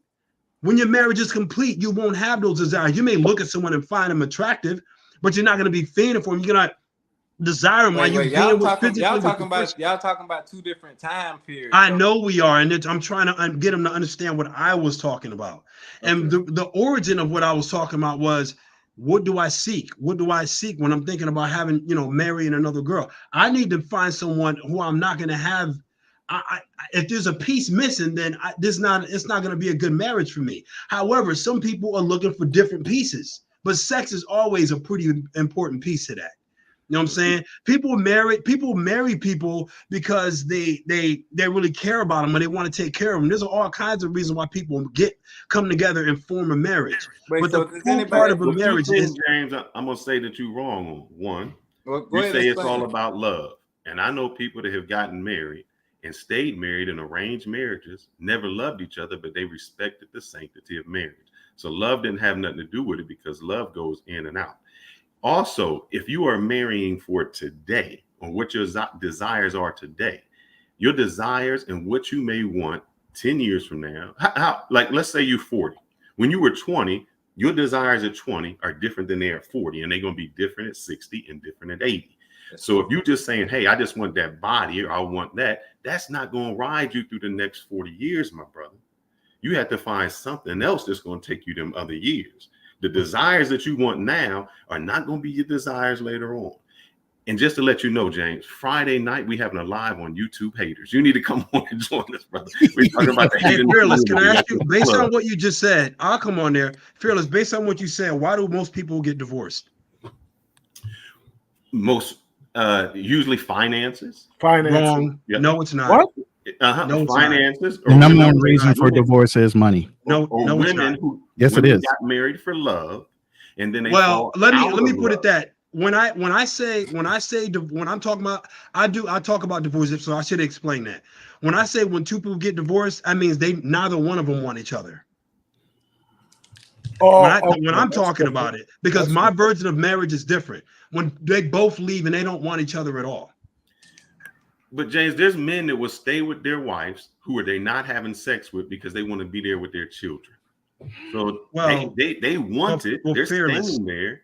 Usually the woman leaves because a woman is on an emotional roller coaster. And she's like, I need that. I don't feel love. I need that love. I need that excitement. Yeah, she's talking about sex. Chase. But the man doesn't feel that. Well, I know that. But she's talking about sex. So do you think if you can be married? I don't think she's talking about sex. Wait. I think it's about sex, bro. I think it's always about sex with women. I swear to God, I do. It's excitement. So James, do you think if you have desire outside of your marriage, that means you don't love the person you're married to? No, because love and sex is different. So that means you can have sex outside of your marriage and still love your wife. Yes. Then why would sex be so important? You just said it was so important. Yes, I understand that, but Fearless, this is what I was trying to say. If you're not happily having sex with your wife, then you don't have a solid marriage. You're missing a piece. That's my point. Loud Trippin hit a nice point right there. Men get married for love. Women need to be happy, and that is very true. Women want to be happy every day. James, just for point of clarification, how long were you married, sir? I was never married. I thought you were I don't married. believe in I don't believe in paperwork marriage. I was with a girl for almost 14 years, the longest one yet. I don't believe in paper marriage. I never have and I never will. Okay. I do not like it. I hate it, and I'm actually personally pretty scared of that stuff. How you hate it? You ain't never did it. What? Yeah, that's why. Because of reasons that all the divorcing and everything. That's Style like King, talking to somebody. That's like saying I'm going to Brazil, and they're like, I hate traveling, and I'm like, okay, where you been? Nowhere. Nah, that don't make sense, Style. I'm just saying, like, you ain't tried to just say you hate it. You know what I'm saying? Why would you try marriage to see what it's like? What I'm saying is, you don't I'm like. curious on how you can. I'm saying you don't like curious. the concept of Hold marriage. on. I'm curious on how you can define marriage and you've never been in one to define it for yourself. You guys People get married for different reasons. Let me help. Just like you would not commit. Hold on. You ran your mouth for a while. No, I didn't. Shut up, Ronan. Just stop. I see. I told you. Just like you can commit to a woman. Me, Ronan. Just like you can commit to a woman for 14 years. Marriage and another marriage. Just like you can commit to a marriage for or a relationship for 14 years. You couldn't do the final part, which is the paperwork, which is really the commitment. You guys left yourself in limbo. Yes, it is. Yes, it is. You left yourselves in limbo. You left yourselves in limbo so that neither one of y'all could have ultimate power on either one of your finances or whatever you were scared to lose. There was still no real commitment because you wouldn't go through with it. So that was a long-term relationship, but it wasn't a marriage. So I'm still confused on how you can speak on a marriage if you never experienced why you would actually sign the piece of paper and get married and put a ring on a person and say you're going to commit to him forever. Okay, Ronan, when you calm down and come off your high horse, I'm not upset. I'm just asking. It's a question. When you're ready for me to answer, I'll help you out and get you. I haven't heard an answer yet. You've been running around Robin Hood's barn on everybody's comments. And if come with an answer, I ran my mouth more than you today. You have. Off the wall. You have. I'm glad you said that. Run back the numbers, bro. Because Chris Cornell was very eyewitness for today, and now we know. And now Chris has an understanding of how things go the way they go. All right, Chris, I'm pretty sure you had. I will say this. Hey, I will say this. Now let me explain it again. Hold up, Chris. Let me explain it again. Well, my definition of a marriage has nothing to do with titles. You done, Ronan? I'm talking to you, dude. Chris can't even get a word in. You just called on him. I don't get it. Dude, I'm the one who's just trying to explain it to you. Go ahead, bro. When I said I'm listening, bro. I can listen. I got headsets on. I don't have to look at you. I can listen. I hear you. I think y'all, Chris, go ahead. Go ahead, Chris. No. I'm enjoying this. I'm enjoying this. This is a lot of fun. James, you did a lot of listening the first 3-4 hours. Last 20 or so minutes, you've had a lot of, but you've tried to explain your point, and I get it. I'm not against you, James. He's trying, but just as an outsider looking at this, we got to all define marriage because you guys all have it defined a different way. That's the problem I see here. James, you got your definition. Ronan, you got your definition. Everybody else has their definition. Until we can actually define what a marriage is, this conversation is going to go through loop to loop to loop to loop. In my opinion. I agree. No, there's only one definition of marriage, and Moochie is very correct on that. What is the definition, Ronan? Well, James, before he answered that, at what age was you with your girl for these 14 years, and do you have children? No, I don't have children. So at what age was she with you for those 14 years? Not your age, her age. I'm sorry? I was 28. No, the female, when did this relationship start? We were both the same age. It started when I was serving in Florida. She was actually Dominican. Okay. And she couldn't have kids. Oh wow. Well, what was the age? We were both 28. No, 28 is when you started the relationship? We actually were together the whole time. Maybe I'm not asking this right. At what age did you start the relationship? You saying the whole time, but I don't know what start means. We were 28 years old when we started dating. Okay. So you dated her to 38, say 42. Around that, yeah. So why take those vital years away if you didn't know you were going to get married to her? If you knew you weren't going to get married, because those are the years. Let me ask you something. I want you to do me a favor right here, Fearless. You stopped him in midstream of asking a question to ask him a question. No, because he ain't even done. No, not because I need to. I need to right now because you guys literally are goofing and not understanding what I'm saying at all. Hey, Fearless, I want you to sell me marriage. Sell you marriage. All right, here we go. Sell it. Sell your marriage. As a man, you're going to live longer. Why? Because you're going to have somebody who's going to make sure that you go to the hospital, that you're going to take care of yourself. One, it's going to take you financially better because you're going to save and you're going to have somebody to do for. 3, you're going to make a legacy. Doesn't matter how much money you make in life. If you don't have anybody to pass it down to or anything to do it with, it means nothing. That means you just die with nothing. You don't have a legacy. As my father said, he will never die. Why will he never die? Because as long as I have a kid with the last name and that kid has a kid with the last name and that kid has a kid with the last name, the legacy will go on forever. And you can't have that with somebody you just chilling with. That's true. What part can't you have? You can't have the finances, you can't have the legacy, you can't all that. So let's start off with one point. You said the finances you can't have, right? Usually single men do not have as much as married men because you gain assets when that happens. Okay, fair. Can I respond to that, sir? Mm-hmm. Until she divorces you and takes it all, which happens more often than not, right? Okay. I can keep going. He's right. Okay. No, here's the thing. That's like saying you're still looking at the negative aspect of it. You said the positive things.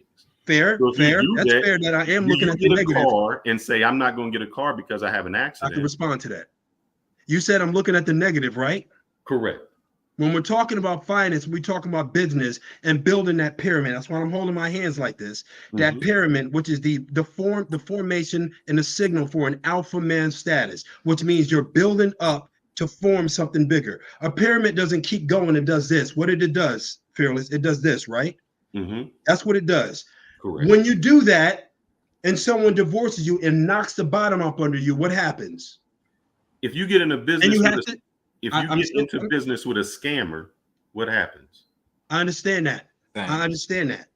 But the thing about a scammer is you don't know that you're being scammed until you find out that they're scamming you. They have to scam you in order for you to find out that you're being scammed. Right. I'm sure before you've gotten into any business, you've researched it to make sure that business was solid. Fair enough. Before I do any stocks or anything like that, I'm going to make sure that that's solid. And that's the same thing you should do with a woman. You can do that with a woman, but if she's good at it, you're not going to know until she gets you, right? You can check all, just like in HR, which is my profession, okay? Even though I'm in government contracting, it's still pretty much my profession. The most dangerous thing a business can do is what? Actually, they teach you about this in business overall. It's a strong foundation that HR is built on. What is the most dangerous thing a business can do over everything? I don't know. Hire someone. The most dangerous thing a business can do is hire someone. When you decide to sign that document, you are hiring her to be your partner for life, which means you are saying that you are 100% safe with that woman.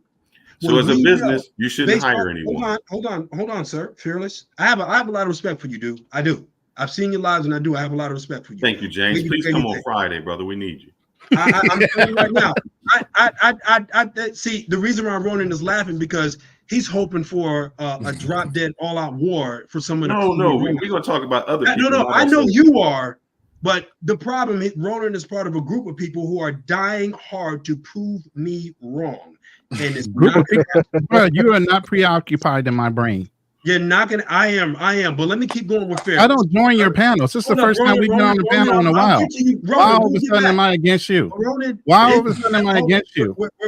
I'll get back to you later. I don't even get on panels with you, bro. I'm smart enough to know that I'm not right about everything. So if I no, you're not. I'm trying to figure out how all of a sudden I have a vendetta against you, and I'm never on a panel with you. This is like the second time we've ever been on a panel together. He did kind of catch a straight right there, James. You was talking to Fearless, and then I did that to him on purpose. But everywhere, bro. I know. It's my job. He called my name. What are you talking about? I wasn't saying a word. I was letting Fearless talk. That I'm trying to make. the most dangerous thing you can do is hire someone. And when you marry someone, you're doing the exact same thing. That paperwork actually is known to make women change. When they get married, the sex go down. When they get married, their minds start to change and they start to look at the opportunities they can have on the way out. When they know that the courts side with them, when they know that the people side with them, the world sides with women, and getting divorced for whatever reason she wants, she changes and it hurts her mind. Women are not capable. That is, in other words, what is known about women? They can't handle power. When you put it in their hands, they don't know how to handle it. I think that's a sexist thing to say, but statistically speaking, it has been the truth. Okay, as a business person, don't get me banned off of YouTube. Wait a minute.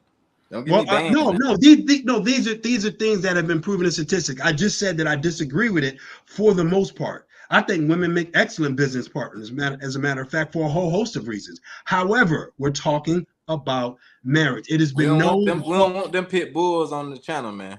Well, yeah. Well, no, they could bring it. Oh, I love it. Oh. Yeah, bring it to your channel. Come on, yeah, bring it to me. I've gone on plenty of all women lives. Y'all gotta know. I still gotta start getting these odds. I ain't arguing with the hyena. Oh, I've gone on all women lives and whooped some behind bad. I've been muscling up for passport clothes on a lot of lives, y'all. Y'all better start searching. Wait a minute, man. James, get to the third point. But anyway, what I'm trying to say is, what you understand is a marriage is basically the same thing. Hold on, Jane. I got you. No excuse. What's up, man? Man, what do you think about what we got going on here tonight, man? You the OG, man. What's going on? Well, I'm currently married. I'm not gonna get into the status of it, but I'm currently married, man. And is it to an American woman? No, it's to a foreign woman. Okay, can we ask the country of origin? Colombia. Wow. Okay, then no excuse.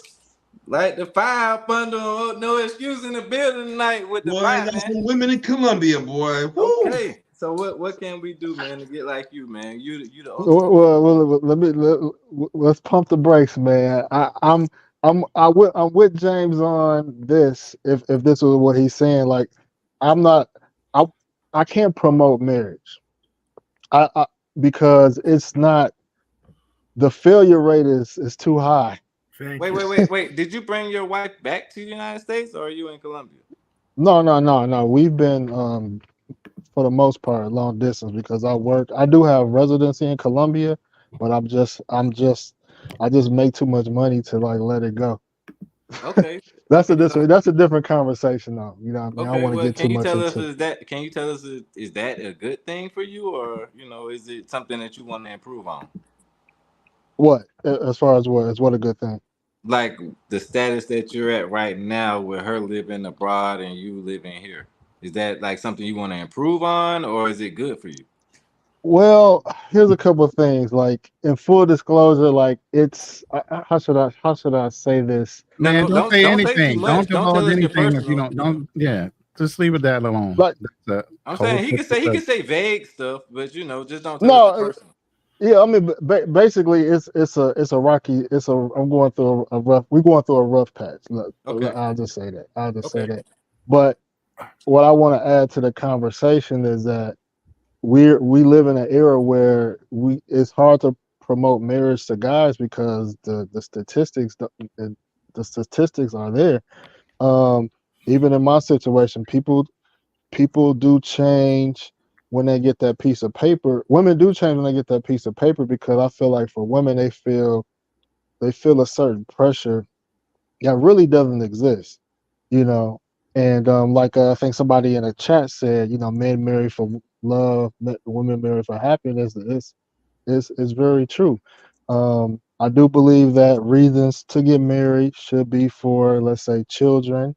We should have children in wedlock if we can. And for me, people have some people have, a religious conscience where they want to do right by God or whoever you worship or serve, whatever the case may be. So people have reasons. Now, outside of those reasons, if it's not your religious belief, if it's not children, or if it's not, some people do need to get married for a certain benefit. Some people need those health benefits. Some people do need to get citizenship in another country or residency in another country. So there are those type of benefits. But if it's purely just on love, it's not. It just doesn't really. It's just not realistic. It's just rare. And then some of the things that I discovered being married in general is that, like, when it comes to taxes, like, I ain't gonna lie, like, when you file taxes, you have to report that once you're married, you have to change your filing status, either married single or married joint.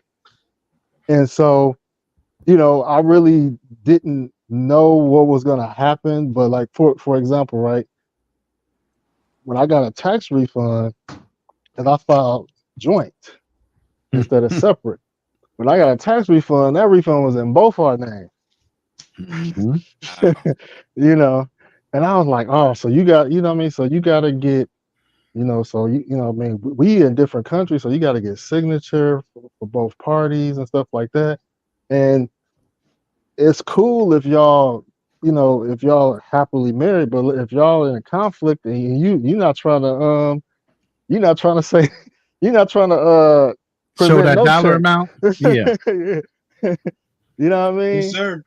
So your money is her money. Yeah. Can I just say this? Because James, I actually agree with like everything you said. Your points are right on about marriage, because let's look at the statistics, and statistics don't lie. Let's talk about North American statistics.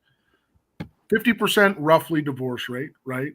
And 80% of those marriages are unhappy, or they're together for whatever reason. I mean, those are the statistics, and you can't leave it. And not only that, guess who normally initiates the divorce? Is it men or women? It's women. It's women. It's women. At what rate? 80 to 90%. I've done the research on it too. 80 to 90%. James is 1,000,000% right with the stats. Why bother getting the state involved in it anyway? You don't need the state involved. But that wasn't the original question.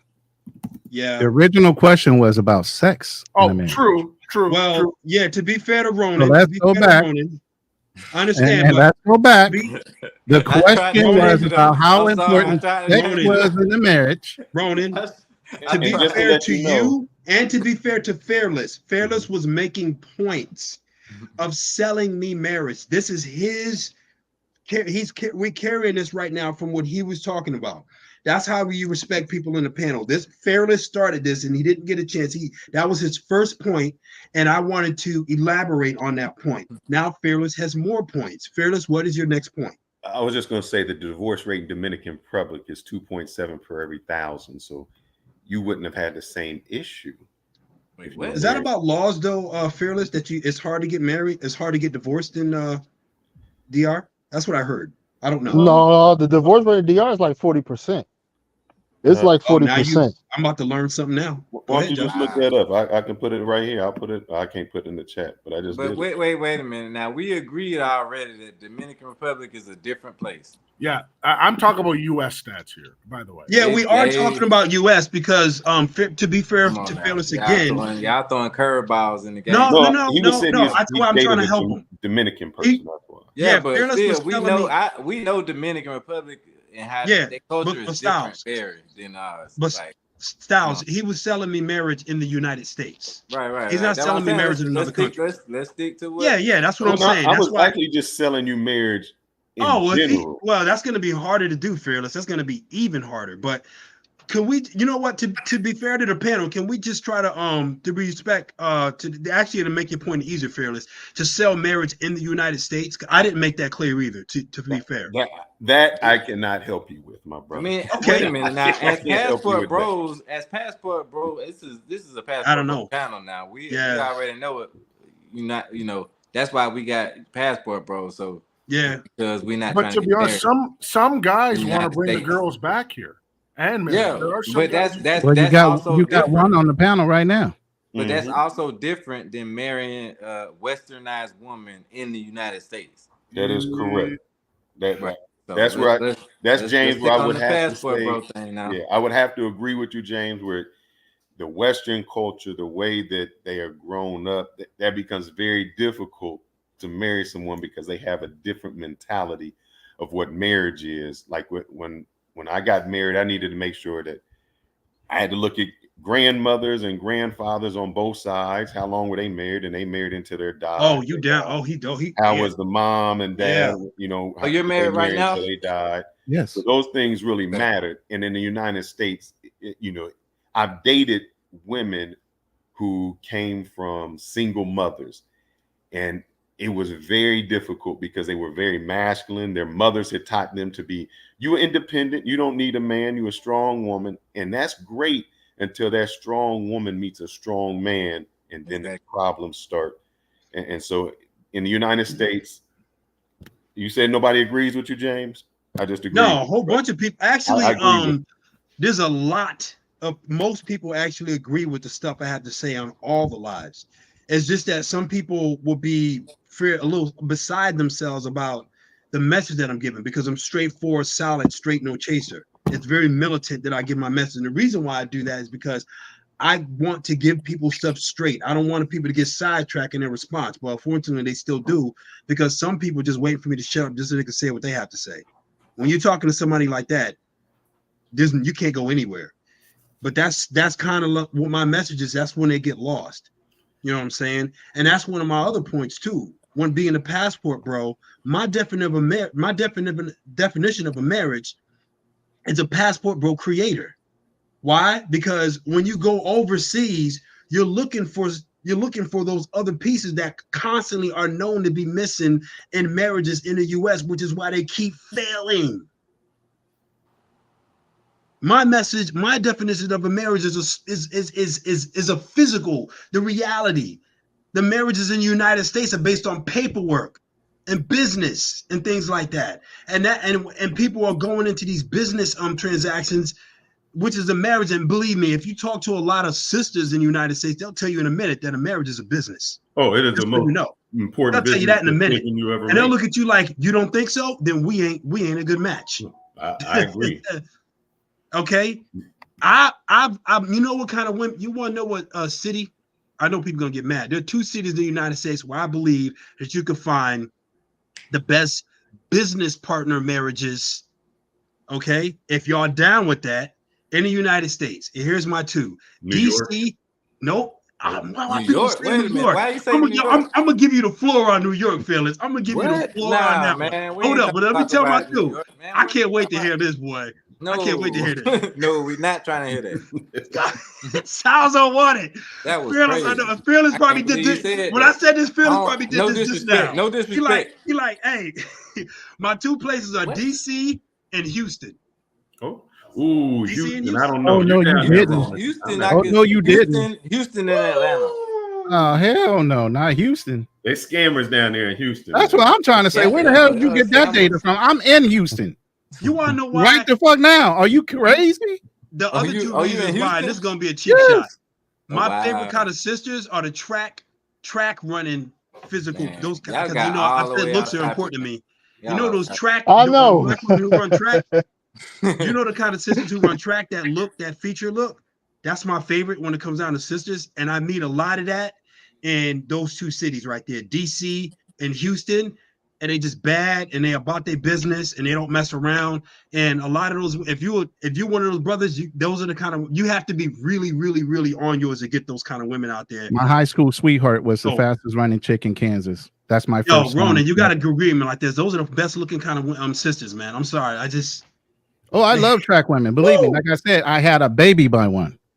Oh boy, I get it. Like she's young, but oh my god, I forgot her name. Y'all go ahead and go, because I'm gonna try to remember this girl's name. Gabby. Oh, there it is, Gabby Thomas. Y'all go look on your phones and look up Gabby Thomas. That's my favorite look. That's we still on Sex and Marriage. Yeah, I have a question for Go ahead. Do you think that your marriage would be different if you both lived in the same location, whether that's Colombia or United States? I feel like this. Anything that's leading towards how should I say this? Anything I will say this: if whatever's gonna happen is inevitable, you just delaying it. So if I'm having issues, if we having issues, me and the dynamic is in my favor, it's only gonna amplify if she is with me in the U.S. Now, if I was there in Colombia on a full-time basis, it would just delay the inevitable. Those, you know what I mean? What's lingering is still going to come to the head at some point. So, you know, the challenges, everybody have different issues or challenges in their in their marriages, especially the guys that divorce. But regardless of what those issues was, the common denominator is the woman filing. She's not happy with something. That's the common denominator, regardless of what happened in Ronan's past marriages or mine or anyone else's. The common denominator statistically, not just in the US, in Rwanda, they have a statistic saying 80% of women file for divorces in Rwanda. So it's not just a matrix thing. Even one of the homies interviewed this Ethiopian chick, shout out to Jay Focus. She said that divorce rates are rising in Ethiopia. The world is changing. So I guess what I mean by that is what's happened. Like if you look at usually when people do not live together, their life experiences make them different. Like if when they interviewed the basketball players, they said, "Man, I'm on the road, 9 months out of the year, and I just come home for a few days, and everything is cool." Even like Grant Hill said, everything was cool until I stopped playing, and then she had to see me every day. And so when they seen each other every day, it was like, oh, we really got to get along. And so, even like with your wife, when you start with anybody, when you start to have different experiences, and it's just like they grow apart a little bit. Yeah, that's true. But like I said, I feel like, but if I was there, I feel like I would still be delaying the inevitable.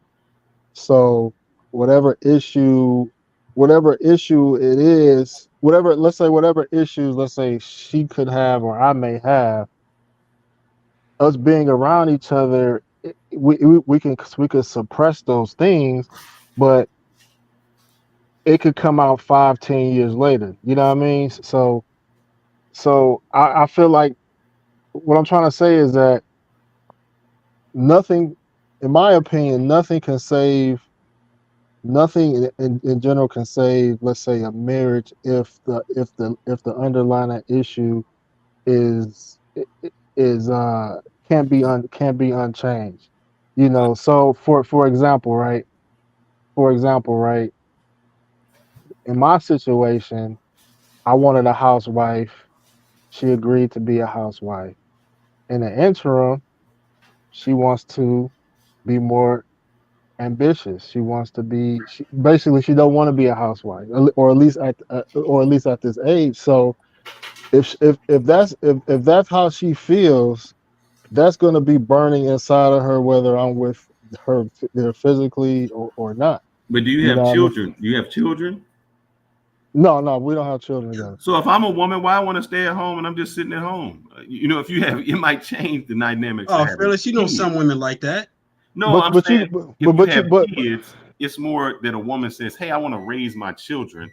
I don't need to go work. I'll stay at home and raise my children." You got to give her some kids. You're just saying, yeah, there's actually Fearless. There's a lot of the countries that passport bros choose, their women are raised to literally be that, a stay-at-home wife. And and Fearless, that in strong households, but he's not in the house, brother. He's not. There's a lot. Wait, let him finish. Let him finish.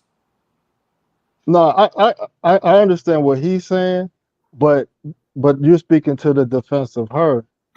At the end of the day, as a passport bro, I'm traveling I'm supposed to get what I want from a foreign. I'm supposed to get what I can't get in the US. You know what I mean? And like my homie QB said, a woman is supposed to be on your program. That's the whole point of going overseas for passport bros. Fit, feminine, friendly, a woman being on your program. Wait, no excuses. No excuses. How long did it take before that change happened? I would say probably a year. I mean, but what's crazy is that we've been together for 4 years. We got married, and then after the first year, all these demands and expectations and things came about. Um, which can happen. Some people have certain expectations once you sign that piece of paper, or some people want expect things to go at a certain pace. But whatever the expectations is or disappointments is, you have to work. Once you're married, you have to work through it. You know what I mean? What happens? What we're seeing. I'm speaking my situation as an example, but I'm trying to generalize it worldwide. Um, women, the divorce rates at 80% is because women are losing patience. They're not happy in that particular moment, and most of the time, women regret getting those divorces in the first place. So say that again, please, real loud, so everybody can hear. Say that aloud. Say it real loud now. Most of the time, women regret those divorces. They end up regretting those divorces. So every woman I ever dated, every woman I ever married, always tried to come back. That's true. So we marry women be getting married. Women be getting divorced for just brainless, just out, just like no brain at all, no thought. They just don't say that. Don't say that. I know they get divorced because they're not happy sometimes. Well, no, I know, but they think if you say that, they're gonna tune. But I'm saying I agree with you, James, but they're gonna tune that out. I didn't put it right. You gotta put a reason behind it. You can't just say there's no reason. So it is a reason. I have a question. They get bored. Hey, Sal, let me. I'll say this: they're not happy for reasons that don't make sense, right? Or they don't right. It don't make it don't. Well, yeah, to us, okay, yeah, but the reasons are not founded on enough information or enough facts to legitimize their divorce. But with no excuses, he said that she's not on his program. So that's solid. Oh yeah. No, but what is your program? Meaning everyone, I think, has to have a purpose. That's why I said if a woman has a child, she stays at home because she has a purpose. If you take somebody like Anton Daniels, he says, no, my wife doesn't work for somebody else, but she works for me because that is her purpose. That means she's just not staying at home doing the house. It's like I have a purpose for her to get up. Everybody has to get up and serve some kind of purpose. If you're just sitting there and you don't have anything to do, what is it? What is the devil's hand? Boredom is the devil's playground. Idle hands is the devil's playground. Also, fearless. There's something else I believe in as an alpha male brain or alpha male goal. That's I'm always shooting for alpha male status. I believe that all marriages should be based on the man's program, 100%. But I'm saying, what is his program? Meaning, if he has a program, I want to know that too. That's what I'm saying. So when it comes to a housewife, right, or having children, right, if you should even my past pastor said this, you shouldn't get married and then I don't believe in having a baby right away. Every phase has to have patience. It took me 4 to 5 years to marry this person. It should take a couple of years to digest the marriage and see how the marriage is flowing before because having a child, that's an 18-year commitment. That's a bigger commitment than marriage.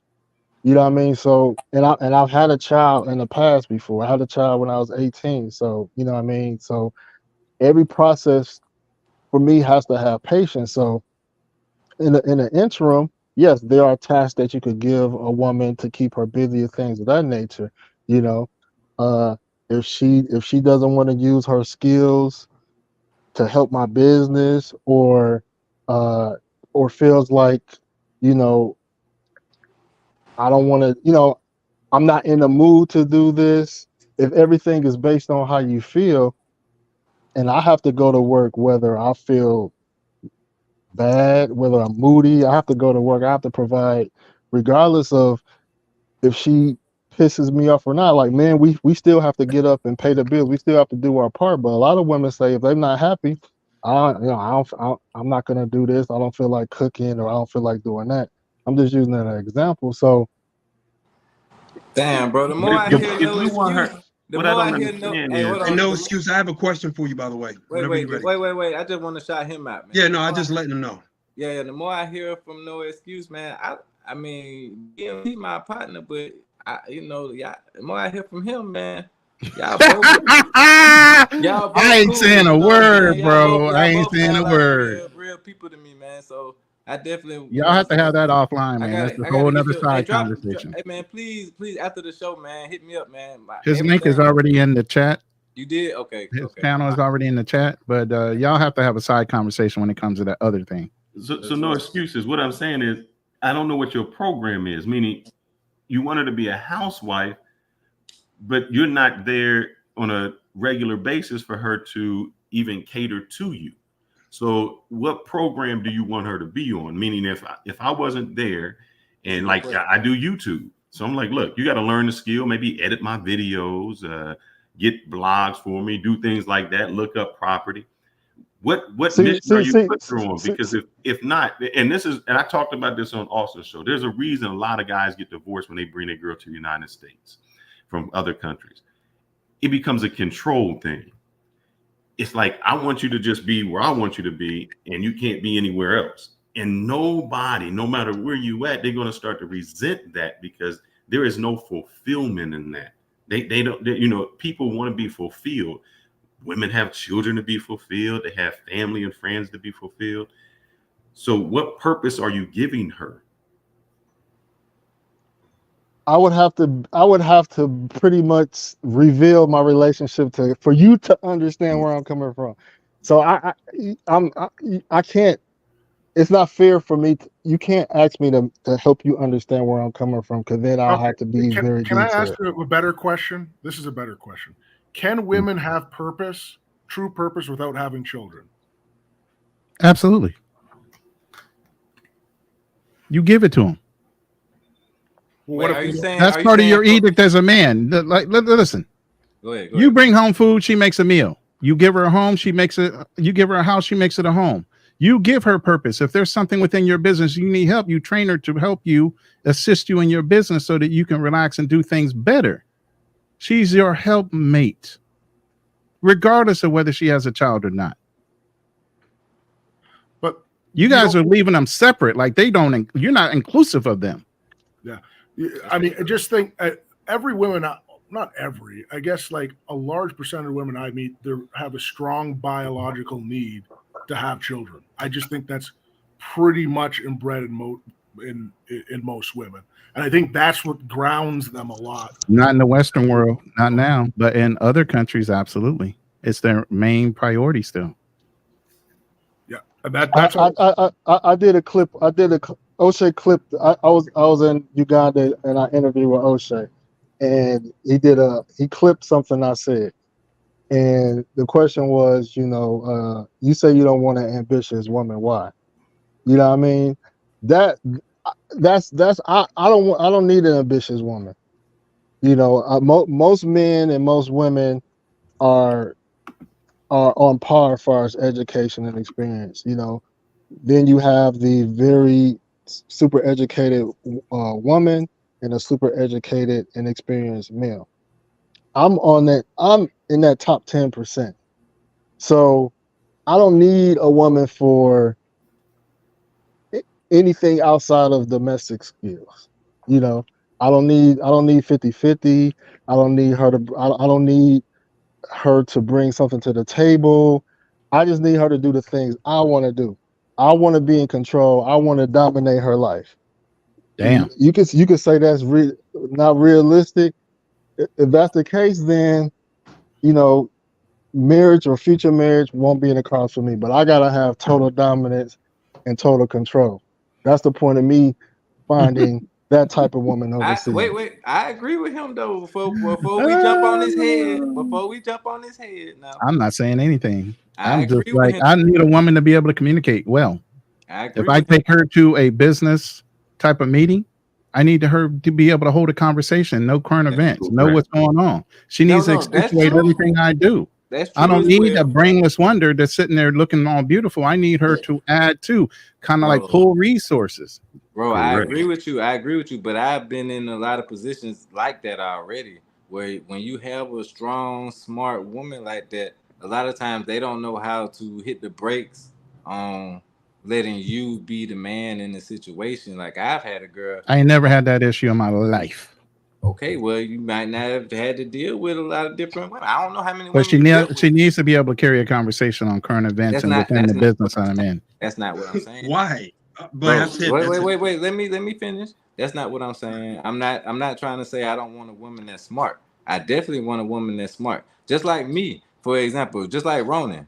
You are a very smart person. So if you and your wife go somewhere and she is the person that works there and her boss is talking to you, you're not going to cut your wife off to make a point about something. You're going to let her finish talking to her boss and handle her business so you can keep making that money and go about your business, right?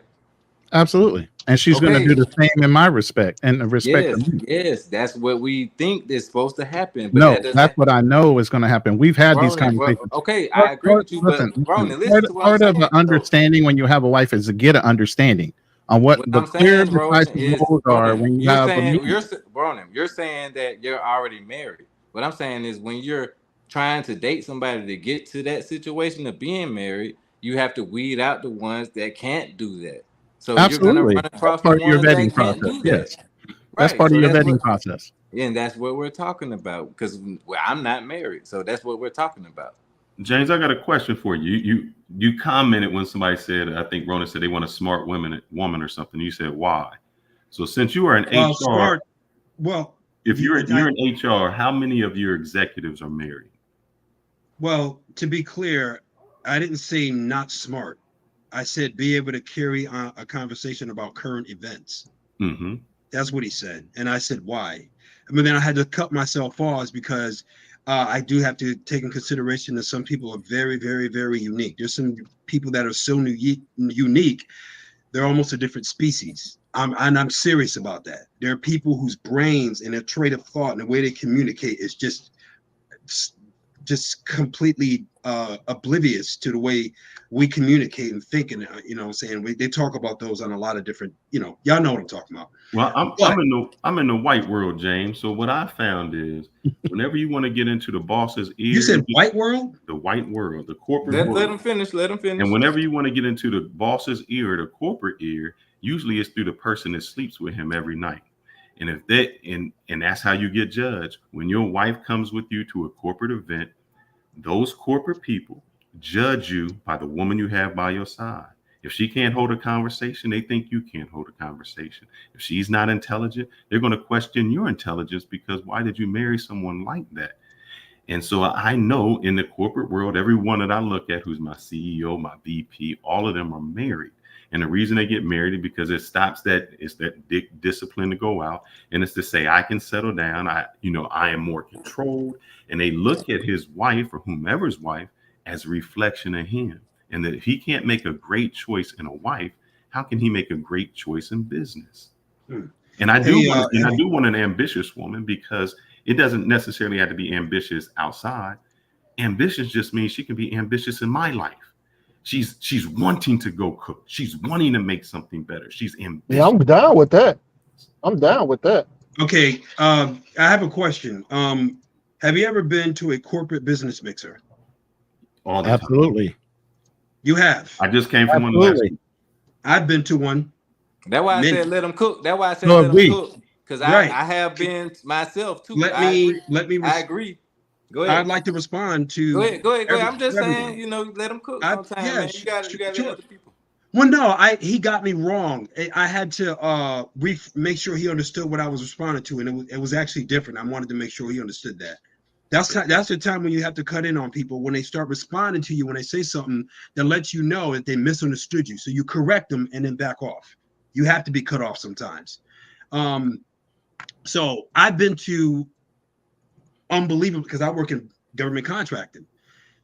So we have business. We have when we meet with a lot of the big heavy contractors, and when they come out and they bring their wives, and I got to tell you, these really high profile dudes, a lot of their wives, when they open their mouths, they are not very bright.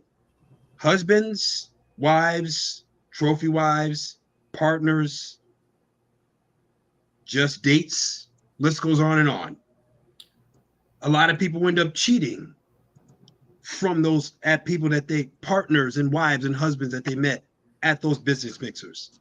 And under no circumstances will I ever make a judgment about a possible business partner because their wife or their husband is not that bright. There is nothing in business that, hold on, fearless, you'll be okay with that? Just let me finish up. All right. Let me finish up. There is nothing and nowhere taught in business that would make that make sense in any way for this simple fact. That's you're not going true. to business with them. Then why do we, when we elected a president, let me finish, guys. we always look at the first lady? I don't understand that, but let me finish. Unless the business transaction is unique in that sense, or if the partner is extreme, that is absolutely taught in business. Again, if the business transaction is unique or the partner is extreme, I don't need to go into that. Y'all could really come up with all kinds of reasons to verify that. For example, you said Michelle Obama.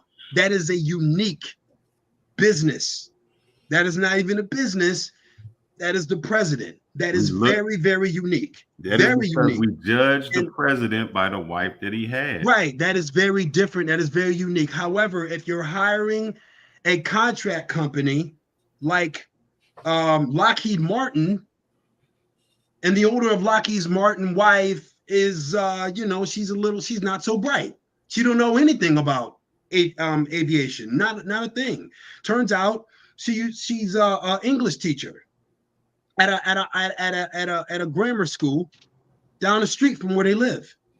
All she teaches is English. She knows nothing about business. She knows nothing about aviation whatsoever. No, sir. I think you just went way up. Am I getting off top? Go ahead. Yeah, she doesn't have to know anything about his business at all. She just has to be able to be someone who can converse intelligently. It can be about weather. It can be about anything, but they judge you on the way that she can communicate.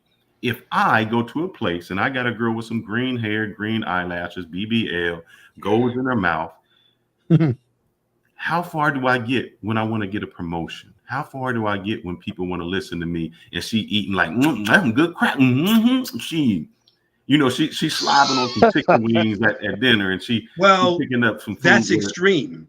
But that's let exactly me say one thing. Go ahead. Okay.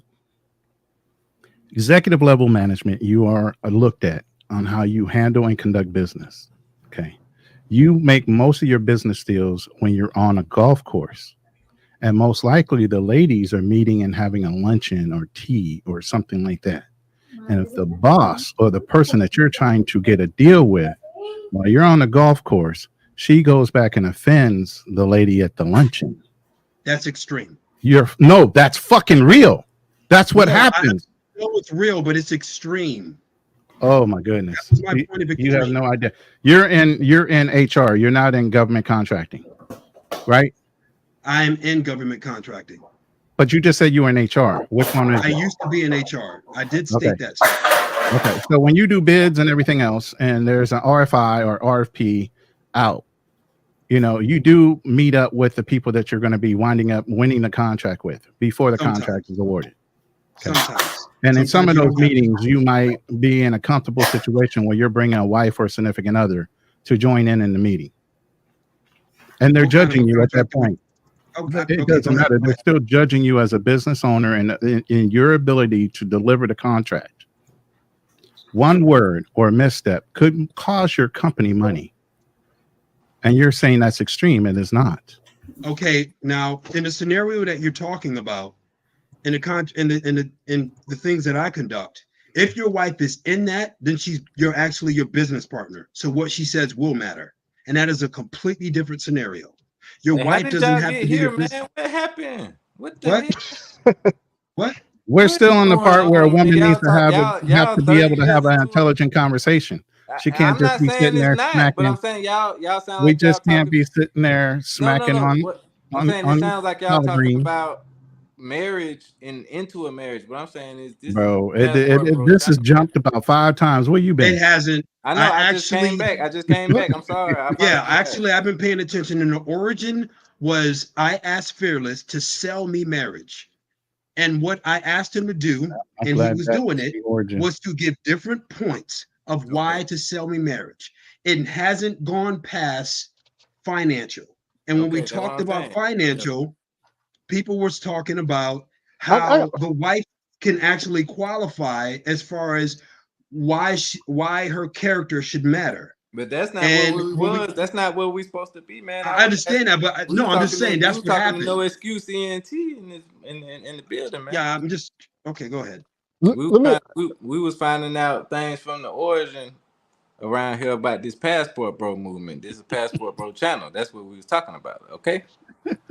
let me I want to say let me say something real quick, and this is kind of towards I think it is Fearless. Yeah.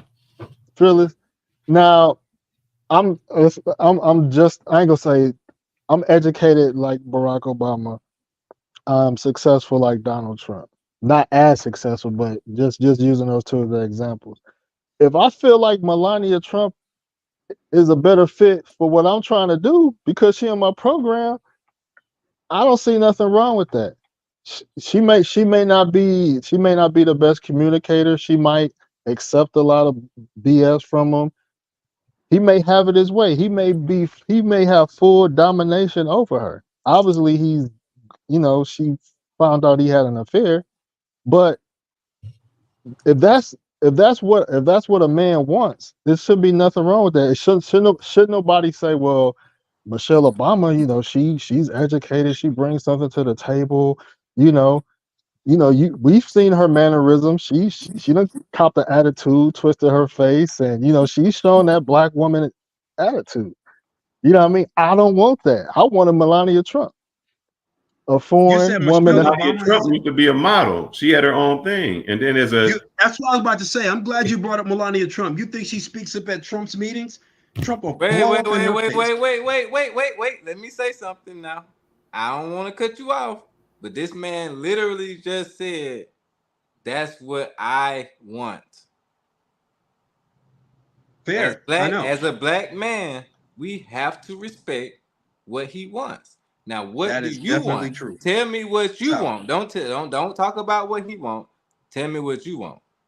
well, no, I'm glad he said that because he goes into my point of what I believe. Okay. We were talking about what a marriage is, and what we're talking about what qualifies and what keeps people happy. And one of those qualifications was she has to be smart and on your level and being able to carry a conversation to things. And I came in, and so it's like, why does that matter? And that's where we went into character of the partner. That's how we ended up here. Okay. But it's all right. We can let the conversation go in the other way, just as long as we're having a conversation about black men in general and what direction we should be going into in marriage and kids and where we should live and going into business and what women we should choose, what women we should ignore. All those things go into that because there is a goal here. And one of the major goals is for black men to be on track for a positive future for all of us so that our kids can see like, I want to be like him and be pointing at a regular black man being regular in a sense where we are solid in business owners, multimillionaires, multi-billionaires, owning things and just being out and just we're so solid on our feet. You could be a manager on Walmart and we're doing it so well that people say like, I want to be like him. Why? Because he's doing it so well. He's got a beautiful wife and beautiful kids and a house and everything, but he's just a manager at Walmart. Right. He's solid, he's fit, he's smart, he speaks languages, all the whole 9 yards. If you are so amazing in your position, you're going in, that's a good look. A kid could be like, I want to strive to be like him, but in his strive, he ends up being the president of the United freaking States of America. Yes, a kid can actually strive to be like someone who's just a McDonald's manager. That's right. And in that stride, they could push themselves and not realizing that they're going to completely surpass this person. And by the time they're ready for college, they're getting straight A's. You know what I'm saying? Because you got to get your grades right to be that's their mindset. You can't be doing stupid stuff. You can't do this. And next thing you know, they got a big fat bag full of scholarships all over the place. You know what I'm saying? That's how this stuff works. So all this comes into play. All of it does.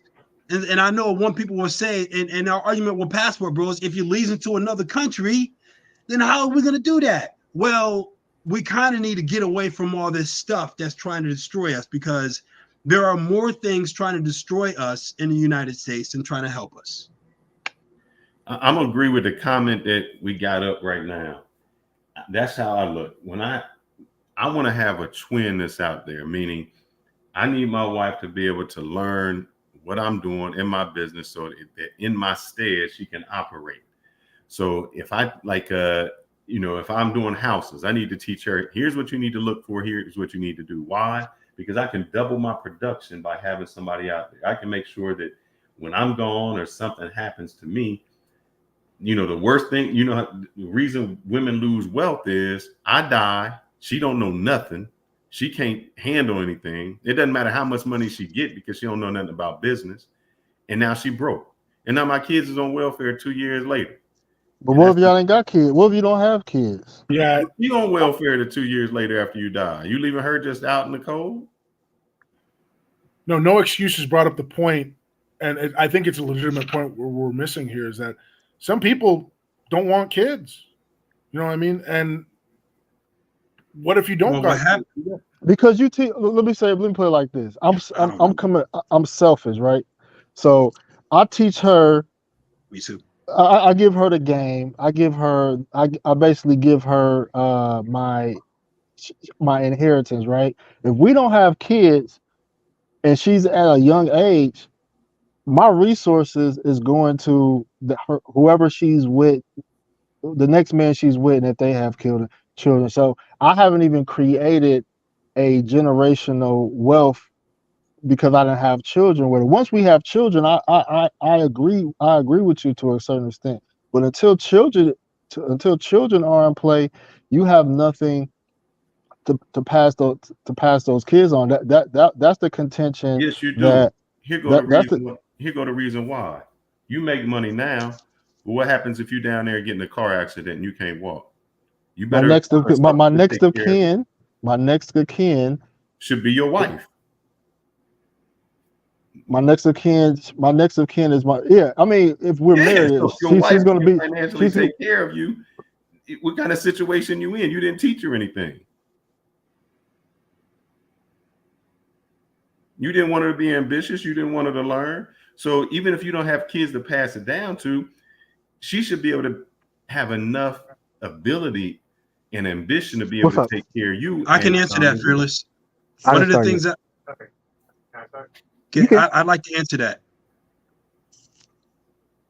One of the things I said, which is what I think is the woman needs to be on a man's program. If the woman is on a man's program, she will follow your lead. And if she follows your lead, if you die and leave it to her, you good. Intelligence is something that I am attracted to in women. Now, keep in mind, I didn't say dumb. She may not be hip on current events, but that doesn't mean she's not intelligent, because not being up on current events for a lot of people, this is the new trend that's going on.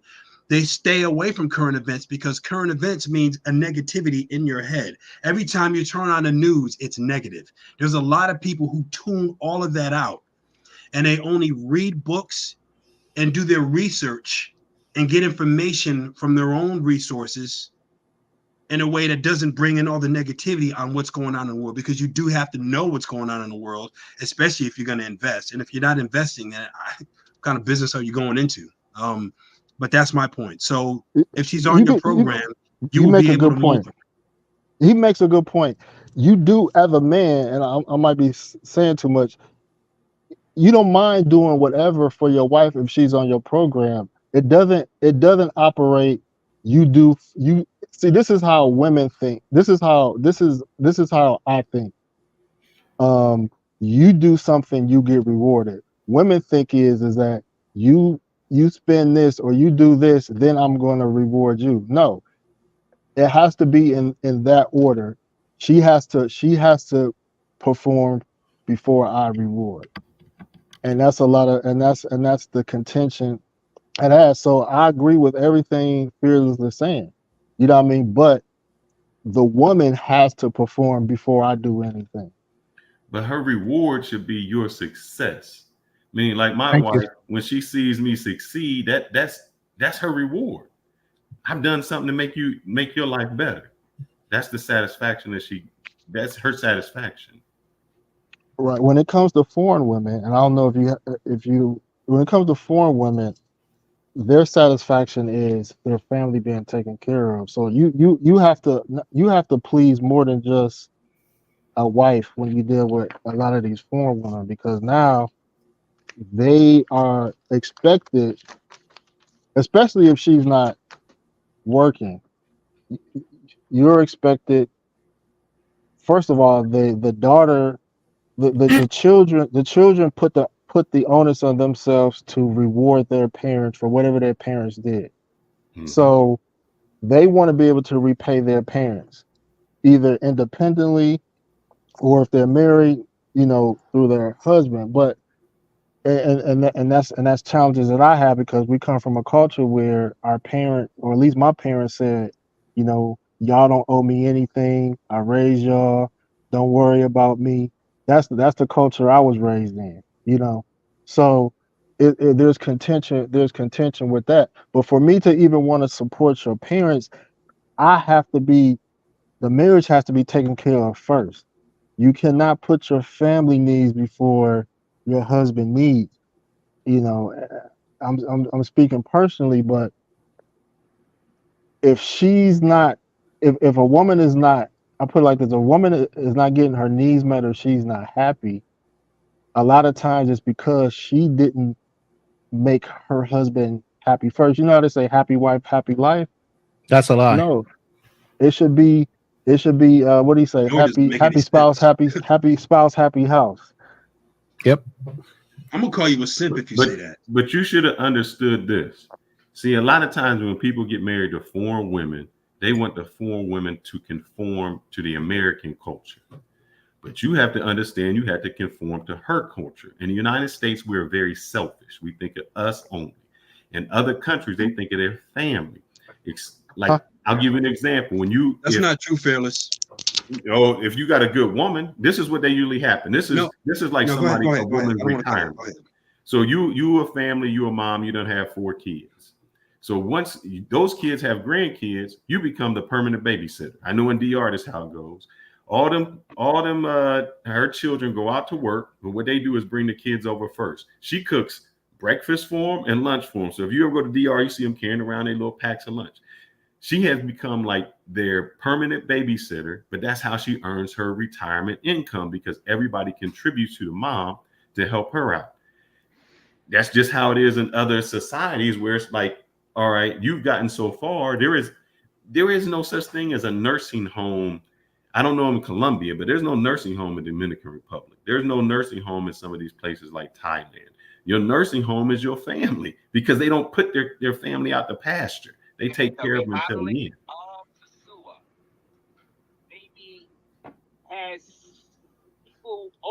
Somebody got Razor Rays on the background.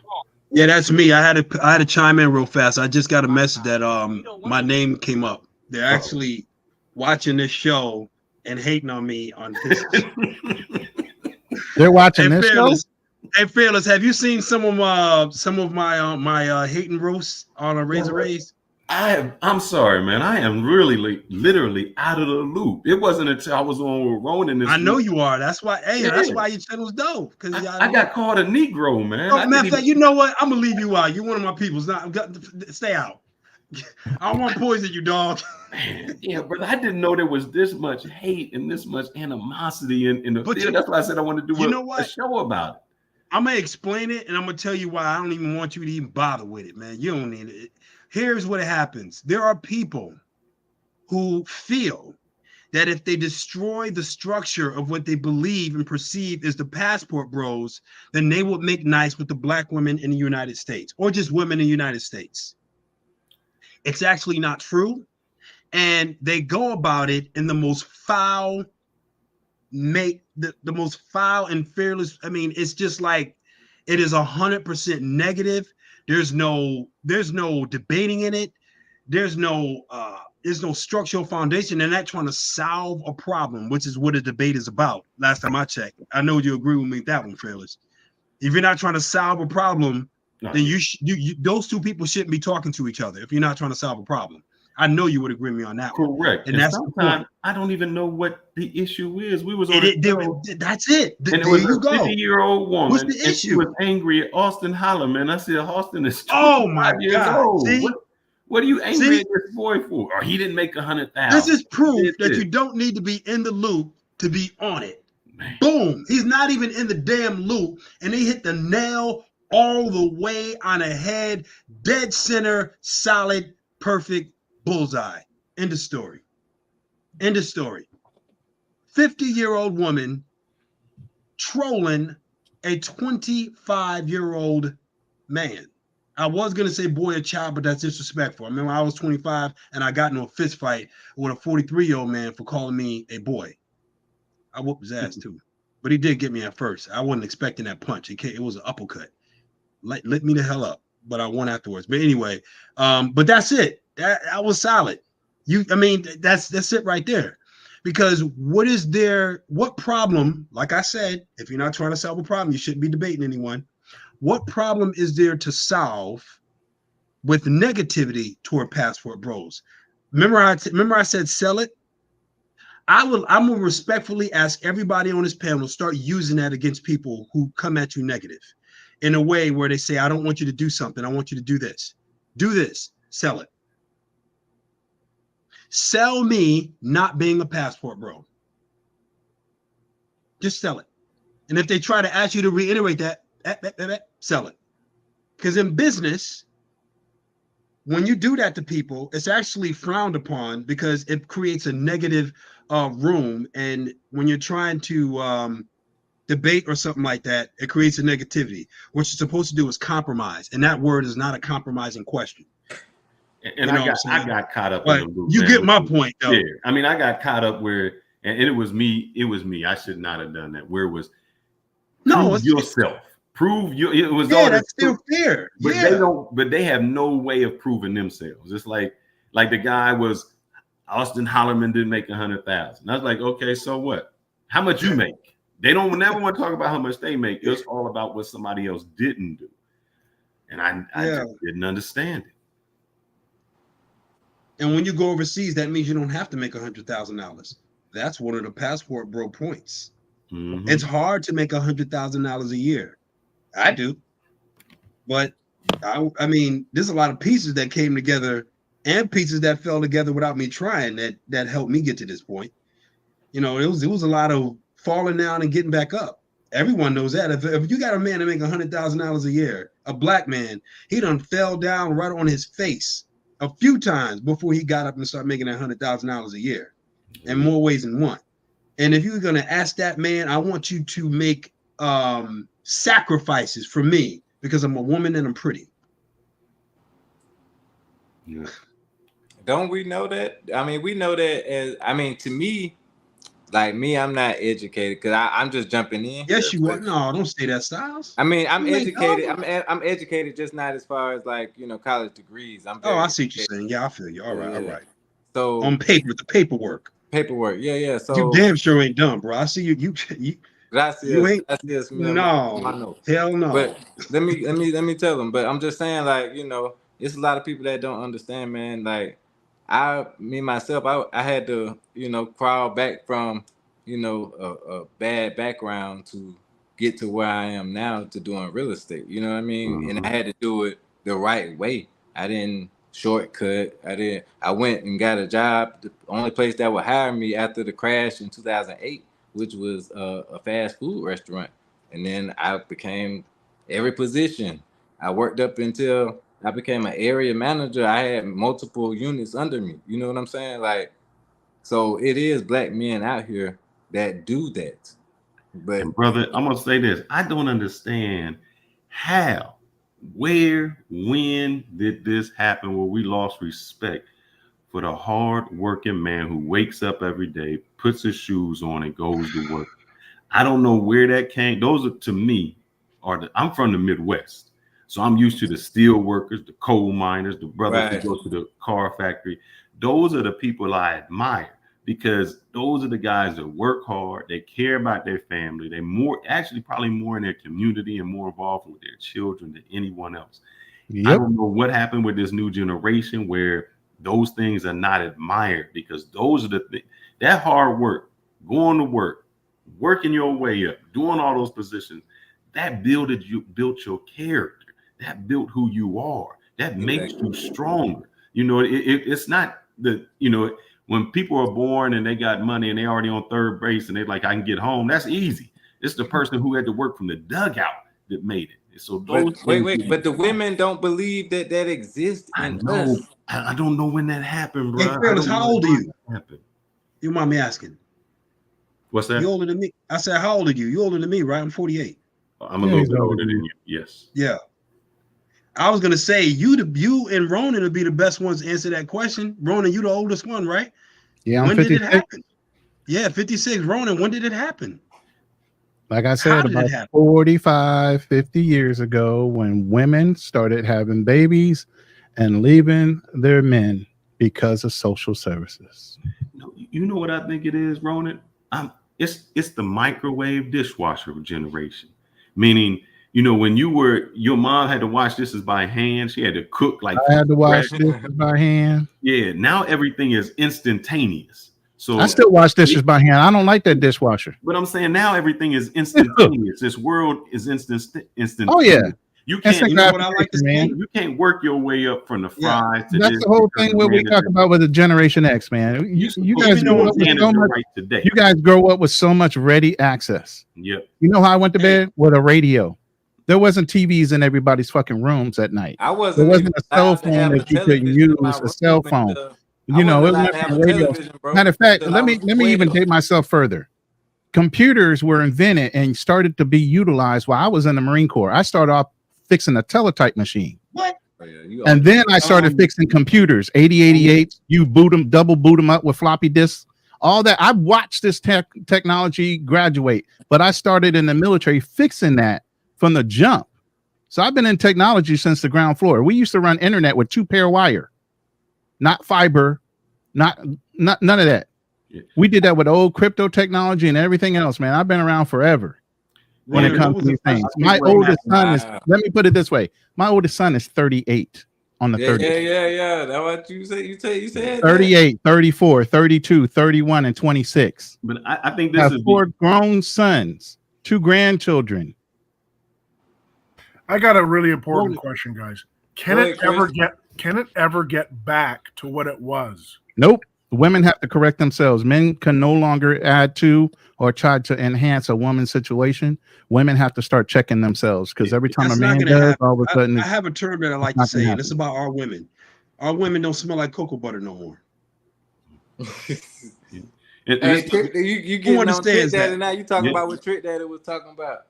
Who understands what I'm saying? Fearless, you understand what I'm saying when I say that? Yes, sir. Yeah, everybody used to rub themselves down. I hate when people don't understand when it's that, but Fearless understands. It's if you really let your mind go there until when our women used to smell like cocoa butter, and you really literally mentally go there, you will understand what I'm saying. And they don't smell like cocoa butter no more. They really don't. I know what you're talking about. I remember back when they did smell like cocoa butter. And I'm telling you right now, all I thought about was our women. Mm-hmm. There were Spanish women over there. They were right next door to me. Yeah. But when our women were smelling like cocoa butter, they were sweet. They were our home girls. They was down with us. They were. Go ahead, y'all, man. Yeah, because I remember this. You said why it changed. This is the only generation that a 22-year-old can make more money than an executive just by going on the internet. So that's why it's hard for them to respect access. The access. People never had to do hard work. If you're a person that never had to do anything to make those funds and work hard, you can do some Instagram photos, or you can do something crazy like that, and you can make a lot of money, and you've never put really a hard day of work in. It's hard to understand your journey to get there. But it was dead in the 90s, man. It was pretty much going out the door in the 70s. You think so? Ain't no nut for free. Gotta have a J-O-B if you want to be with me. Ain't nothing going on but the man, don't give me no copyright strike singing nobody's song. Oh, shoot. Hey, I got the vocals, man. I might get you one, man. Do the whole chorus over there. But y'all, my old unks, man. We went out there in the cookout, sitting over there. They talked about it. Our aunts, Our aunts like, hey, you better not be trying to lie about what happened back in the the spot. But now this is the generation. These last years, you know how somebody could check your child back in the day. Grandma or auntie or some strong black woman in the community could check your child and then come back and let you know. Now you can't say nothing to nobody's kid. Don't you talk to my kid. What's wrong with you? Even if they're giving them proper corrective action and type of mentorship, can't say anything to nobody's kids, man. And that's long been gone out of our community. Long been gone. And that is the reason why eminent domain is created. They deliberately destroyed our communities. I had a community growing up where I grew up in Bridgeport, Connecticut, 346 out Randerson Avenue, Marina Village out in Bridgeport, Connecticut, down the street from Seaside Park. Go look it up. My neighborhood has literally been destroyed. Like the Hulk came over there and destroyed it, and Captain America built something over the top of it. Gentrification. That was big back in the 80s and 90s. Everybody. I could walk around. Drug dealers were over there, but we never had to worry about them. They didn't bother nobody. But even drug dealers had respect. If the mother of the community walked through the block, everybody straightened up. Mm-hmm. Wait a minute, guys. Wait, guys. Are we saying that there's no place on the planet where they have? No, of course not. We can go. We're talking about no. My main question, and I got two answers. Ronan said no, absolutely not. Hard no. James had a pretty hard no. I didn't get the Fearless or Style King, but Fearless. Do you ever see it going back to that era within our lifetime? No, not within a lifetime. It is. Because technology has progressed so much that a younger generation can take advantage of that and never have to really suffer or do any hard work. And I think that's what makes I got a good question. A man is the valleys, not the peaks. You know the only way it'll go back to the way it was? A fucking EMP goes off and blows up every No.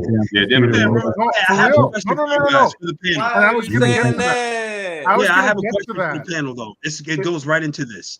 Politically speaking, not a political conversation. Well, it might go into it, but politically speaking, what political action of any kind needs to happen in order for it to begin to get to that point?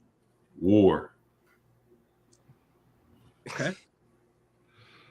It's never going to happen because both political parties are saturated with corruption.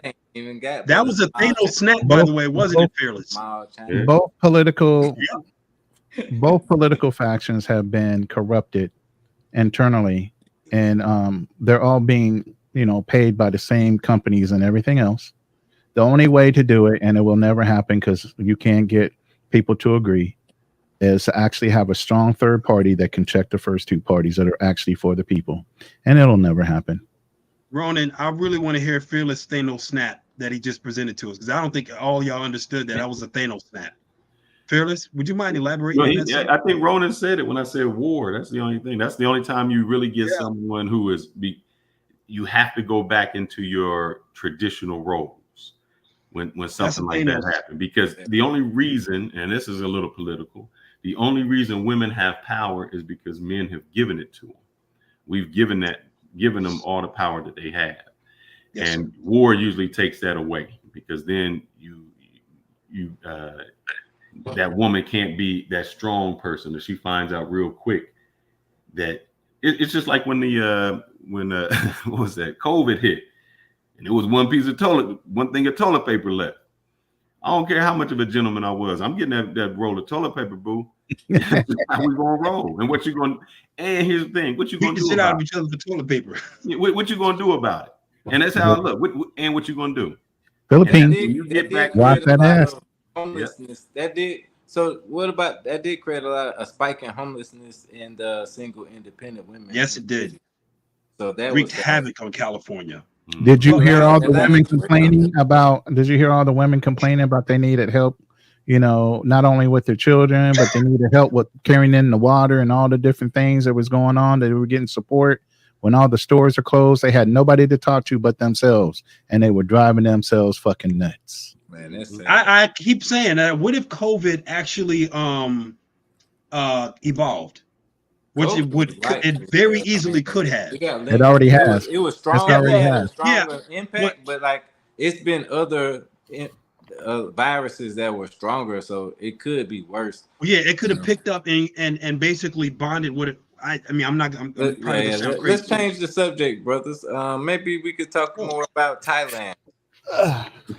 Sure, I've been there, and man, I got a lot to say about Thailand. So, what do you think about brothers in Thailand? Do you think like the congregation of brothers in Thailand is a good thing for us that have? I haven't been there. So, do you think it's a good thing that the brothers there have already made a little foundation in Pattaya? Do you think it's good or bad? I think it's good and bad. Mm-hmm. Here's why. It's good because I met a lot of brothers that were solid, but also met a lot of brothers that were literally in the hood. Yeah. Right there in Thailand. Ignorant as hell. And I've met them. Okay. And they were bad. When I say bad, I mean off the wall. Literally walking around Thailand. Wait. What's the percentage? What's the percentage? The percentage of that is actually a little bit higher than normal. Remember, there's not that many of us. And that's why I'm in a lot of it. Percentage-wise, I haven't done no research, statistical research to verify it, but I've seen a lot. More than I should have. And I've seen dudes walking around, white beater, blunt in the air, hood. You sitting down, all right, and you talk to him like, yo, B, I'm saying like who is you? Same thing. And I'm looking at him like, you're not in the hood. You have to fight me hand up. You know that, right? You know that, right? So my question is this: why when we go to Thailand, we attract? I mean, it's crazy. We attract like the ghetto Thailand girl. I tell you why. They like a little thing. They think they black. They got the tats and they thicker. In Germany too. Germany too. Okay. Yep. You got it. I went to a black party. I didn't mean go ahead. You're Phyllis. You were still go ahead. I want to know why. Yeah, that's why I cut out. I thought you was ready for the answer. So here's my response to that. One, it's happening here in Germany, and dudes say this spot is good for brothers. Well, here's something that is well known. Women know where we conjure when we conjure. And if we are what we want, if we are what they want, the best of them will come there to us. Okay. And when I go to where we conjure, all I see is women I want no part of at all. I don't want to see them. I don't like them. I went to a spot out here that was a rap party for a kind of a known rapper. And I saw the cat suits with the big, thick braids and the Gucci things like that, and the gut sticking out.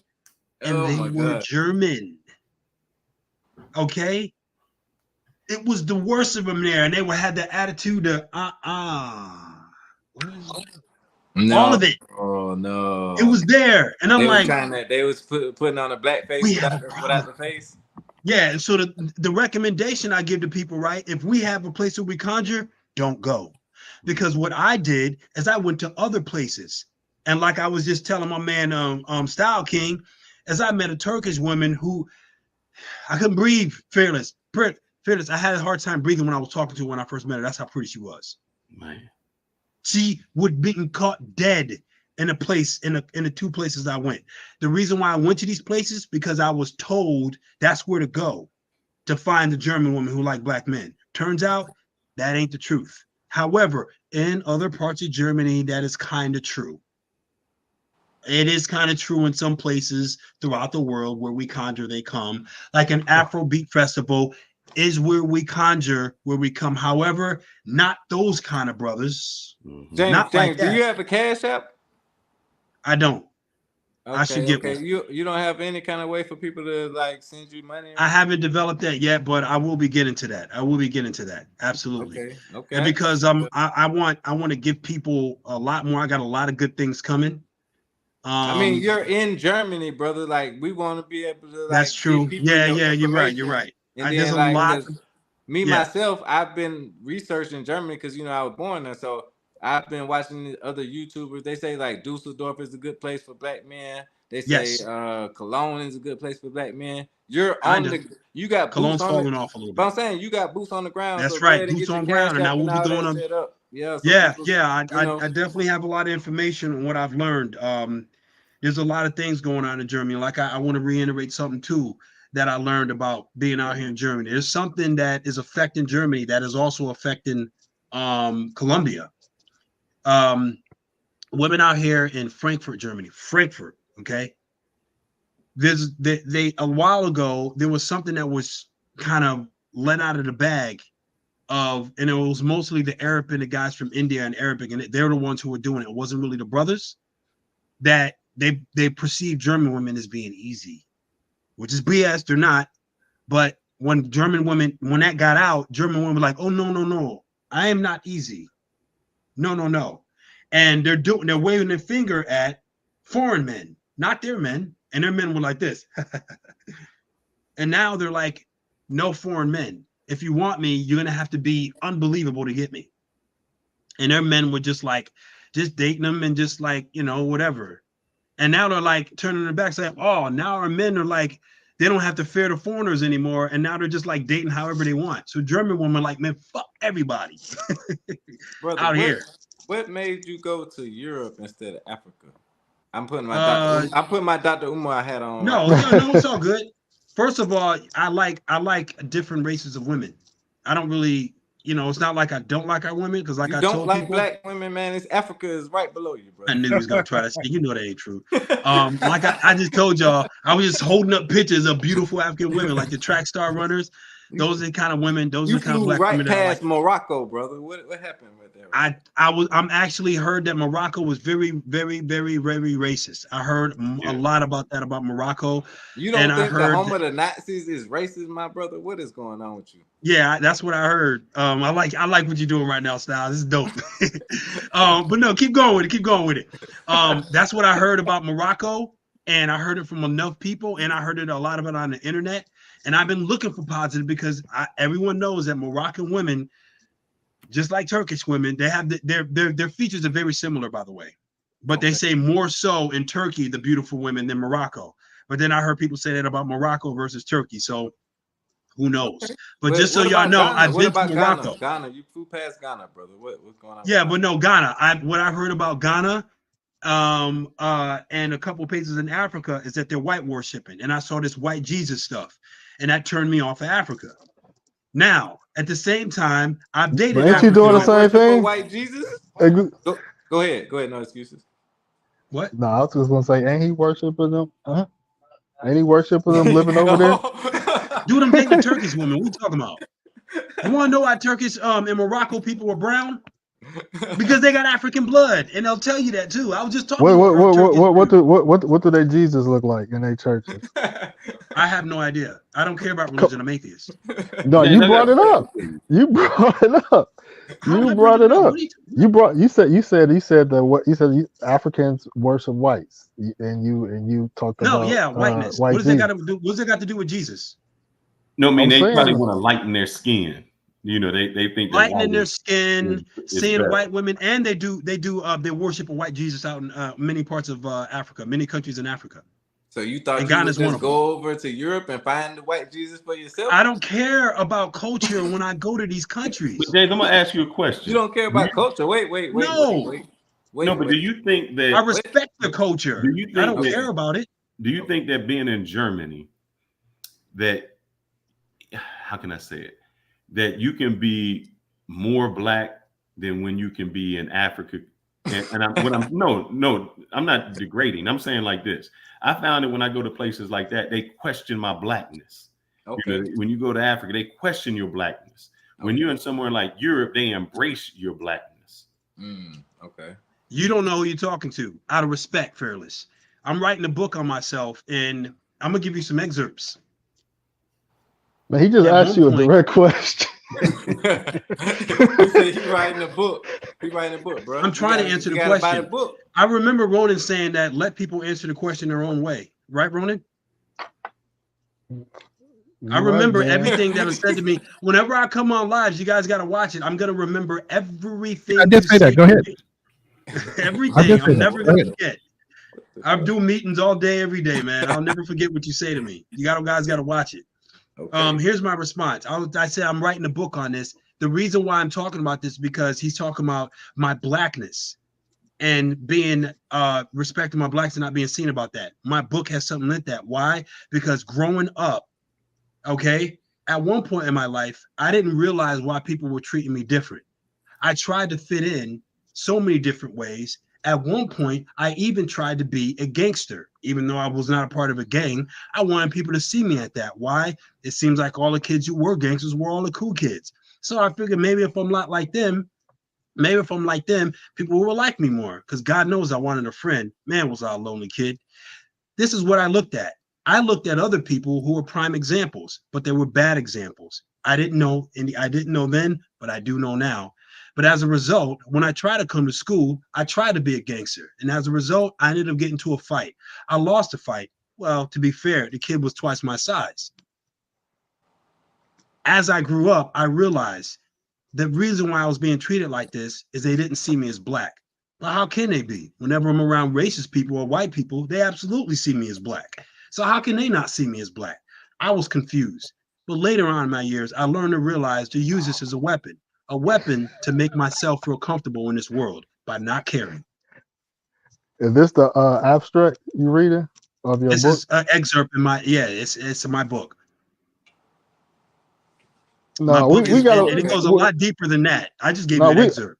No, we need to push back on something you say. I can't let this go. You said in so many words that the sub-Saharan Africans worship white worship. I'm just gonna say they like white people. They like white people. You like white people. What makes you different than them? No, I don't care about race. But you brought race to the conversation. They don't care about race. Obviously, I talk to Africans. They don't care about race. I'm telling you. Let me do it one more time. We care about race because we understand the dynamics of what those people care, and it makes sense in our world. But Africans, on the most part, don't care about race because they don't understand the dynamics of the financial aspect of it. They're bleaching their skin. They're worshiping white Jesus. They don't do that out here. Oh, they don't do that out in many parts. Viral on the Style King. So which Jesus do they worship then? Which Jesus do they worship then in Germany? I do not like women who are deep in religion. That is a no-go for me. You could be religious, but do not be deep into it. And if you try to sell me on a white Jesus, I am out. So you see, he making all these excuses. What excuse about Africa? Watch it. No excuses. You're gonna follow up because I see where you're going, and you're gonna end up fall out of your face. But go ahead. He's making these excuses. Man. Back that up. The OG. He been how long you been traveling? No excuses. Man, since 2016. Jesus. Okay. Yeah. Since 2016. Who got miles on him? I've been traveling since 1983. Who else got them? Since 1996. How old are you? You can't say if you're traveling with your parents. That don't count. Oh, it don't count. Okay. No, that don't count. Okay. And yes, it counts if you're traveling with the military. That's traveling. Say, man, you traveling when you were 2 years old on the plane. I was traveling. I was 6 months. Oh, I was going. Yeah, I was traveling. I was traveling at 2, but I won't start counting until 19. I got a baby picture passport. I went to Morocco when I was in 1997, man.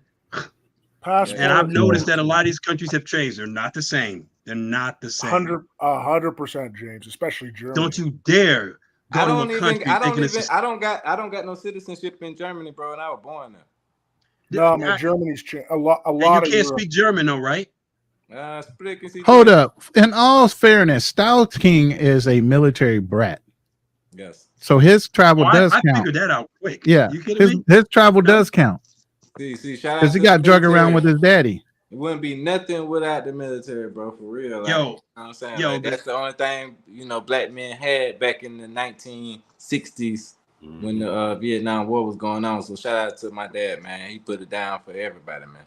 I swear, I get so mad when I see a military brat that doesn't speak the language of a country where they were born from, and I 100% blame the parents. I mean, all you had to do is get a babysitter. My parents, damn, not today. All you had to do is get but Styles. All they had to do is get a babysitter and just kindly ask the babysitter. That was a different time, speak the though. language. But at the same time, Yeah, but they kept most of the people on the base, man. He didn't just get to roam. I know, Germany. but the child, what you call him again?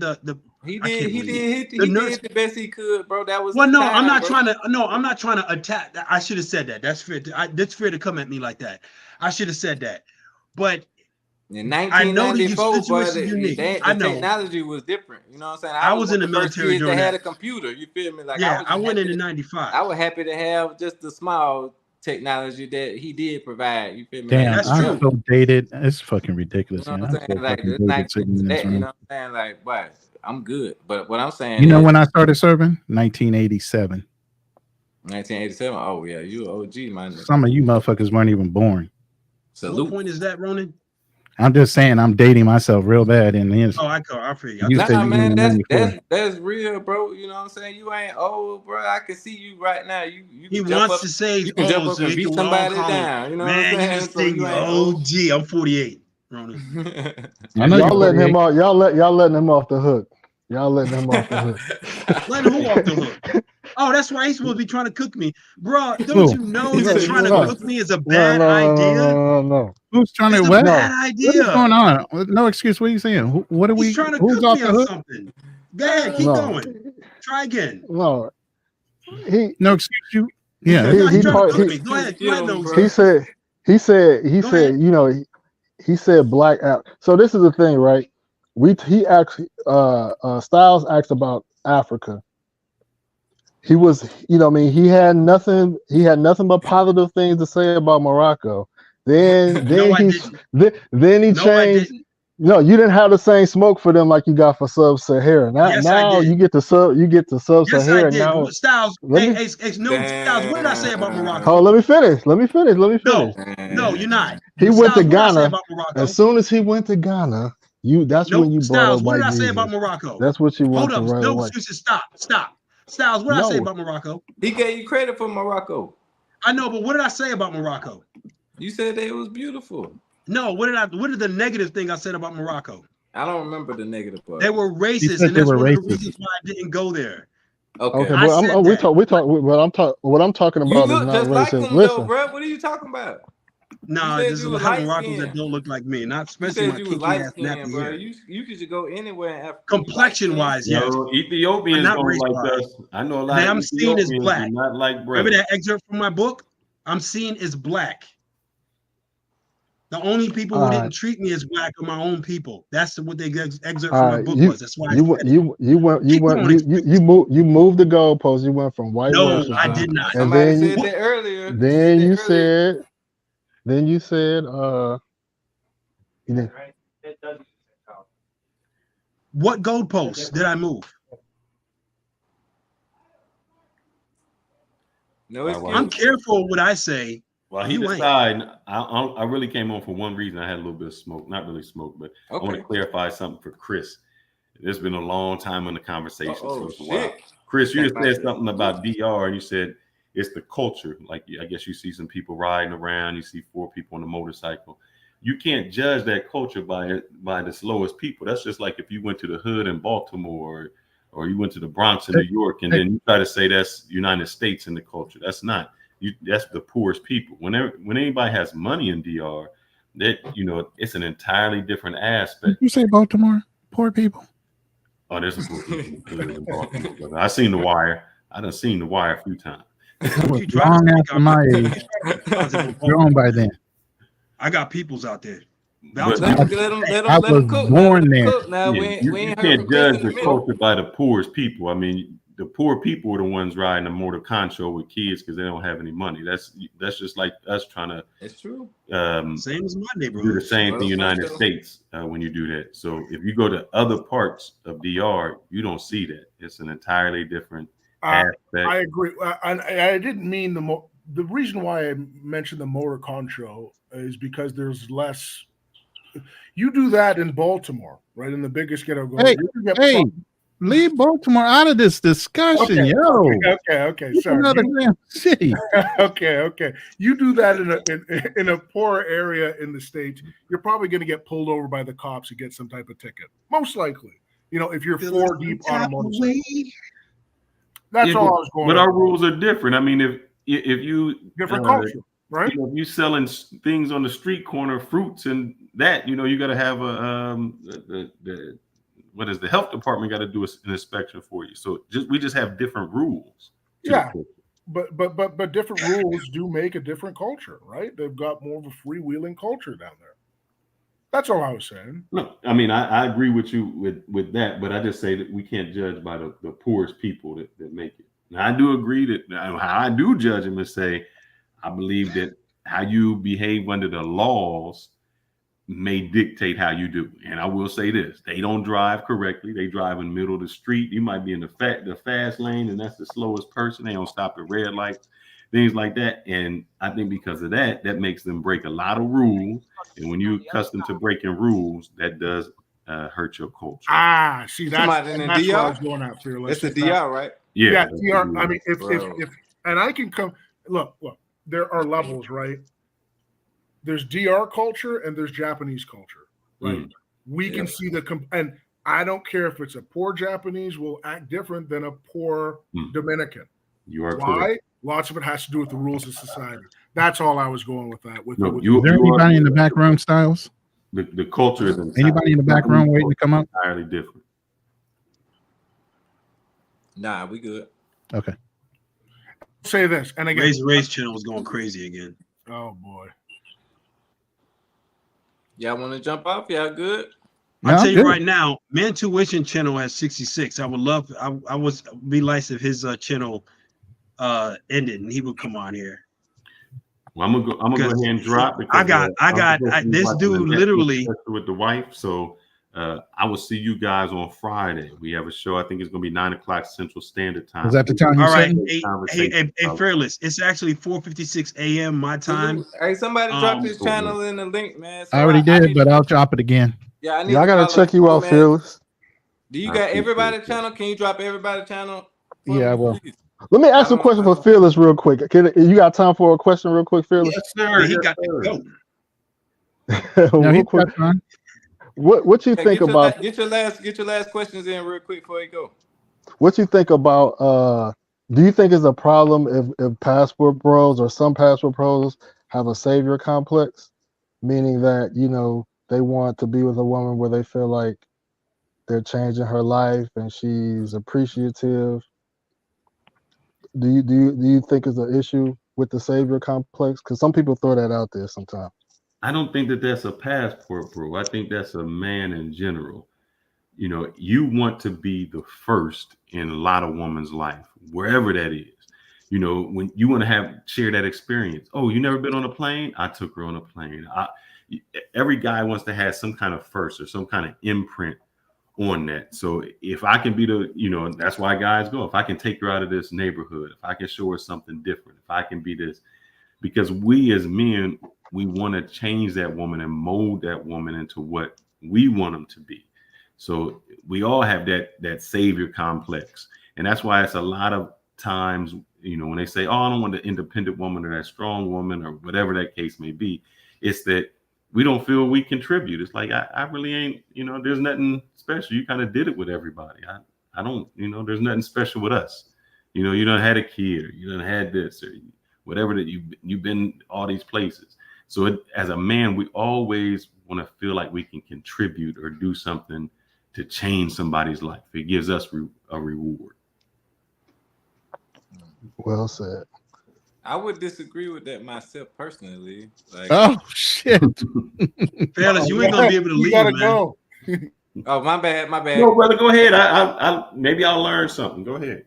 Well, I mean, I said personally. So, like I believe, like I just was saying on the live 4 hours ago, you know what I mean? Like, I just realized that I was a Sigma just from learning from these little Sigma YouTube channels and stuff. Like, but my whole life, I always thought I was just a weirdo and was thought differently from other people. So I don't align my thoughts with anybody else. You know what I mean? Like, I don't take accountability for nobody else. But at the same time, like, I just don't see it that way. Like, I feel like I'm doing things on my own. You know what I mean? Like, a lot of people don't follow me. You know what I mean? But I'm a proven leader. So at the same time, I just lead in an unorthodox manner, which is not good for the masses, but it's good for the people that do follow me. Well, let me ask you this question just to say it.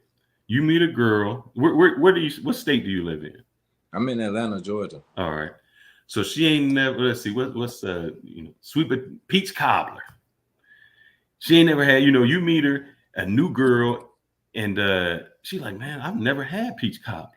You like, you never had that? Let me take you over to Sweet Baby Lou's. Or you meet a chick that you want to try something special. Like, yeah, I eat peach cobbler here. This dude took me to peach cobbler there. I went. Do you understand the difference where it's like, man, I like peach cobbler. No, I don't, though. I don't.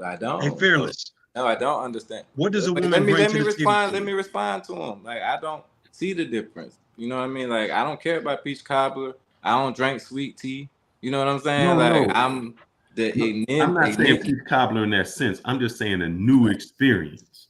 Yeah, I want people to do that, but what I'm saying is, like, she got to get on my, All right, let me put it in this sense. You meet a girl, she fucked a whole bunch of dudes. She done had threesomes, groups, did all of this, and you get with her, and she like, yeah, I did that. Everything you want to do with her, she done. Yeah. You all right with that? No, definitely not. That's what I'm saying. It's the same thing where you want to find somebody that you can do something that is special and they haven't done with everybody else. Okay, I can agree with that. I can definitely agree. We put it on sex, brothers understand. Yeah, I can agree with that. I lost my train of thought for real because it was something else going on. You were thinking about peach cobbler, brother. That's all right. Yeah, I apologize. My bad. Mess with peach cobbler. Fearless, one other question before you leave. Do you think Dominican women have the best bodies? They used to. What? Oh, used to. Go to Turkey. And here's the reason why. All right, I have been going to DR since like the year 2000. At that time, if you seen anybody that was overweight in Dominican Republic, the first thing you said was, "Oh, they American," or they a DR that came from America, something like that. You could go to McDonald's and the only people you would see in McDonald's were the workers and some Americans. You didn't see the local people. There was no processed food. The way they ate was entirely different. You never seen overweight. It was all natural bodies found. Now that the advent of, people make more money, they do more fast foods, they do and that. Cardi B. Yeah, they love that Little Caesars and Wendy's and McDonald's. Yeah. Love that. I took a girl to McDonald's. She was in heaven.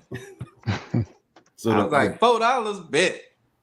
So I think that natural way and that natural way of eating and eating the more processed food is just changed how they are, where it used to be just purely natural. I mean, just goddess bodies.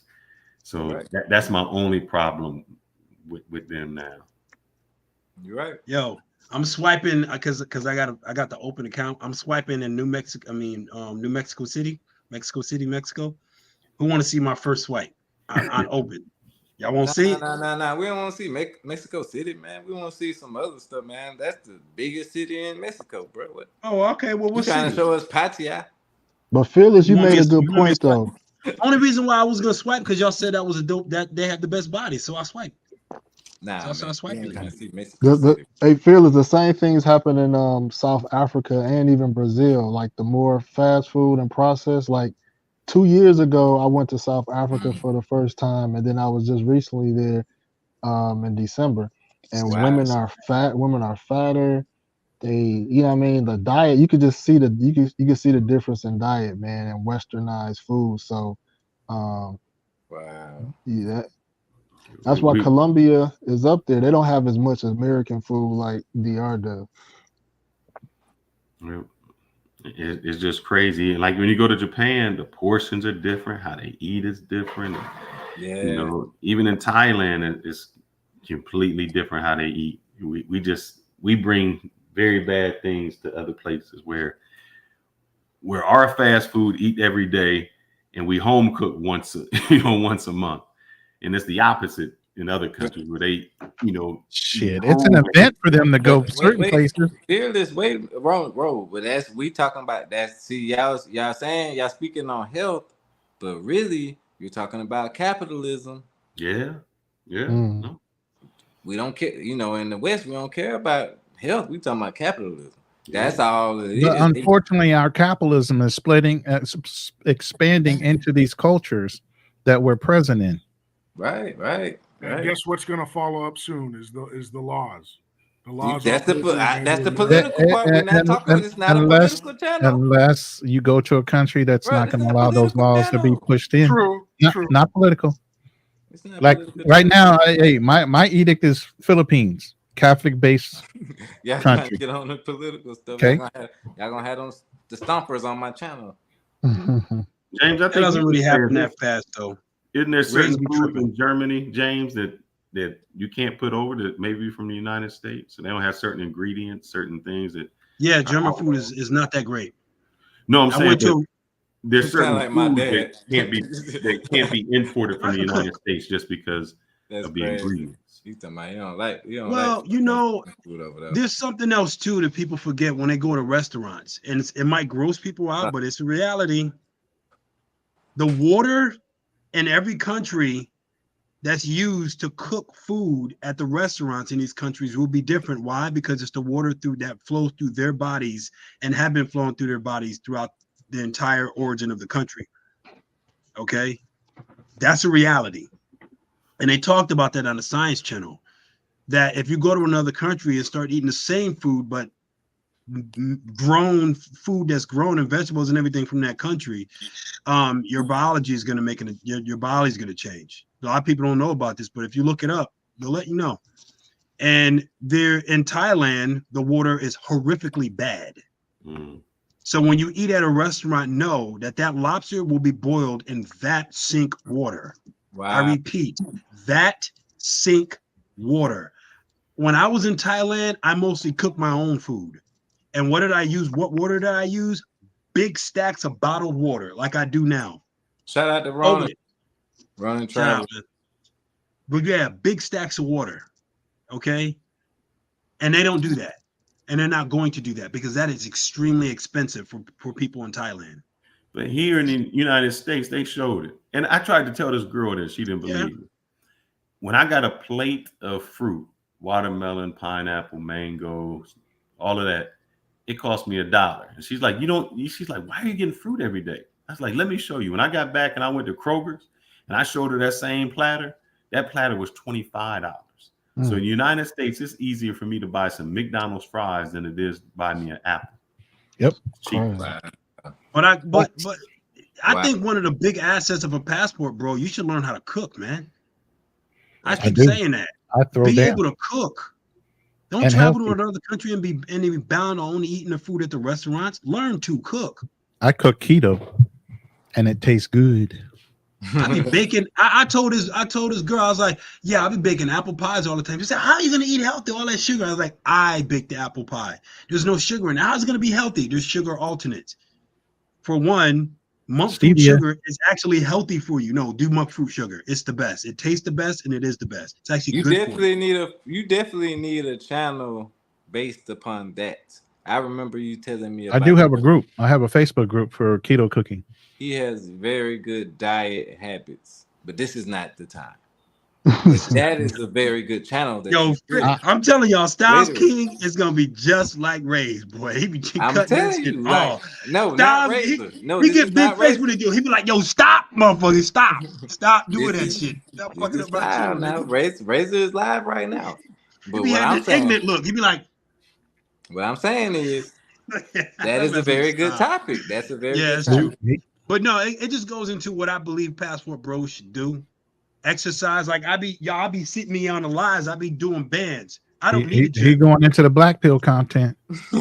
I don't need. You don't need a gym if Style you do bands maxing, right. Jim maxing, looks maxing. How do you know Everything guys max. are not cook? How do you know guys aren't doing that already? I mean, some guys got women cooking for Oh, them. we do know that they're not. You want to know Wait, I why? want to know. Wait. I want to know all the countries you've been to. No excuses, because you have a very long tenure as a passport, bro.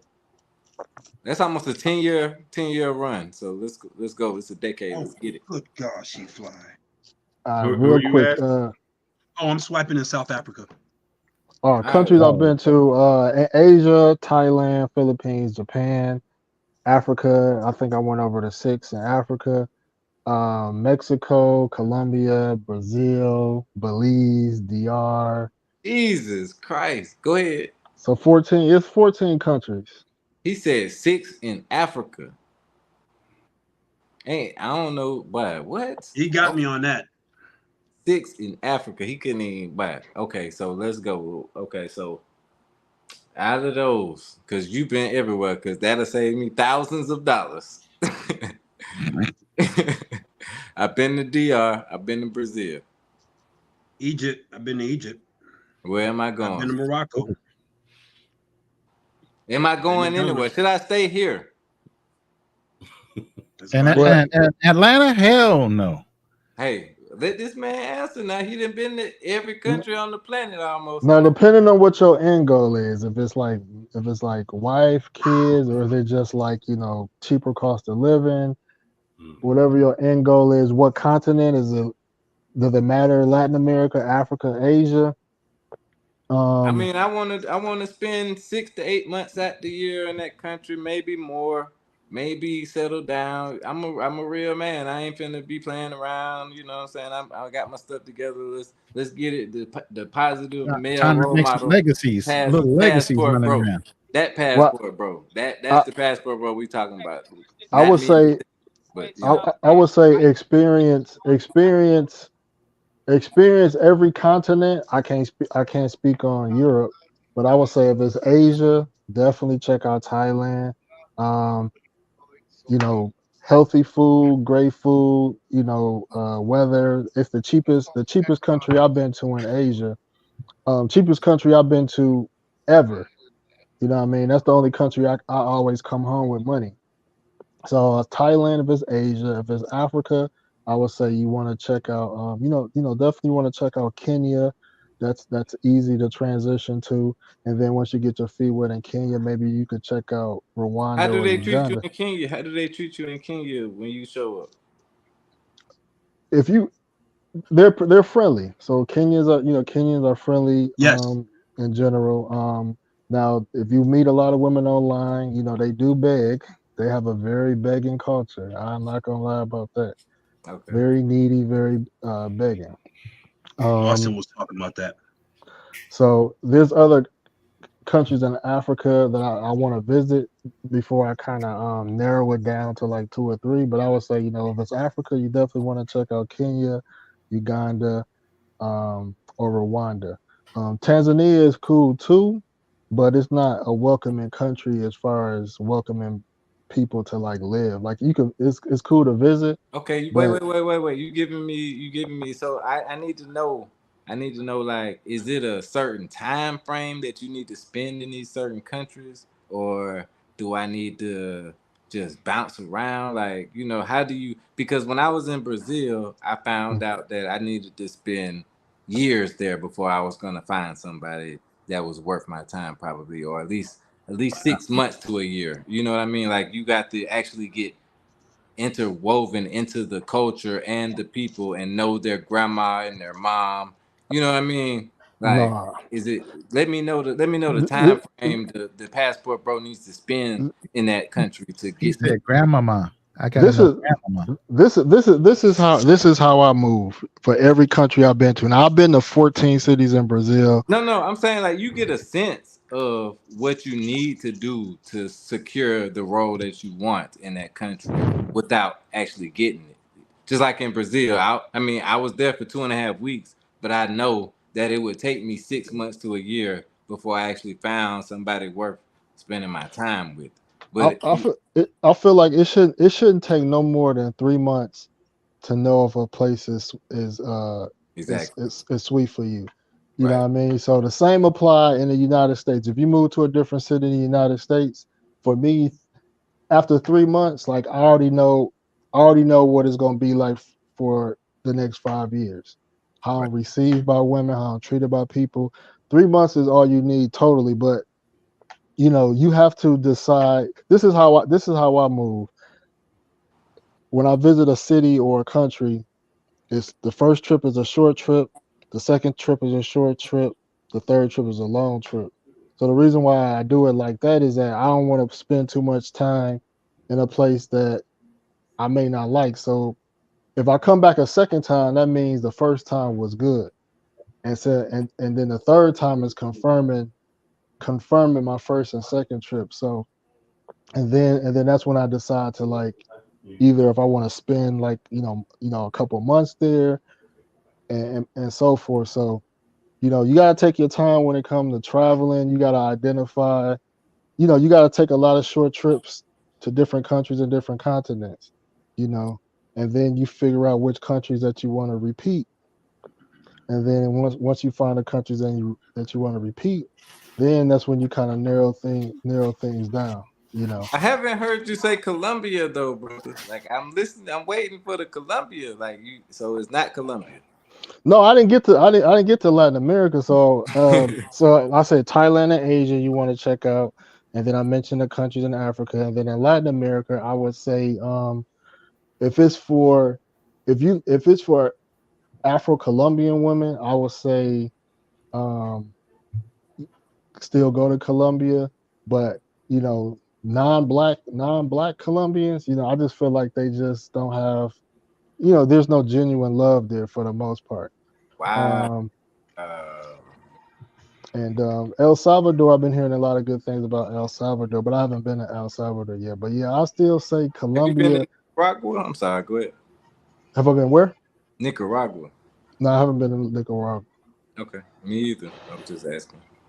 How about Colombia versus DR in terms of the women attitude? I'm talking about Afro women. Afro women. I mean, Dominicans don't really they don't really have an Afro culture. You know what I mean? I'm no black. No, they got dark skinned women Dark there, skin. but Yeah, I know. Yeah, you know. I had one of them told me that she was black. I was like, what? For real? I was surprised. You'll never hear the term Afro Dominican. You'll never hear that term Afro Dominican.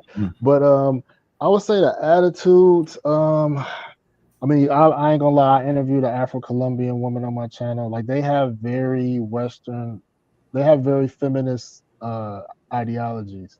The black woman in Colombia. Even my wife, she has a lot of feminist tendencies and ideology. In DR, they're just not as educated to even have to formulate those thoughts a lot of times. No, I understand. Back to the channel if you're new here. No, I wouldn't say not educated. I just don't think that presented itself. Yeah, that's not a good way to put it. Yeah, they don't even view it like I'm black, white, they don't. Yeah, but as far as how they process information, even if you explain blackness even when you explain blackness to the average Dominican, they still can't process it. So I don't want to make it seem like they're not as intellectually sound as Colombians. I mean, the way they speak Spanish is evident. Somebody got a podcast going in the background. you of that. Oh yeah, that's So that's why I didn't think y'all would hear that. My bad. Thank I'm you multitasking. Thank you very much, sir. Yeah, I mean Dominicans Spanish is not even they can't even speak proper Spanish than Colombian. Like everybody, Colombians speak like the perfect Spanish. So just from a education standpoint, like Colombia is has the edge on that. So the way they process information, you could be more logical with a Colombian person than an average Dominican person. But I think that has to go with this. I think it's the difference between an island and another place. The whole culture is different. You go to Puerto Rico, it's they speak a different type of Spanish, and it's any type of island. It's more of a, I don't want to say isolated. Yeah, but then they almost enjoy life a little better. It's like Yes. I'm going out, I have fun. I know a girl does, us, if we have a birthday on a Wednesday, we say, oh man, we're gonna celebrate on Friday or Saturday. They say, no, my birthday on Wednesday. Yeah, that's why I didn't open a business. I was gonna open at first I wanted to open a restaurant in DR, and I got down there and I was living there for a couple months, and I was like, man, hell no. These folk I'm too westernized to do it there and not know the language is good because they speak so fast. Like I already know, and then it's so saturated with restaurants. I was like, my God, they're gonna eat me alive. I'm not gonna make no money for 8 years. You know what I mean? Like Flip Flop's doing pretty good, I guess. I mean, I'm not saying that you can't do it. I'm just saying me myself, like I'm not at the point where I want to do that. I could do that here if I want to, True. But I think we talked about traveling, man. I just think there's some things you got to think what you want. Like when I travel, my thing is to escape this place. Exactly. I'm already now you're like me. Yeah, that's a passport, bro. Yeah, I'm in the rat race here, and so I'm trying to go somewhere where I'm not in the rat race. So like I love Thailand. Why? Because I was there for 5 weeks, and every day, if not twice a day, I got a massage. Wow. Thai massage, a foot massage. I mean, I will wake up in the morning because it only cost me like $5. So you figure 5 times 30, that's $150. So for $150 for the whole month, I'm getting a massage every day. I'm able to you go to DR, I like Santo Domingo, but sometimes it's so much of a city and there's so much traffic that I need to get out of there. And it's just when you're out of that city, then it's like that life. Like if you ever been to Jamaica, think about this, man. I've seen Jamaica. There was a dude I know, we called him Snake, but he lived in a shack, man, like a literal shack. And this brother was the happiest dude there was. He woke up in the morning. He's like, I mean, I went out on my little boat. I spearfished, got me a fish. I threw a rock in the tree. I got me a mango.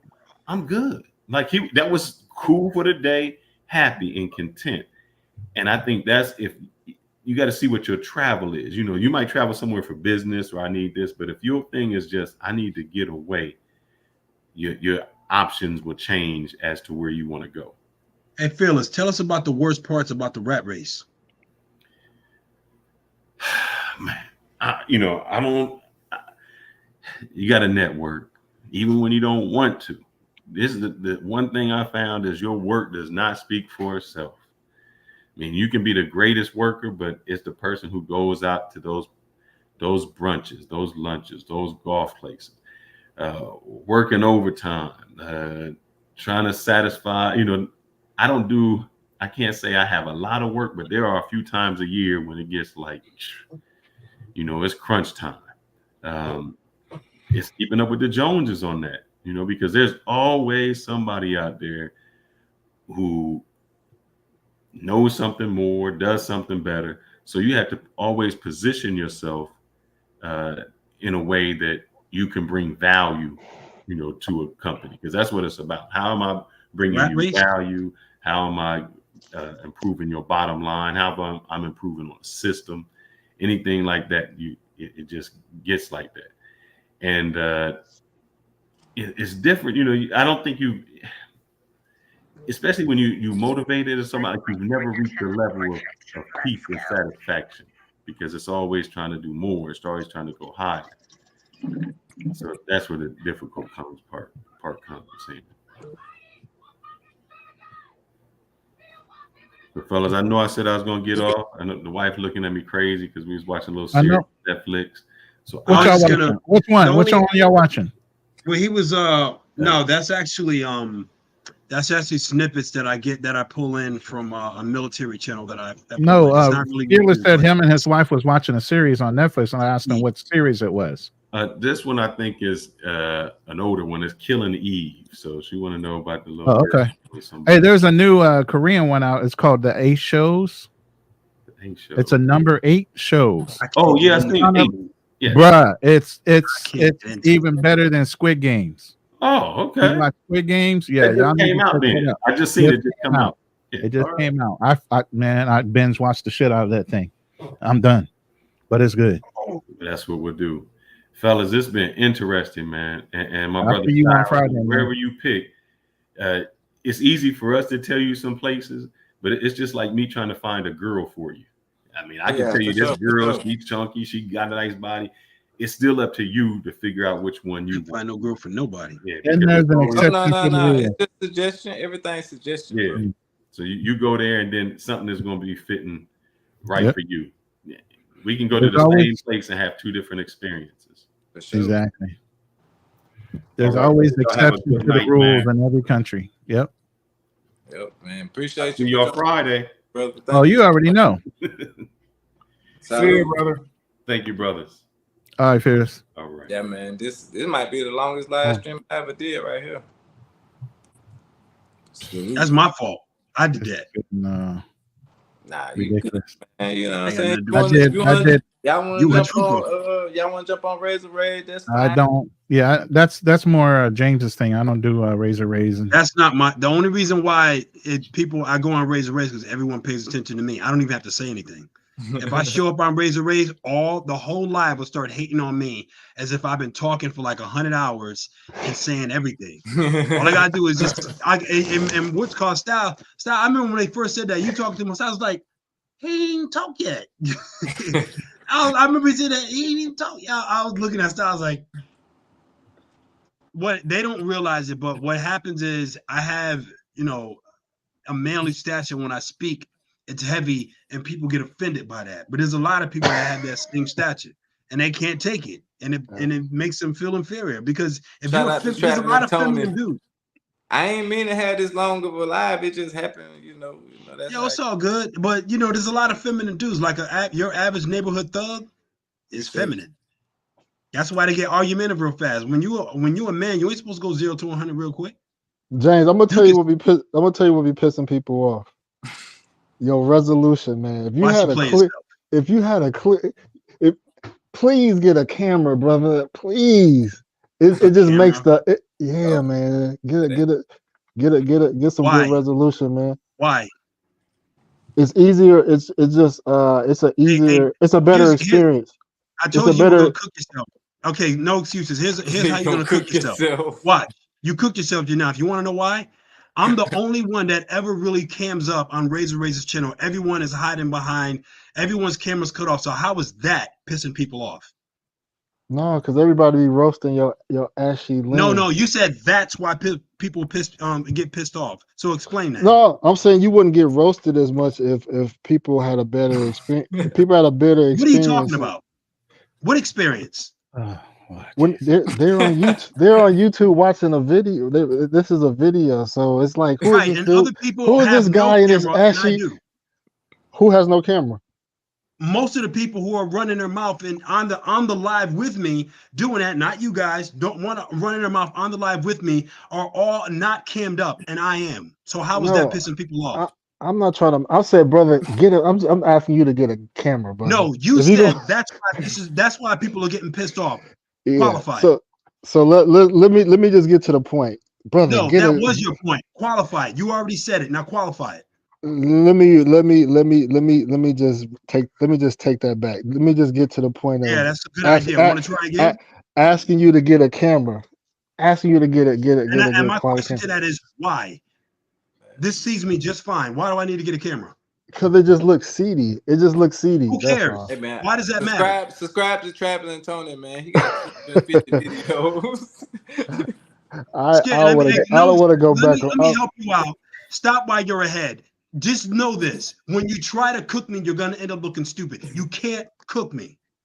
I'm just saying that's how you got roasted in a lot of the comments. You didn't make any sense. If you want to try again, you're more than welcome to.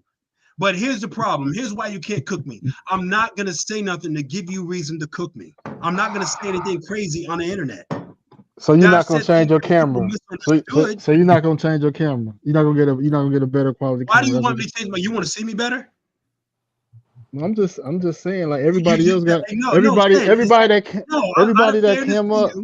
No, it's out of fairness to you. No, hey man, shout out to Traveling Tony, man. He got 6,000 subscribers in the building, man. No doubt, man. Yeah, hell yeah. All right, back to no excuses. So you said you want to be the reason why you want me to have a better camera because you want to see me better, right? No, because everybody that cams up typically has better quality. Better quality. So why do I need better quality? Because you don't fit in with everybody that got good quality. Why would I want to fit in? I don't fit in. I'm not like everybody else. Because you're on people panel. It's just like I don't know, bro. Yeah. If it's about people on being on people's panel, there's a bunch of people not cammed up. You aren't cammed up. Well, I got a channel, so people see me cammed up all the time. Yeah, but you're on the panel, just like you said. You're not cammed up. Yeah, even if I cammed up, it's gonna be clear.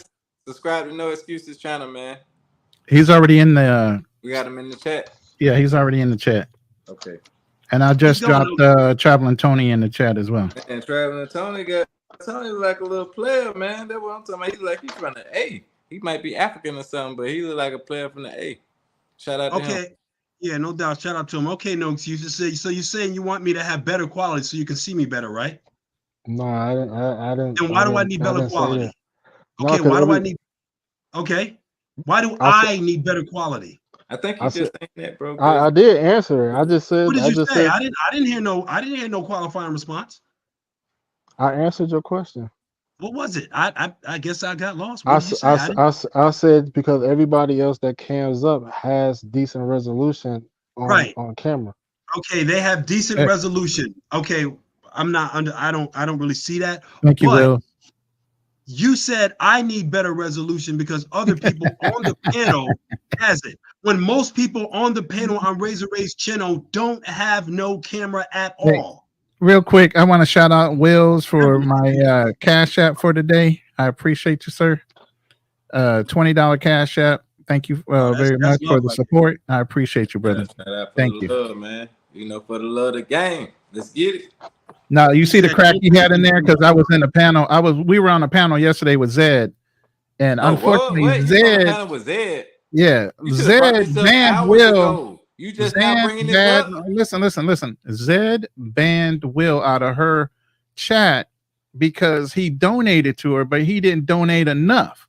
So she literally banned him for not giving her more than $100. Crazy. So he asked her to open up the chat so he could actually donate to her. Isn't that crazy? All of us on the it was like it was a full panel. 9 of us all dropped our head and said, "What? You banned somebody because you didn't think you got enough on the Cash App?"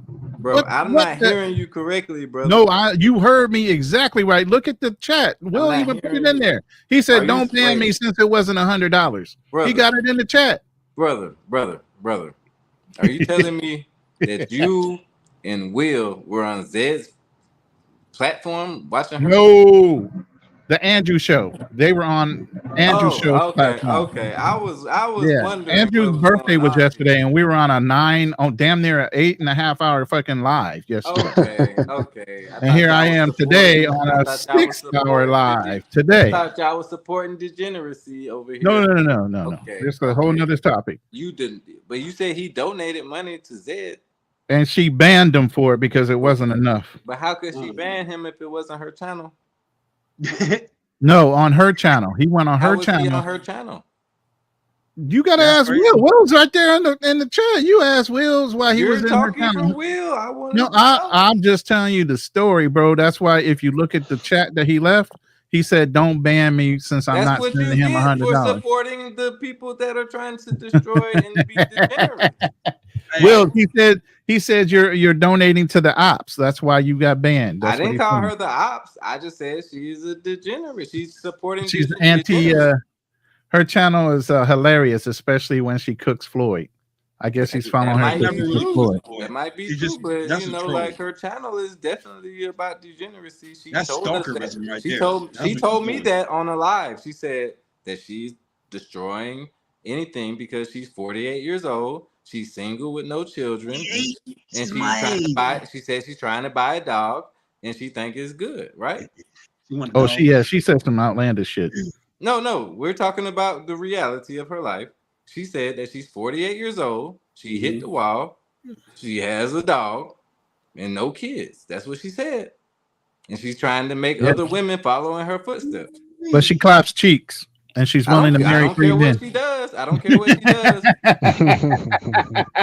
We're not talking about her. We're not talking about her character. We're only talking about her.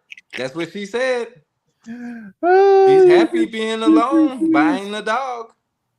This happiness that's the truth. That she wants other women to be single with no kids. 4B movement. Yeah, she did. She is definitely a feminist. She has admitted to that all day, every day. She wants degeneracy. She wants people to, be alone and die alone and all that. She likes that. That's her. She wants to encourage that. So, if you want to donate to that, what are we doing here, man? Tell me what we're doing. Ask Wills. Wills, he's got complaints, brother.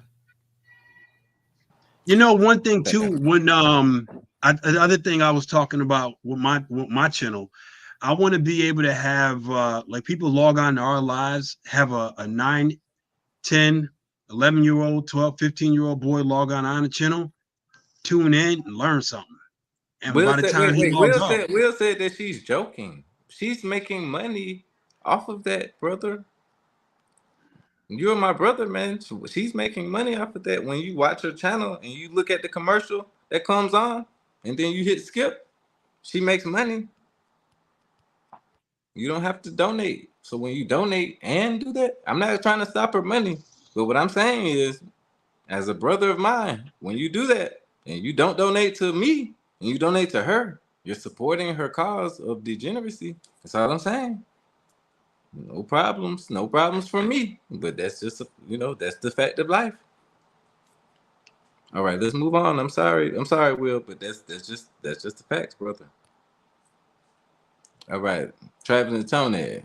See, now you make me feel like I just fucking ratted somebody out and shit, man. Why you gotta do No. I'm just trying to spread. I'm spreading love, brother. This is the facts. This is the facts. I'm not Dr. Umar. I'm not nobody famous. Oh God, don't even bring him up. I'm just spitting the facts, brother. Like that's real though. Like Dr. Umar is now giving us credit for being passport bros. He came from the origin to going on, and I saw him go on his all black woman panel, and they went on him. They literally obliterated him to actually supporting passport bros. So he came from all the way over here to us. He supports the passport bros, just so you guys know. He doesn't have a choice. He doesn't have a choice. He supports us. And I tell people, I was like, Eddie Murphy is a passport bro. They have bigger problems in Hollywood. His wife came from Australia. They have bigger problems than us, brother. Many of them are passport bros. Many. If his wife is from another country, that is a passport bro. How many passport bros, James? I know you. Okay, do any of you smoke marijuana? A little bit, not really though. No, I don't even drink. Not really. No, nobody. No. Okay, so I noticed in different chats that people would ask like different places. I know in Thailand you can smoke marijuana, and then I think it's Paraguay maybe, but I guess maybe that's not a good topic. So anyway, my bad. But it's legal in Thailand. Yeah, you want to go. And to respect what Will just said, I know I should have been going live for a while, and I should get roasted for not having. If this is one thing to roast me on, is not having gone live in a while. But yeah, I easily can get roasted on that. I should have went live like Wills. You can jump over to his channel. You don't have to. Will, you can jump over to his channel real quick. Hey, I should have went live like 20 times since the last time me and you was on live, Styles. You know what I'm saying? At least, I told you gotta go live. Yeah, bro. I know. I trust me. I can get roasted easy for that. I won't He even gave say you that. an- If I he get gave- roasted out of that, I'll be sitting there like this. You can talk all day. You can talk for hours, bro. Yeah, I know. No I tell you what. I jump on there with you though. I went live Yeah. with you when I was in I'm gonna set a Brazil. date. I'm I was doing it on right your now. live. I'm doing it. And will everybody on here, I'm doing it right now. I'm gonna Did go you post live. the live? Did you post it? No. I'm gonna dedicate myself. You know, you can simulcast right now. I've been simulcasting for the last 6 hours. Yeah. I'm going live Sunday. That's how you see the people that have mod wrenches. Those are my mods. Right. And plus, I had some affairs to go to. And when I do go live, I will be giving y'all an update on my official date of meeting my Turkish new. I'm not gonna say girlfriend, the new girl that I've been dating out here. You've been going live, brother. I'm gonna meet her sister. Yeah, I go live. I got a show called Afro Sunday, so I go live pretty much every Sunday on my No Excuse channel, and then I got 2 channels. So I got the Password Bros podcast channel. I'm supposed to go live every Tuesday, but I haven't been as consistent on that channel. But you just been doing your rants. Yeah, I'll be. Hey, doing no my morning excuses. rant. I don't think you actually got to the answer of Latin America. Well, I just dropped the link if you want to jump over to Style King and bless him a little bit. What's your question? Yeah, my question was, what out, are y'all. some of the best Latin American just countries you've been to? You want You the said link? You said the best Latin American country? Yeah. Oh yeah. For me, I mean Colombia. For me, Can I rephrase the question if you guys don't mind?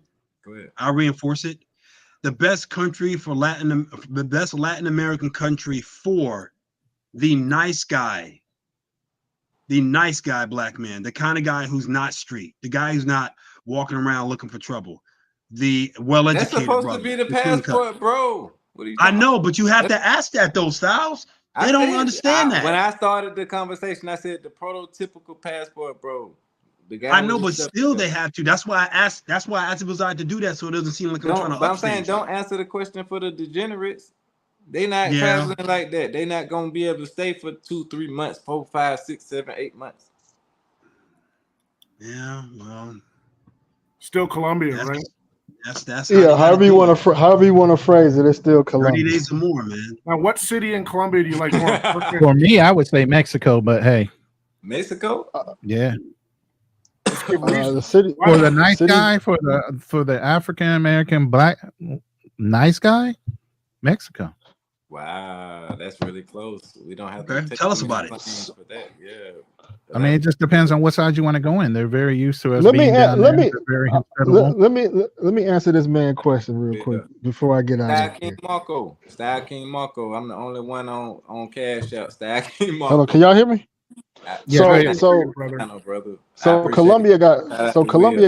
Colombia got 2 lanes. This guy's can you post that the Style King $ Style King Marco in the chat for me, Ronan, please? Yeah. Man, thank you so much, man. I appreciate anything, man. You know, I've been out the pocket for a long time, man. We working over here. Shout out to Great Money. Go ahead, bro. Oh, I do have a Cash App. Shit. So Colombia got two types of travelers. It's guys that like the black Colombians, and then there's guys that like the other. So the city's kind of vary on. Okay, the city kind of varies on if you like black women or non-black women. So if you like black women, San Andreas I would recommend. Ace made San Andreas look beautiful. Yeah, San Andreas is nice. I mean, Cartagena is where you can find Afro-Colombian women, but you know the cost of living is getting high. They're becoming more Americanized, and guys just trick so much that women are spoiled. You been to San Andreas, bro? Yeah. So it's San Andreas. I got on Airbnb, and San Andreas didn't really have too many spots that looked appealing. How was the living situation? They don't have a lot of good Airbnbs, but Give They me do? 1 second. They don't have a lot of good options. Give me 1 second. Let me come back to y'all real quick. Y'all 1 not second. gonna believe this. I just tried to establish my Cash App and it says I can't be in my region and I use my email. Isn't that bullshit? Man. If you use your email, it shouldn't matter because that's why I didn't use my phone number. Oh, because it Cash changed App my is phone funny number. overseas. You gotta Man, shout out actually, to Will. you Shout out gotta to use your Will, man. VPN. Shout out to Will with the $20 Cash App, man. I guess The I gotta get Cash creative. App for Style King in the building, man. I ain't Yeah, never that's the done only Cash one. App. Cash App is the only one. Like if you did PayPal or something, you'd be fine. But Cash App is funny overseas. You got to use a VPN and change your VPN to like a United States based location. But I went to PayPal will war. do it right off the bat. I went to war with PayPal. I was a ticket hog. You know when you buy up all the tickets and resell them at a higher price. I was Did I doing put that it in right? Did I put that link in right? I'm sorry. I did that in Oh. Texas. And they didn't want to pay me my money. Yeah, that's right. That's right. That's right. Thank you so much, man. I appreciate anything, brother. That's very generous. Let's get it. I'm gonna be Go ahead, consistent. James. Sorry I'm for gonna interrupting. stay consistent with people like y'all, man. That's what we do. For real. My bad. Go ahead. Anyway, I'm gonna probably head off here soon. I had one more question for no excuses. I'm here. You said San Andreas. What do you think of there? I got some brothers who want to go to Bogota. Now the thing about Bogota here is that it's just big city. It's not very good and it's very, very cold. And you definitely got to know Spanish.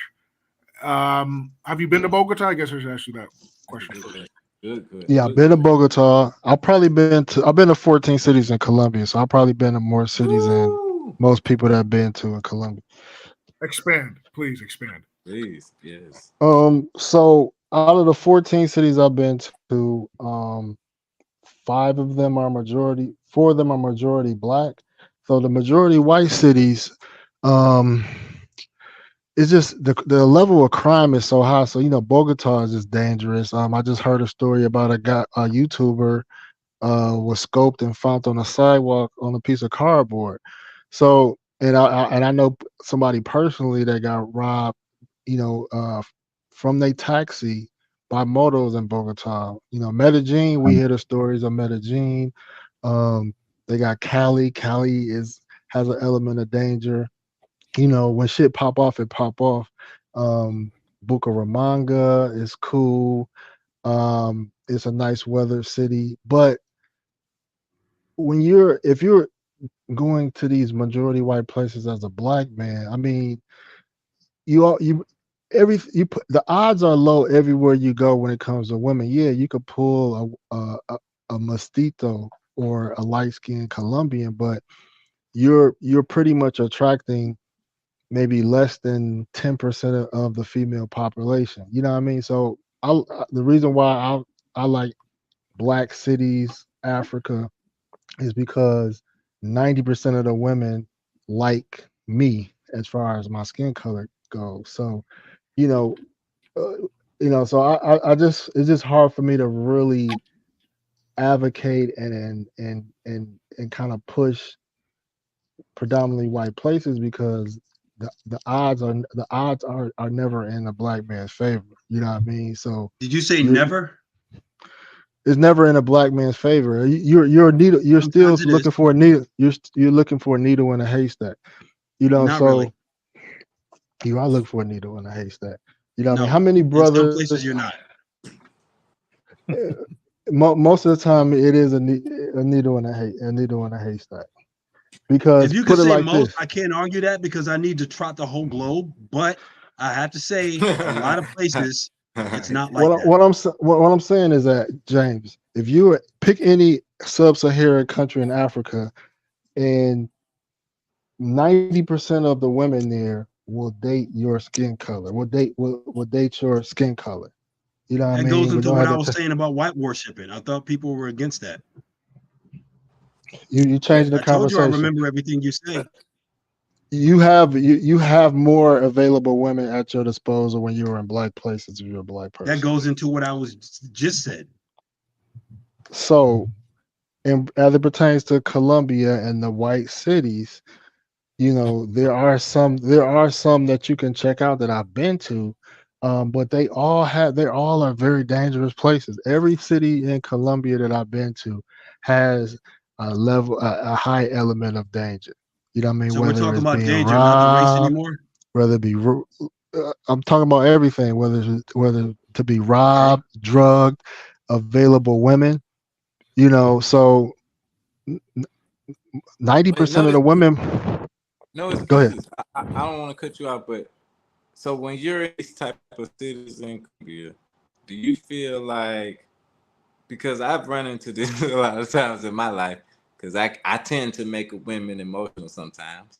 So when you're in a situation with a girl in Colombia and she gets emotional, do you think ever that, or does she ever threaten a level of violence towards you from outwardly, like, you know, like, oh, I could do this and do that?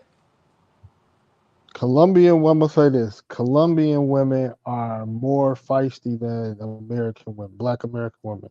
I thought that I met my matches when I was in the U.S. Colombian chicks turn up. Latinas turn up. Let's just say this: So, Latinas can turn up. and no excuses. Can I ask you a question? So you believe that white men are favored? No, We know where, that. We already know that, brother. What are you saying? Like, Well, we no, know I that just want. white men are I'm kind of favored going to globally. something else. I'm just going into something else because of what he was saying. No, I'm I like, know. do you? I know. I was just asking originally. The reason it was because I just want to know more about Colombia. I know where you're going, James. You know what I mean about. I don't think so. You want to Nah, take you it guys to don't know where I'm another going. You should let Well, me answer you. I don't iterate a lot, and I've been the quietest for the most part. So I'd like to just get a couple things answered. Nah, I What wasn't I was trying to trying cut to you ask. off. I just don't want you to take it to another place where we was just yeah, that talking. we were taking where I was taking it because I guess Anywhere I want to take it is probably not where y'all want to go, right? Well, not at this moment, no, bro. not at this moment. Right now, no. Right now, no. Well, you don't know where I was taking it. Yeah, but we Yeah, trying to I stay don't. right here, right now. Right now, we're here. Let's finish where we're doing it, and then we can go take it where you want to go. No excuses. You don't know where I wanted to take it, but I understand. Okay, we'll get there. No excuses. Go with what you were saying with the cities. You said all of them were dangerous, or most of them were dangerous. Which was the least dangerous? Was it? I imagine. The least dangerous city is San Andreas, which is an island. So it's the furthest away from mainland Colombia. San Andreas is what, closer to I think the Nicaragua, or Yeah, it is. It is. It is. Go ahead and drop them gems, brother. Yeah, so he yeah, preached. it's the safest. Even where my wife is in Cartagena. Like it's too dangerous, you know. And I used to say Cartagena was the safest city in Colombia because of the tourism aspect, but that's not the case anymore. Even the predominantly Black cities like Quibdó, Tumaco, you know, these are names people are not familiar with. Quito is a predominantly Black city, Afro-Colombian city. Quibdó. Quito, Not okay. not to be confused with Quito in Ecuador. So Quibdó that's is in two Colombia. different cities. That's two different cities. But yeah, so the predominantly Black cities in Colombia are dangerous. But I would rather be in a dangerous Black city than a dangerous white city, because I could see danger coming from Black people. Right. So that's how I view. But San Andreas, man, whether San Andreas has a mixture, it has Afro Colombians and it has mestizos, it has a mix. So to me that's the safest place in Colombia, San Andreas. That was a great answer. Thank you. That's what I was looking for. Yeah. But go ahead, James. What you can go your direction now, which I didn't know. You're right. I didn't know what it was. I don't know what it was. You go your direction. Go shoot. Nah, I'll change my mind. Go ahead, y'all. we with you. You're part of the panel, bro. Nah, I'll pass. Go ahead. But he mentioned something about, I mean, white guys. Like white guys. Well, no, actually, you was talking about race and was going on and on. As soon as I came in to continue that conversation, you guys made it seem like I was bringing that up, which is bullshit. My bad. No. No, but I wanted to add a statement You though were that literally talking about race. You literally said black men go here. You were talking about that, which went into what I was talking about way earlier when you guys did the same thing. No, And I was just going with the conversation, and you literally proved my point from a long ago, and then proved another point what I was just talking about, and I wanted to elaborate on it. That's it. yeah, I'm just speaking a statement independently of what you say. I just want to say something real quick. By all means, go ahead. Thank you. All right. What the European guys, white guys, if you've been following the crimes in Colombia against foreigners, it's evident that white guys don't get special treatment in Colombia specifically. You know what I mean? They get it just as much as black guys get it. That is a country where they look, how should I say this? They don't discriminate when it comes to how they feel about different races. To them, a foreigner is a foreigner, whether you black or white. That's how. Then how is it? Then what you were saying earlier about as a black man, you're gonna have a harder time. Why were you saying that? What were you talking about? No, I say if you're a black man in these predominantly white cities, I'm saying that you're not going to be their first preference just based on skin color alone. And then Right. I said, and I was saying that in many of these places that I'm talking about, for a lot of the beautiful women, you are. For example, can you get for example, what country, for example? I'm in Germany. And even though that's not true in Frankfurt, but that's what's going on in Frankfurt, I was explaining earlier, is all foreign men are getting the finger. And men in general in Frankfurt have a hard time getting dates because German women over here feel slighted by the media making it seem like they're easy. So now they're just doing this to everybody. But there's still nice girls here. Like I said, I met a Turkish girl that literally took my breath away. Anyway, but what I was trying to get at is you did say that, make it seem like black men. You also were talking about Latin countries, by the way. You were just saying men all over the world. You said sub-Saharan Africa, and you were talking about all over the world. I remember clear as day. That's what you were saying. Black men have it harder. And I was just trying to qualify that. I was trying to go with that to get a better understanding of what you mean. Because if you say that black men are having a hard time, are you saying that white guys have it easier, or they don't have as hard of a time getting relations and finding women in these countries? Are you saying that? All right. Well, I didn't say black men are having a hard time as a blanket statement. So you're gonna back? Cool. Fair enough. I tied it to something. Okay. Do you think black men have a harder time, or don't you? Like I said before, black men are always gonna. The odds are always gonna be in a black man's favor in a majority black city or country. I mean, I'm sorry, I misunderstood you. I didn't hear that clearly. I'm sorry. I said the odds, as far as dating and relationship goes, the odds are always going to be in a black man's favor in a majority black country or majority black city. Are you also? But what about other countries? A majority black country or a majority black city. Okay, he's been to 6 countries now. He's been to 6. Yeah, I know. That's why I'm asking. What about other countries? You skipped over all the countries in Africa. It's how many? 54? 54 countries in Africa, I think. 54. It's over 50. And you skipped over all of them to go to Europe to see the snow bunnies. And he's been to 6 of them. And you're gonna tell him that? Okay, go ahead. I'm sorry. Go ahead. Let me say. Let's put it. Let me put it. No, I know you're doing the same thing. I know, but I want you. That's dope when you do that. You should do that more. You definitely should do that more because that's dope. Play that devil's advocate character. Yeah. I think everybody who do live should do that. I'm just throwing it out there. I don't discriminate. Me, my personal self, I don't discriminate. So don't take it. But I like all shades of women, and there are shades of women here. And I wish I could just show you the photo. Why did you skip over Africa, brother? I've been there. I told you why my problems with a lot of the. Where did you go? I've been to Kenya and Ghana. That's it. Where did you go in Kenya, Ghana, Morocco, and that's in Egypt. That's you all. been to them places? Yes. I apologize sincerely. Yes, I have. And apologize. like I said, there's a lot of beautiful women in Kenya, but there's problems out there in Kenya. These So you these left. beautiful. You left the continent. You went black, and then you. Oh, not going back? I left because I couldn't stay any longer. I had my travel taste plans. of the homeland, and then you. Well, went you to got to Germany. understand. What is happening? But when you first go to a country, you don't commit to stay there for a long, like That's you don't do that unless you've been there before. Okay. You better not do that. You gonna fuck your whole world up. You gonna get there 2 weeks later. You can be like, damn, I want to leave. But you But I didn't can't choose. get out of But my no, don't dodge. Don't dodge what I'm saying. Oh, You I don't dodge. chose- Go ahead. Wait. You chose when you Yeah. got your whatever kind of money you working with now to be jumping Right. around Germany with the snow bunnies. You chose to not use that money for Africa. You chose to use that money for Europe. So what? And then things are more expensive in Europe No, they're not. Not more than Kenya.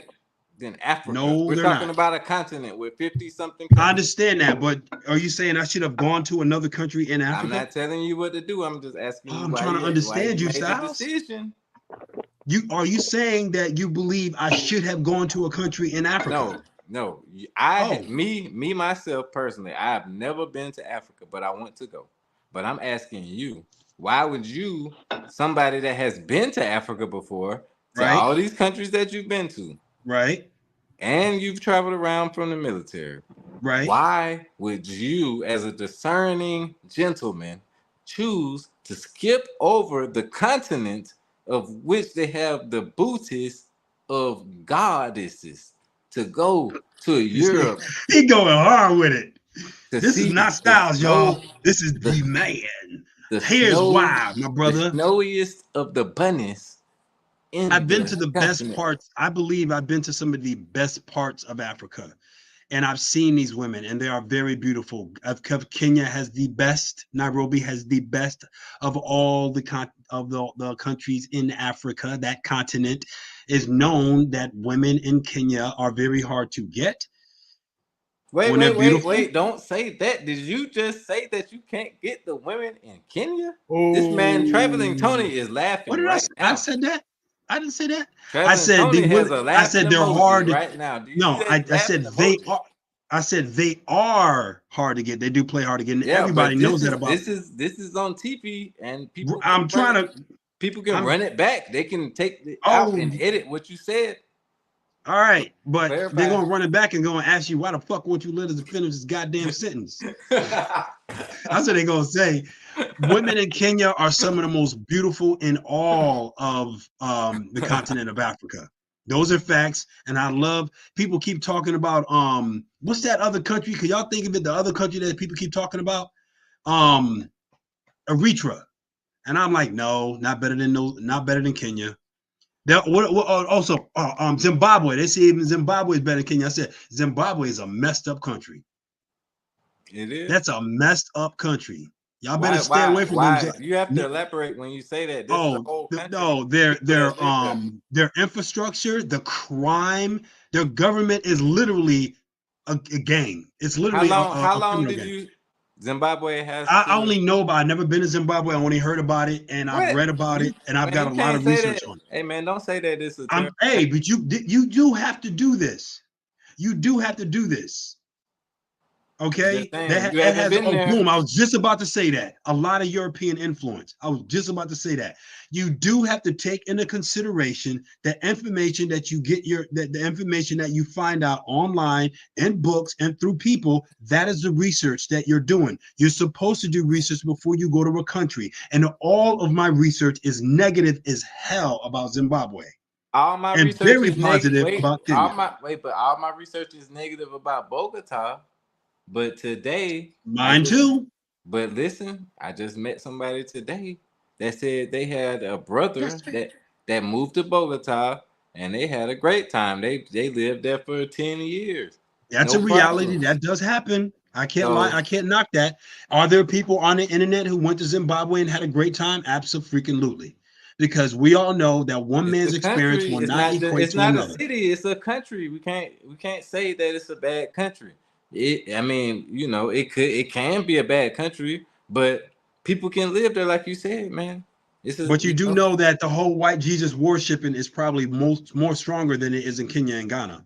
Yeah, I mean, these were white people that I'm talking about because, you know, matter of fact, I do business. So I was talking to somebody through business. It wasn't, you know. Also, business was good for him out there. No, I'm talking about my associate that I talked to today. Okay. You know, why y'all letting him get away with talking about white worshiping? Y'all letting him get away with that one, bro. Go ahead. And they worshiping white Jesus in Europe. So what's the difference? No, you just blew yourself up again. Okay, I'm not religious. But you keep bringing up religious stats. Let me explain something to you. Let me be clear to you. When you are white and let me explain something to you. When you are white and you worship white Jesus, it is not the same as when you are Black African and worship white Jesus. Am I What's right or wrong? What's the difference? No, explain the difference. What's the difference? Oh, you don't know that. You don't know the difference. Nope. I want you to explain. It means you hate yourself. Whoa, guys. It means you hate yourself. Whoa. Okay. So you don't want to be around black. You don't want to be around black people that hate themselves. Well, do you? Some people might say you don't hate yourself because you don't want to fuck with Africa. I just tell you I've been to Africa and said Kenya and Ghana. All these places are the best, and I'm going back to Kenya. Yeah, but you went to Europe though. You're because I'm exploring. I'm not living here. This is not like I'm gonna. Your girlfriend is hungry. No, she's Turkish. Yeah. So Dr. Umar be like, you a hypocrite, man. Dr. Umar played himself on that. he is for passport bros, and he already admitted Latinas make a good wife for black men. Sorry. Latinas, she said Afro Latinas. Same thing. That's what we're seeking when we go over to Colombia and Brazil anyway. We're seeking Afro Latinas. Some of us. And the Turkish woman that I'm dating is my complexion. SCI says Eastern Europe is a bit different. You see this part of my face? That's her complexion. Mine. She is my complexion. Are you saying that the European women look like black people? Or they have tans? They have dark tans? Yeah, there's plenty of races of women out here, and plus, a lot of the women out here ain't religious. They don't care about no religion. Germans don't care about religion. People in China don't care about religion.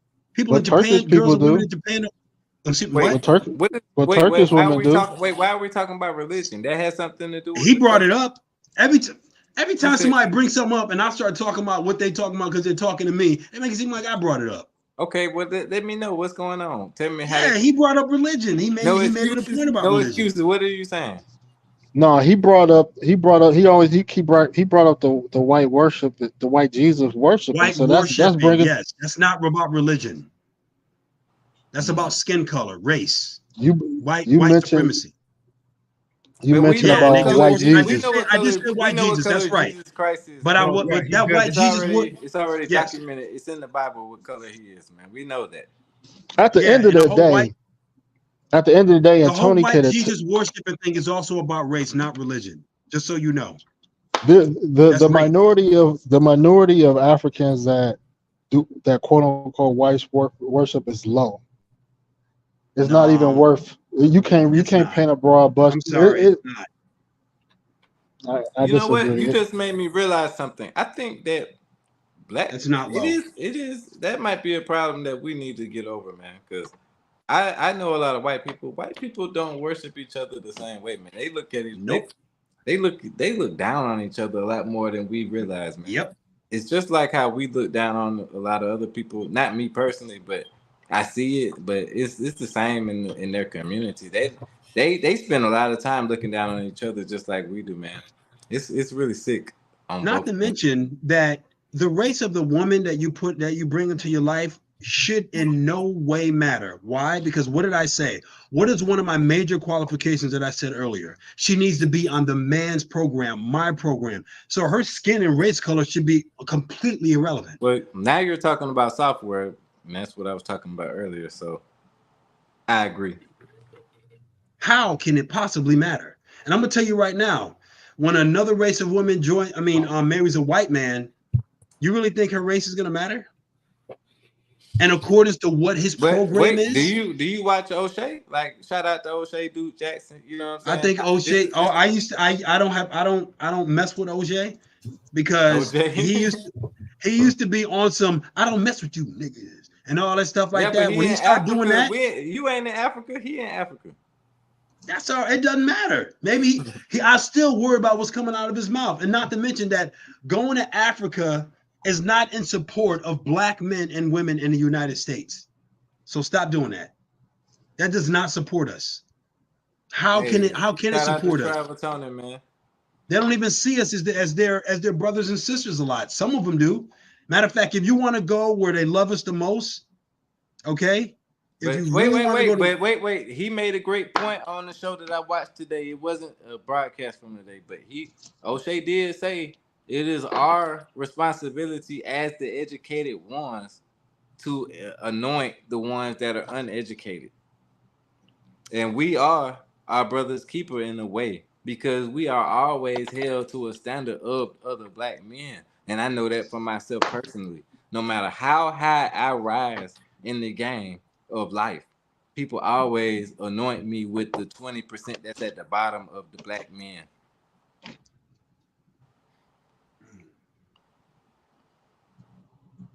So with that being said, we do need to help each other, man. Shout out to all the black men that are positive, man. That's why I mess with y'all. That's why I want James on my show. That's why I want Ronan on my show. That's why I want No Excuses. That's why I want Chris. He might not consider himself black, but he is here giving a positive opinion. So that's what I'm saying. Like, it's not about all that, man. What? Did I miss something? Chris ain't black? I don't know what he is, but what I'm saying is he's here with us. So he is being a positive contributor to the situation, whether he's black or whatever. You know what I'm saying? I don't know. He's very nice. You guys. Let me explain something to you. The black African men that are here in Germany with white German women, when these women come into their lives, they come into an African world in Germany. Their household is African. They'll tell you this. Their household is African. Their kids come out looking like me. They're African.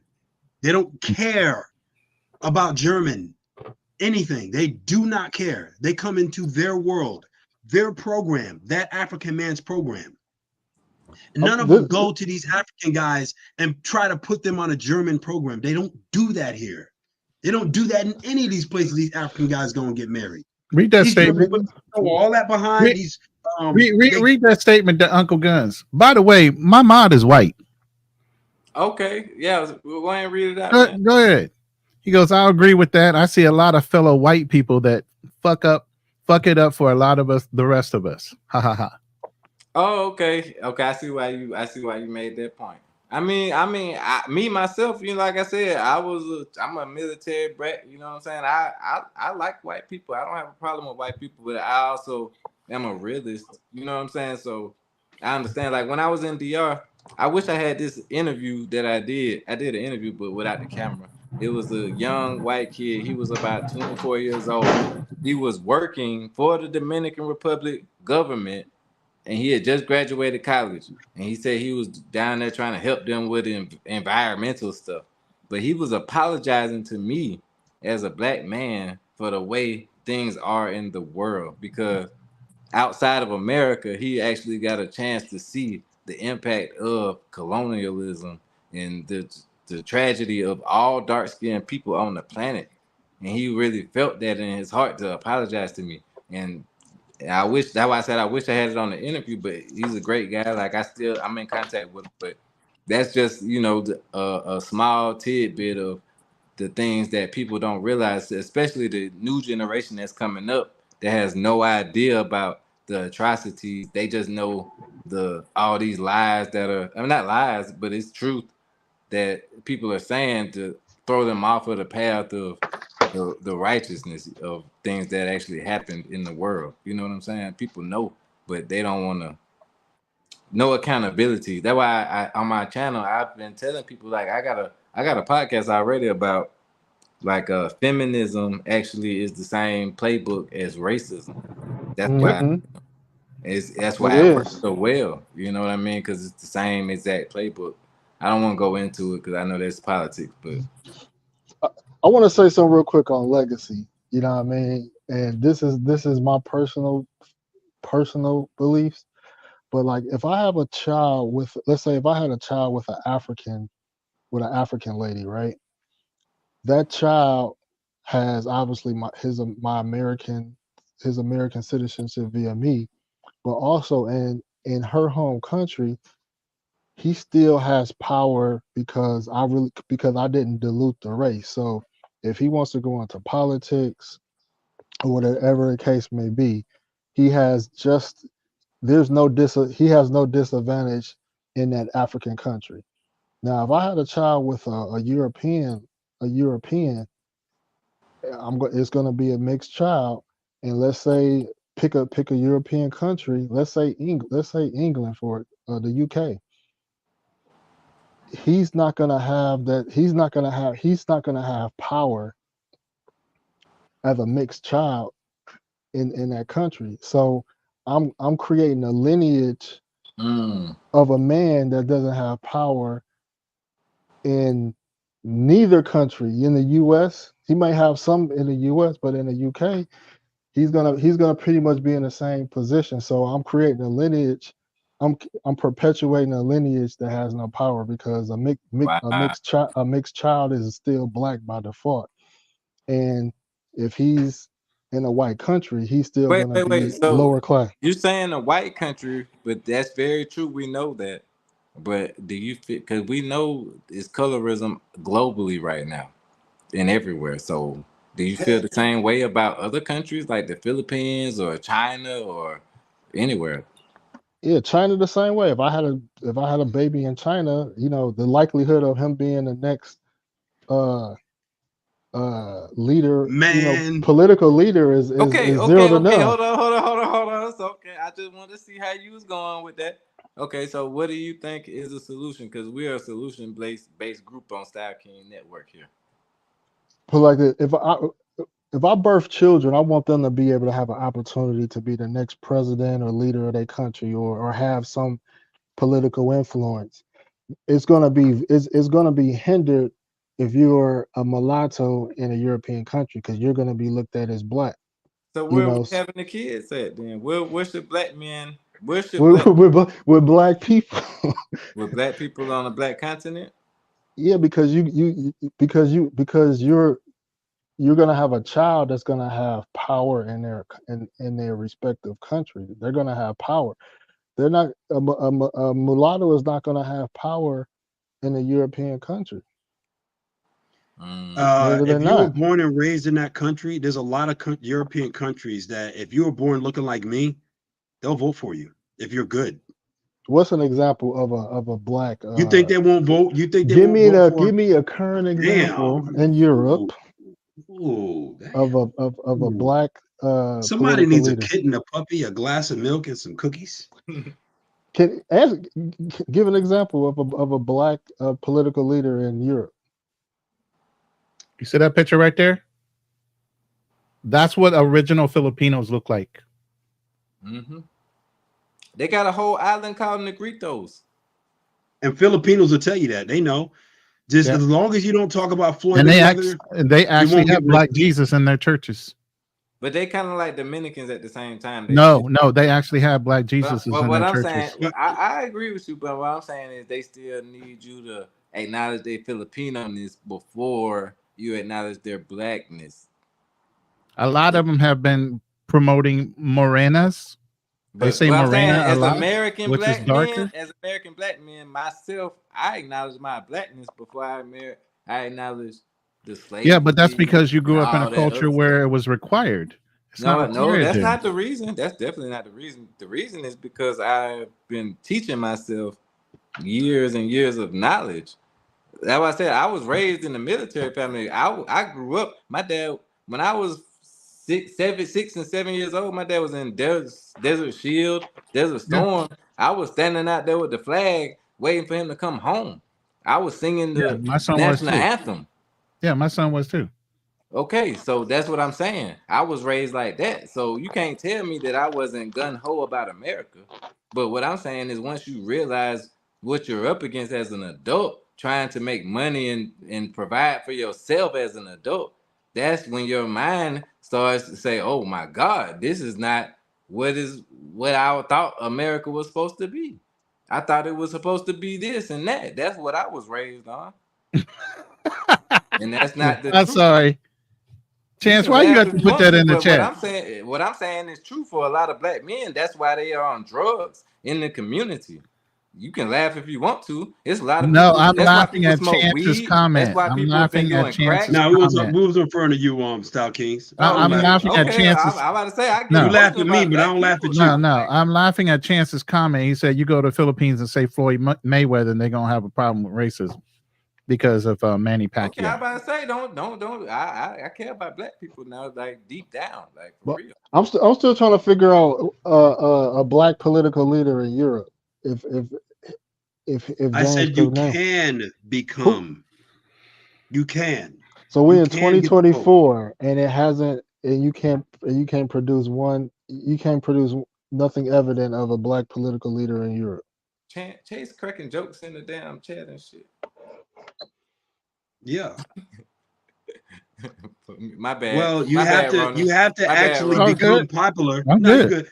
You have to become popular. It's kind of hard to become the leader of an entire country. It's a little hard. Yeah, exactly. If you're black, so if you have a Mickey it's baby, not just because you're black.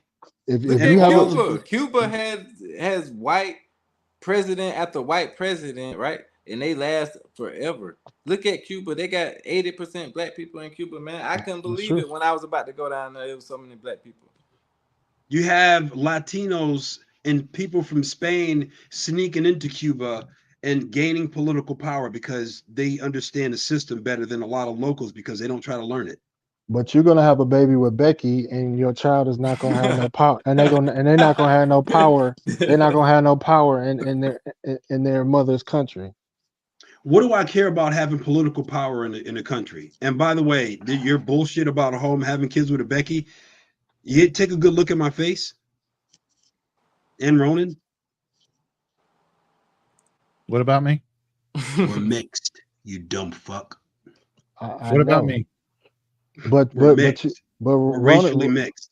But Ronan could make it in a black society. Why can't I? Accepted as being black. You can make it in a black society. I'm talking about in a white society. So if you have a child with a European, why is it that Ronan can make it in a black society, but if I have a kid with, as you say, Becky, they wouldn't? I'm saying in Europe they couldn't. Wait, James, what do you mix with? What's that? What do you mix? Dominican, which means European. My father's Dominican. He's from the DR. Oh, so you the no black too? You do the no black? No, I don't do that. Do that BS. That's My what you just black. said. You said Dominican means European. I don't. How did I say? How does that lead to no black? Did he just say that? What did he say? No, he's talking about no excuses. Please tell me what he said. He said no excuses. He said gonna this was twist Dominican. My father's Dominican. What does Dominican mean? I know black. I'm Dominican. No. Oh, James. So European is in the blood of and people in the DR. My father had light skin because of his blood. Oh my God, Styles! If you stop, James, I was your partner, bro. We was like this, and then you said that. Styles, are you really done? Rolling with you. Styles, you have to close your mouth in order for you to open your ears. Okay, go ahead. Are you finished? Go ahead. There is obviously a whole bunch of European blood of the light-skinned. Would you shut up, please? Of light-skinned people in the DR. My father was one of them. He looked like Ronan. He was very light-skinned, and he was bloodline from the DR. That's where my bloodline comes from. He didn't look like this. My father was nowhere near. My father was lighter shade than this. That's where his light shade come from. The European blood from the DR. You have to let me explain it before you go in. You can see me no black. Didn't I tell you about when I was growing up? They didn't let me call myself black. I can't believe you said that, James. Damn. Oh my God, y'all still don't understand. Okay, keep explaining. My father is light-skinned mixed with European blood from the DR. He is not the black, dark-skinned part in the DR. So you think understand? that makes to you that makes you European and mixed? Did I say that? You said you were mixed. I'm mixed. Yeah. Okay. So, hey, James, hey, chat. If y'all don't mind, I got to get out of here, but I want to close with something real quick. If y'all Oh don't yeah, mind. man. Salute to you, man. Thank you for coming Appreciate through, you coming up, man. Man, that was you had some great knowledge, man. Thanks for the Columbia knowledge, man. So you'd say what city was the best? Yeah, I didn't. San Andreas. He came with the knowledge for real. But I'm gonna close with this. So this is how I feel about lineage. In the United States, as Black people, we're losing power because of immigration, systematic racism. We're not reproducing at a high rate, so we're dwindling in numbers. And if that trajectory stays the same, we're gonna be just like the Native Americans in population as far as foundational Black Americans go. So strategically, I look at myself as that if I reproduce in the United States, I'm reproducing in a system that is in a dying system. You know what I mean? I'm not reproducing lineages for them to have a bright future. So if I reproduce, for example, with someone in Africa, as in a strong African country, now I give my child a chance to be a part of an African country that's thriving, and then they could also always rely on their United States, citizenship if they wanted to. If I reproduce with someone from a white person, that child is going to be that child home country, whether it's America or let's say if it's Europe, they're going to still be in powerless positions, you know what I mean, in the future. So I don't want to create children that are going to be forever minorities, because the fact of the matter is that, and I criticized Passport Bros about this, is that we come from a minority society. Why do we forever want to be minorities? Why we should want to know what it feels like to be in a majority Black country, a majority Black city. We used to have majority Black cities, but those have been diluted as well. So, Can I ask you a question, Jesus? Go ahead. What place on this planet will you birth your kid where they will have political power? Any place in a lot of places in Africa. Name one, sir. Kenya. Or Uganda. Do you think the locals have political power in Kenya? Political power comes from relationships. It comes from your name. It comes from wealth. Oh, you don't run now. Tribes. It's tribes in Africa, though. You got to be a part of the tribe. Be a part of tribes. I'm talking about political power. That is political power in Africa. You got to be. They don't listen to the tribes in Kenya. Political power is ran by the tribes, but it's deeper. Yeah, it's deeper than that. I know where you're going, James, but Yeah, let me keep going with it. Fair enough. Let me keep going with it. A white man has a better chance to run an African country than a Black man has a chance to run. So a white man, right? So why? Money crazy. You said race. Why would a white man who looks nothing like them be able to run political power in Africa over the Africans? Huh? I'm saying favor. I'm saying that the discrimination is not the same in Africa. Why would they be able to? The discrimination is not the. Okay, I just asked you a question. Why would they be able to? She said, "What if your kid doesn't even want to get into politics?" Then I'm using That's one of my other questions I was going to lead to before. But he said a white man could do it over the blacks. So I would like to know why. So I'm using a hyperbole, but what I'm saying is that you're changing the subject, sir. No, you're not even letting me talk. God damn. Let him cook.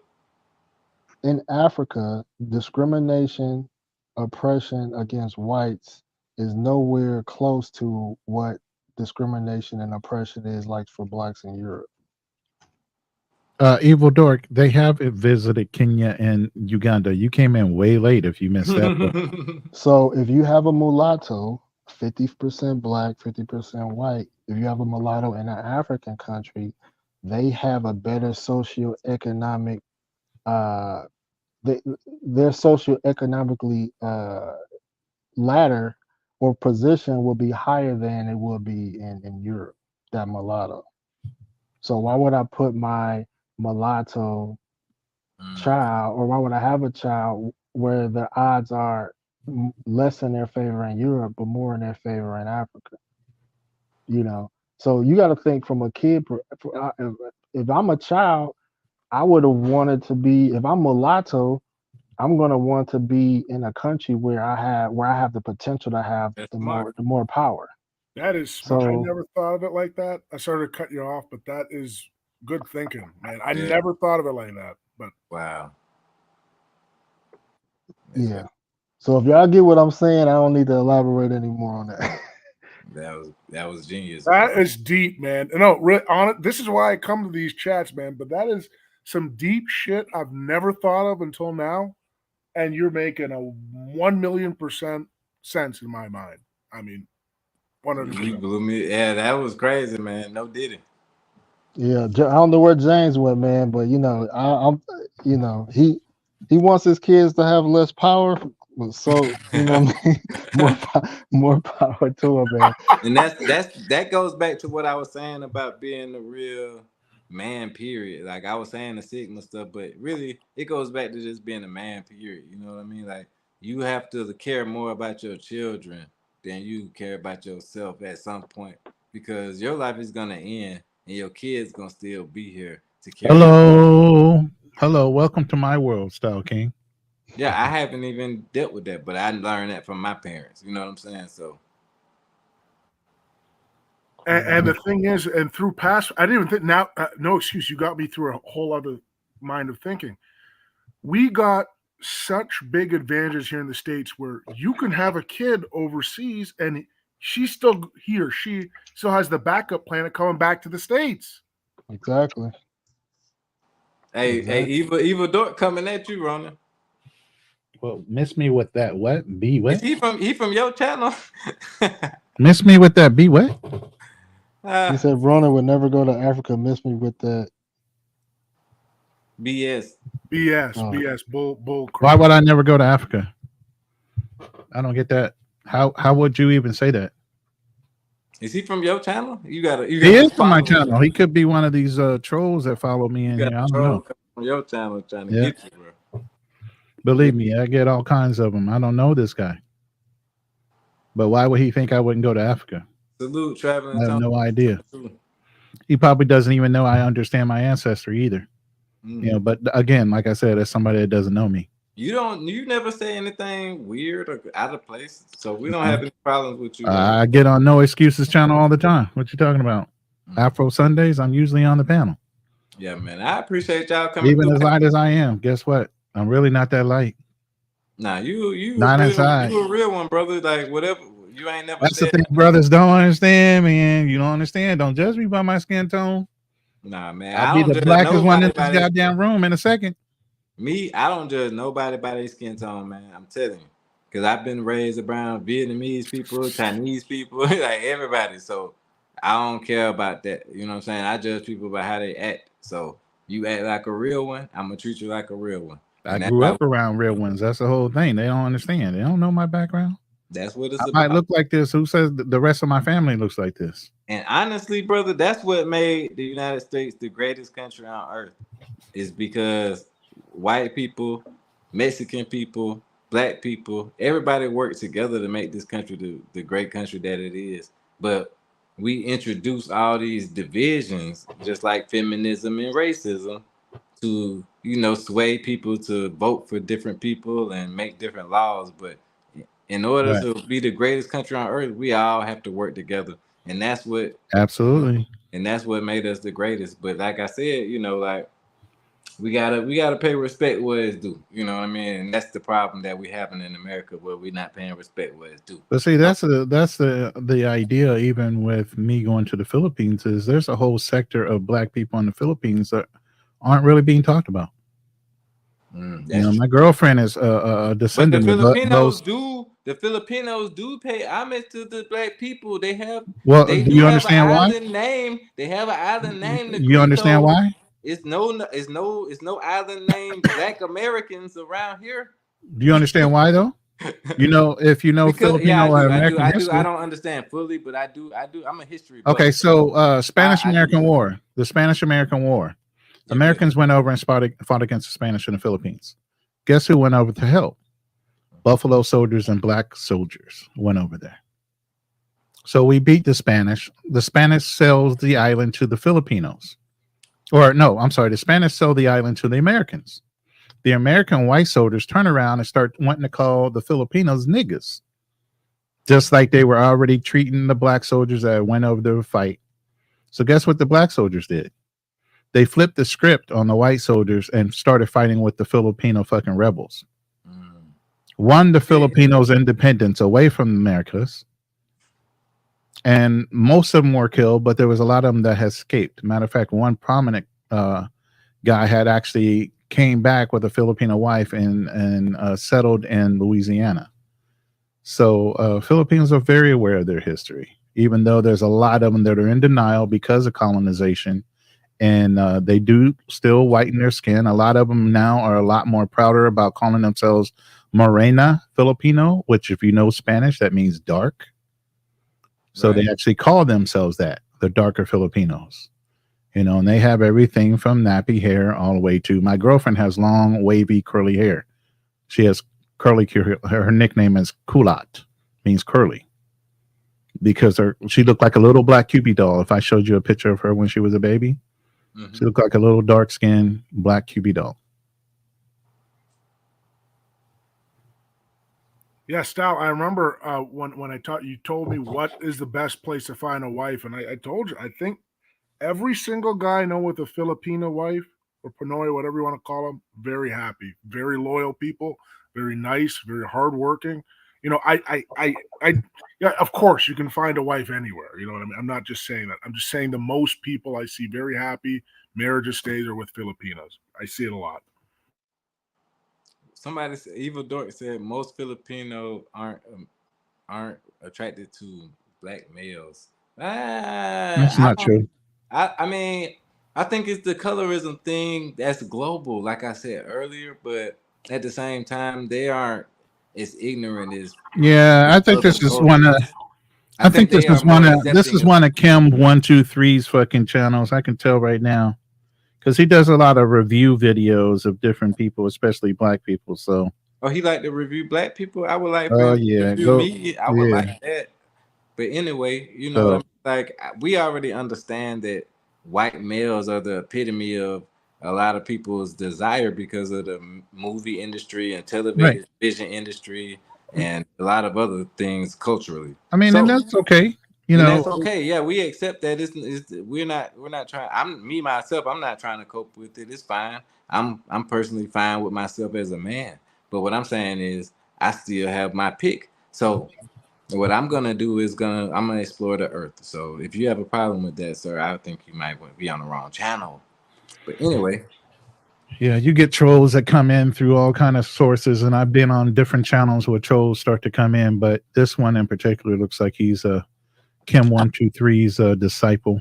That might have. Shout out to No Excuses, man. He came through with the gems, man. That's why I said that I was definitely looking at Africa at the same time, because I'm definitely getting sick of the colorism and racism and feminism and all. It's a big world, brother. You gotta, a lot of isms. I know Africa has their problems with the colorism and stuff as well, Yeah. But like where else do we have to go, man? We're going to Alaska next. Where are we going to? Yeah, absolutely. Morena means dark skin, and they're very proud of it, bro. So I don't have anything against dark skinned women. Actually, to be honest with you, I told my father this. He said that he's like, man, you always talk to light skinned women. I said, man, light skinned women always talk to me. Like I love dark skinned women, but the ones that I deem beautiful, oh my God, you can't touch them. Like they are on another planet. They put themselves on the pedestal. You know what I'm saying? Like I said, I went to high school in Atlanta, man. We had some beautiful dark skinned women. I had none of them. All my girlfriends were brown skin or light skin. So that lets you know, like, it's not easy to get the beautiful dark skinned women, man. You know, you're gonna have to. I love dark skinned women, really. Yeah, man, they are a dime a dozen, man. Not a dime a dozen, they're not. But you know, like, it's not a lot of them in congregation, like probably in Africa, maybe. You know,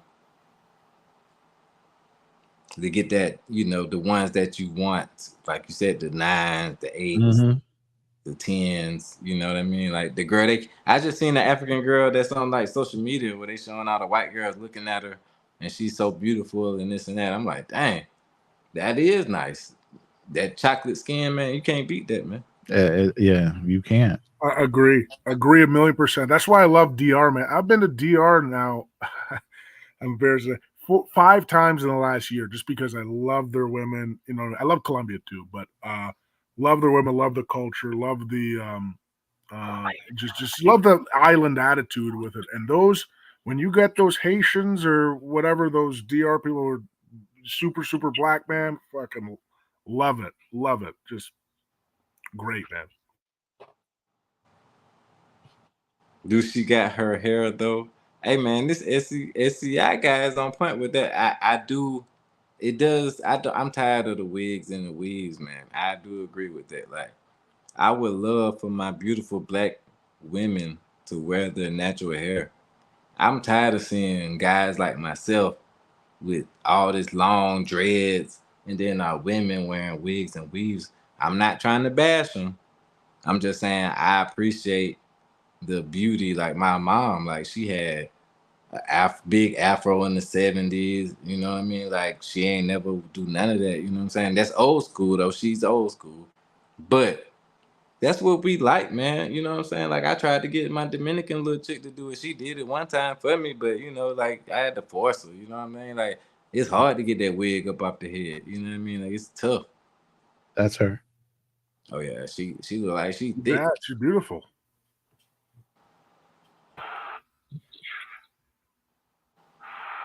But he said the girls can grow long hair. I mean the guys can grow long hair, but the females can't. It don't make no sense. Exactly. How many guys? They can if they took care of their hair. Exactly. They just got to do it properly. Exactly, man. They got it. They just, like I said, like it's sick, man. It sickens my stomach, man. I don't know what else to say about it. I don't want to harp on that. I just want to talk about positive stuff. Yeah, it's funny how you can get one negative person in the room, they can sap the energy out of a situation. That messed me up. That's why I'm like, man, I don't even want to talk about that. Talk about something positive, man. We just had all that positive stuff about Africa. Then I was like, dang, they do be doing the wigs and weaves already over there. Oh man. Oh yeah. That's the other thing, man. A lot of those countries over there, which was not discussed, and I'm sure both Vlog Tripping and No Excuse would confirm, a lot of these women are already westernized in Africa. And that's a shame. It's absolutely a shame that I see that westernization almost like a poison, man. That's just being adopted. And I keep on telling these guys, no, man, don't follow our way, man. I know just because we're the biggest and the richest and we got the most, I don't know what, media and all that. You got the most kind of sway in that, but it's just really sad that countries are trying to. Not all. I can't say all, but a lot of them are trying to adopt our culture. Well, they don't look at it that way. That's why, you didn't want to say it because they're not looking at it that way. But I mean, if you look at us, if you just look at us, you're gonna adopt something. So, yeah, that's true. That's the sad part. I even had girls like in the DR, like telling me like, well, Cardi B does it and Megan Thee Stallion, that's how they do it. And I'm just like, lady, Cardi B is from the Dominican Republic. You know what I mean? Like that's entertainment. That's not exactly what's going on the ground every day. You know what I mean? Like just because a rapper says he shot at somebody and he caught 4 bodies don't mean he literally did that. So if you listening to a rapper saying something about eating booty and playing guys left and right, that doesn't mean she did that day. She could be talking about anything. You know what I mean? She could just be making up a story. It's music. It's entertainment. Just like when we watch a movie or even when we watch YouTubers, a lot of this stuff we think is real. These guys, you know what I mean? Like these dating coaches and stuff, they set up the cold approach and stuff. A lot of that stuff is fake. And we take it as reality when it's not. So we have to keep stuff in like that in mind, man. I think a lot of people just don't realize what's really going on out here.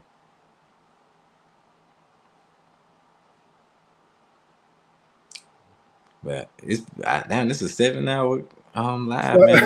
A 7-hour Yeah. live. Yeah, guys, I got to get to bed, but man, it's always good talking with you guys. You guys have so much knowledge. You guys made me think about a lot of stuff, you know.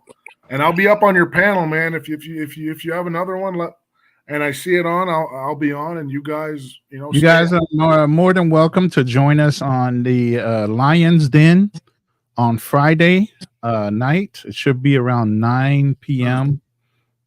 Central Standard Time here. And it's going to be on Fearless Podcast, my podcast, and the other person will be the Andrew Show. We'll all be simulcasting it. So you can pick it up on either 3 of our channels. But it's going to be on YouTube Haters. Hey, did you see that comment? I see all of them comments, man. I see them. That's why I said he's more than welcome to come join us. You can come join us too, Evil Dork. Killed. Yeah. What? Come. He's saying the Buffalo Soldiers killed the Native American Indians. Right. Where did he get that information from, man? He's crazy. That's who freed Mexico, actually. You know, but Cardi B was drugging Dominican guys. What? Evil Dork is a troll. Yeah, I know. That's what I told you. He's for sure a troll. I already looked at his channel. You forget, on my own channel, I can click on people's names and go right to their channel and take a look at who they are. So just like a mod, you can click on their name and look at them. So I looked at his content. I know he's sitting here hating. He'll probably go through and review your whole 7 hours and start picking out little pieces of whatever he wants to talk about. That's what's He's up. that type of person. So you'll get some exposures. Yeah. Take your time, man. I'm what I'm saying. I'm gonna go live tomorrow. There's plenty of conversations we had, so you can review it at your leisure and try to pick it apart and put your little racist views to it. It's okay. You got awesome, man. Oh my god, I would love that. You know what I'm saying? Like that's money. Okay, Evil Dork in the building. Shout out to Evil Dork with the crazy trolling. He's a Venezuelan prostitute. Okay, yeah. All right. So thank y'all for joining the panel, man. I guess I'm a top floor like 5 Yes, minutes. sir. Appreciate you the invite and always a pleasure joining you guys and Thank you, sir. and chopping it up. Man, I can't believe it, man. Stay safe, man. Stay safe. Always. Thank you, Chris. Anything y'all got? Anything you want to say before you head up? No, I mean, this has been an open conversation about a lot of different topics. It's not one thing you can wrap up. You know what I'm saying? I tried to wrangle it. It was a full range today. That's why it was 7 hours long. You know? But at the end of the day, it was a good conversation with adult men to have a conversation without losing it and calling themselves all kind of craziness. It's not the Maury Povich show or Jerry Springer. So it was a good live, man. Great live, man. Thank you. Thanks for inviting me, and thanks for hearing me speak, and more importantly, thanks for the knowledge. Knowledge is number one, man. Hell yeah, man. Anytime, man. Please come on. Anytime you see me live, you can always come on, man. I would definitely like to chop it up with both of you guys anytime, man. I need y'all some kind of link to be able to get at you guys, but my name is the same on everything. You know what I mean? So anything you get on, Style King. I thought you were already following me, man. You got my is it on Instagram? I think you did. I sent you my stuff the other day. I thought. I probably am, man. Well, earlier today. It's been such a long live. I might have gave you all that stuff earlier. I swear to God, I be doing too much. Like I do. But it's the same as my YouTube, Ronin Travelers. Okay. I was thinking about that because I wanted to put you on the panel the other day. There's another one. There's another. I know YouTuber. I got HB Gone Global. I told you about. I told you about Ronin the Wandering Traveler, but I think you even know him. He's in the Dominican Republic right now. Yeah, that's what I'm saying. I'm friends with him on everything already. Because I went to the Dominican first. Like I've been on his panels and everything. So that's what be throwing me out probably with your channel, maybe. I don't know. I thought I had Instagram. Let me make sure I got it right now. Because I be trying to find you. What is it's Ronin, right? Yeah, Ronin Travelers. This Ronin. Oh, there we go. Wait, that's a white boy. Oh, Ronin Travels.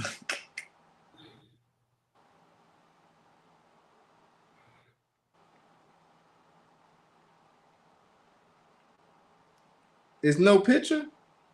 No, it should be me and the Ronin Travelers. Put the in front of it.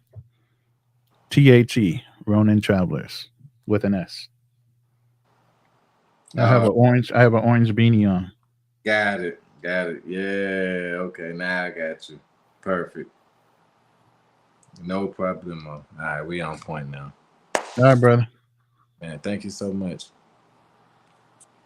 Yes, sir. Have a good one. Evil Dork said he ain't got nothing to hide, man.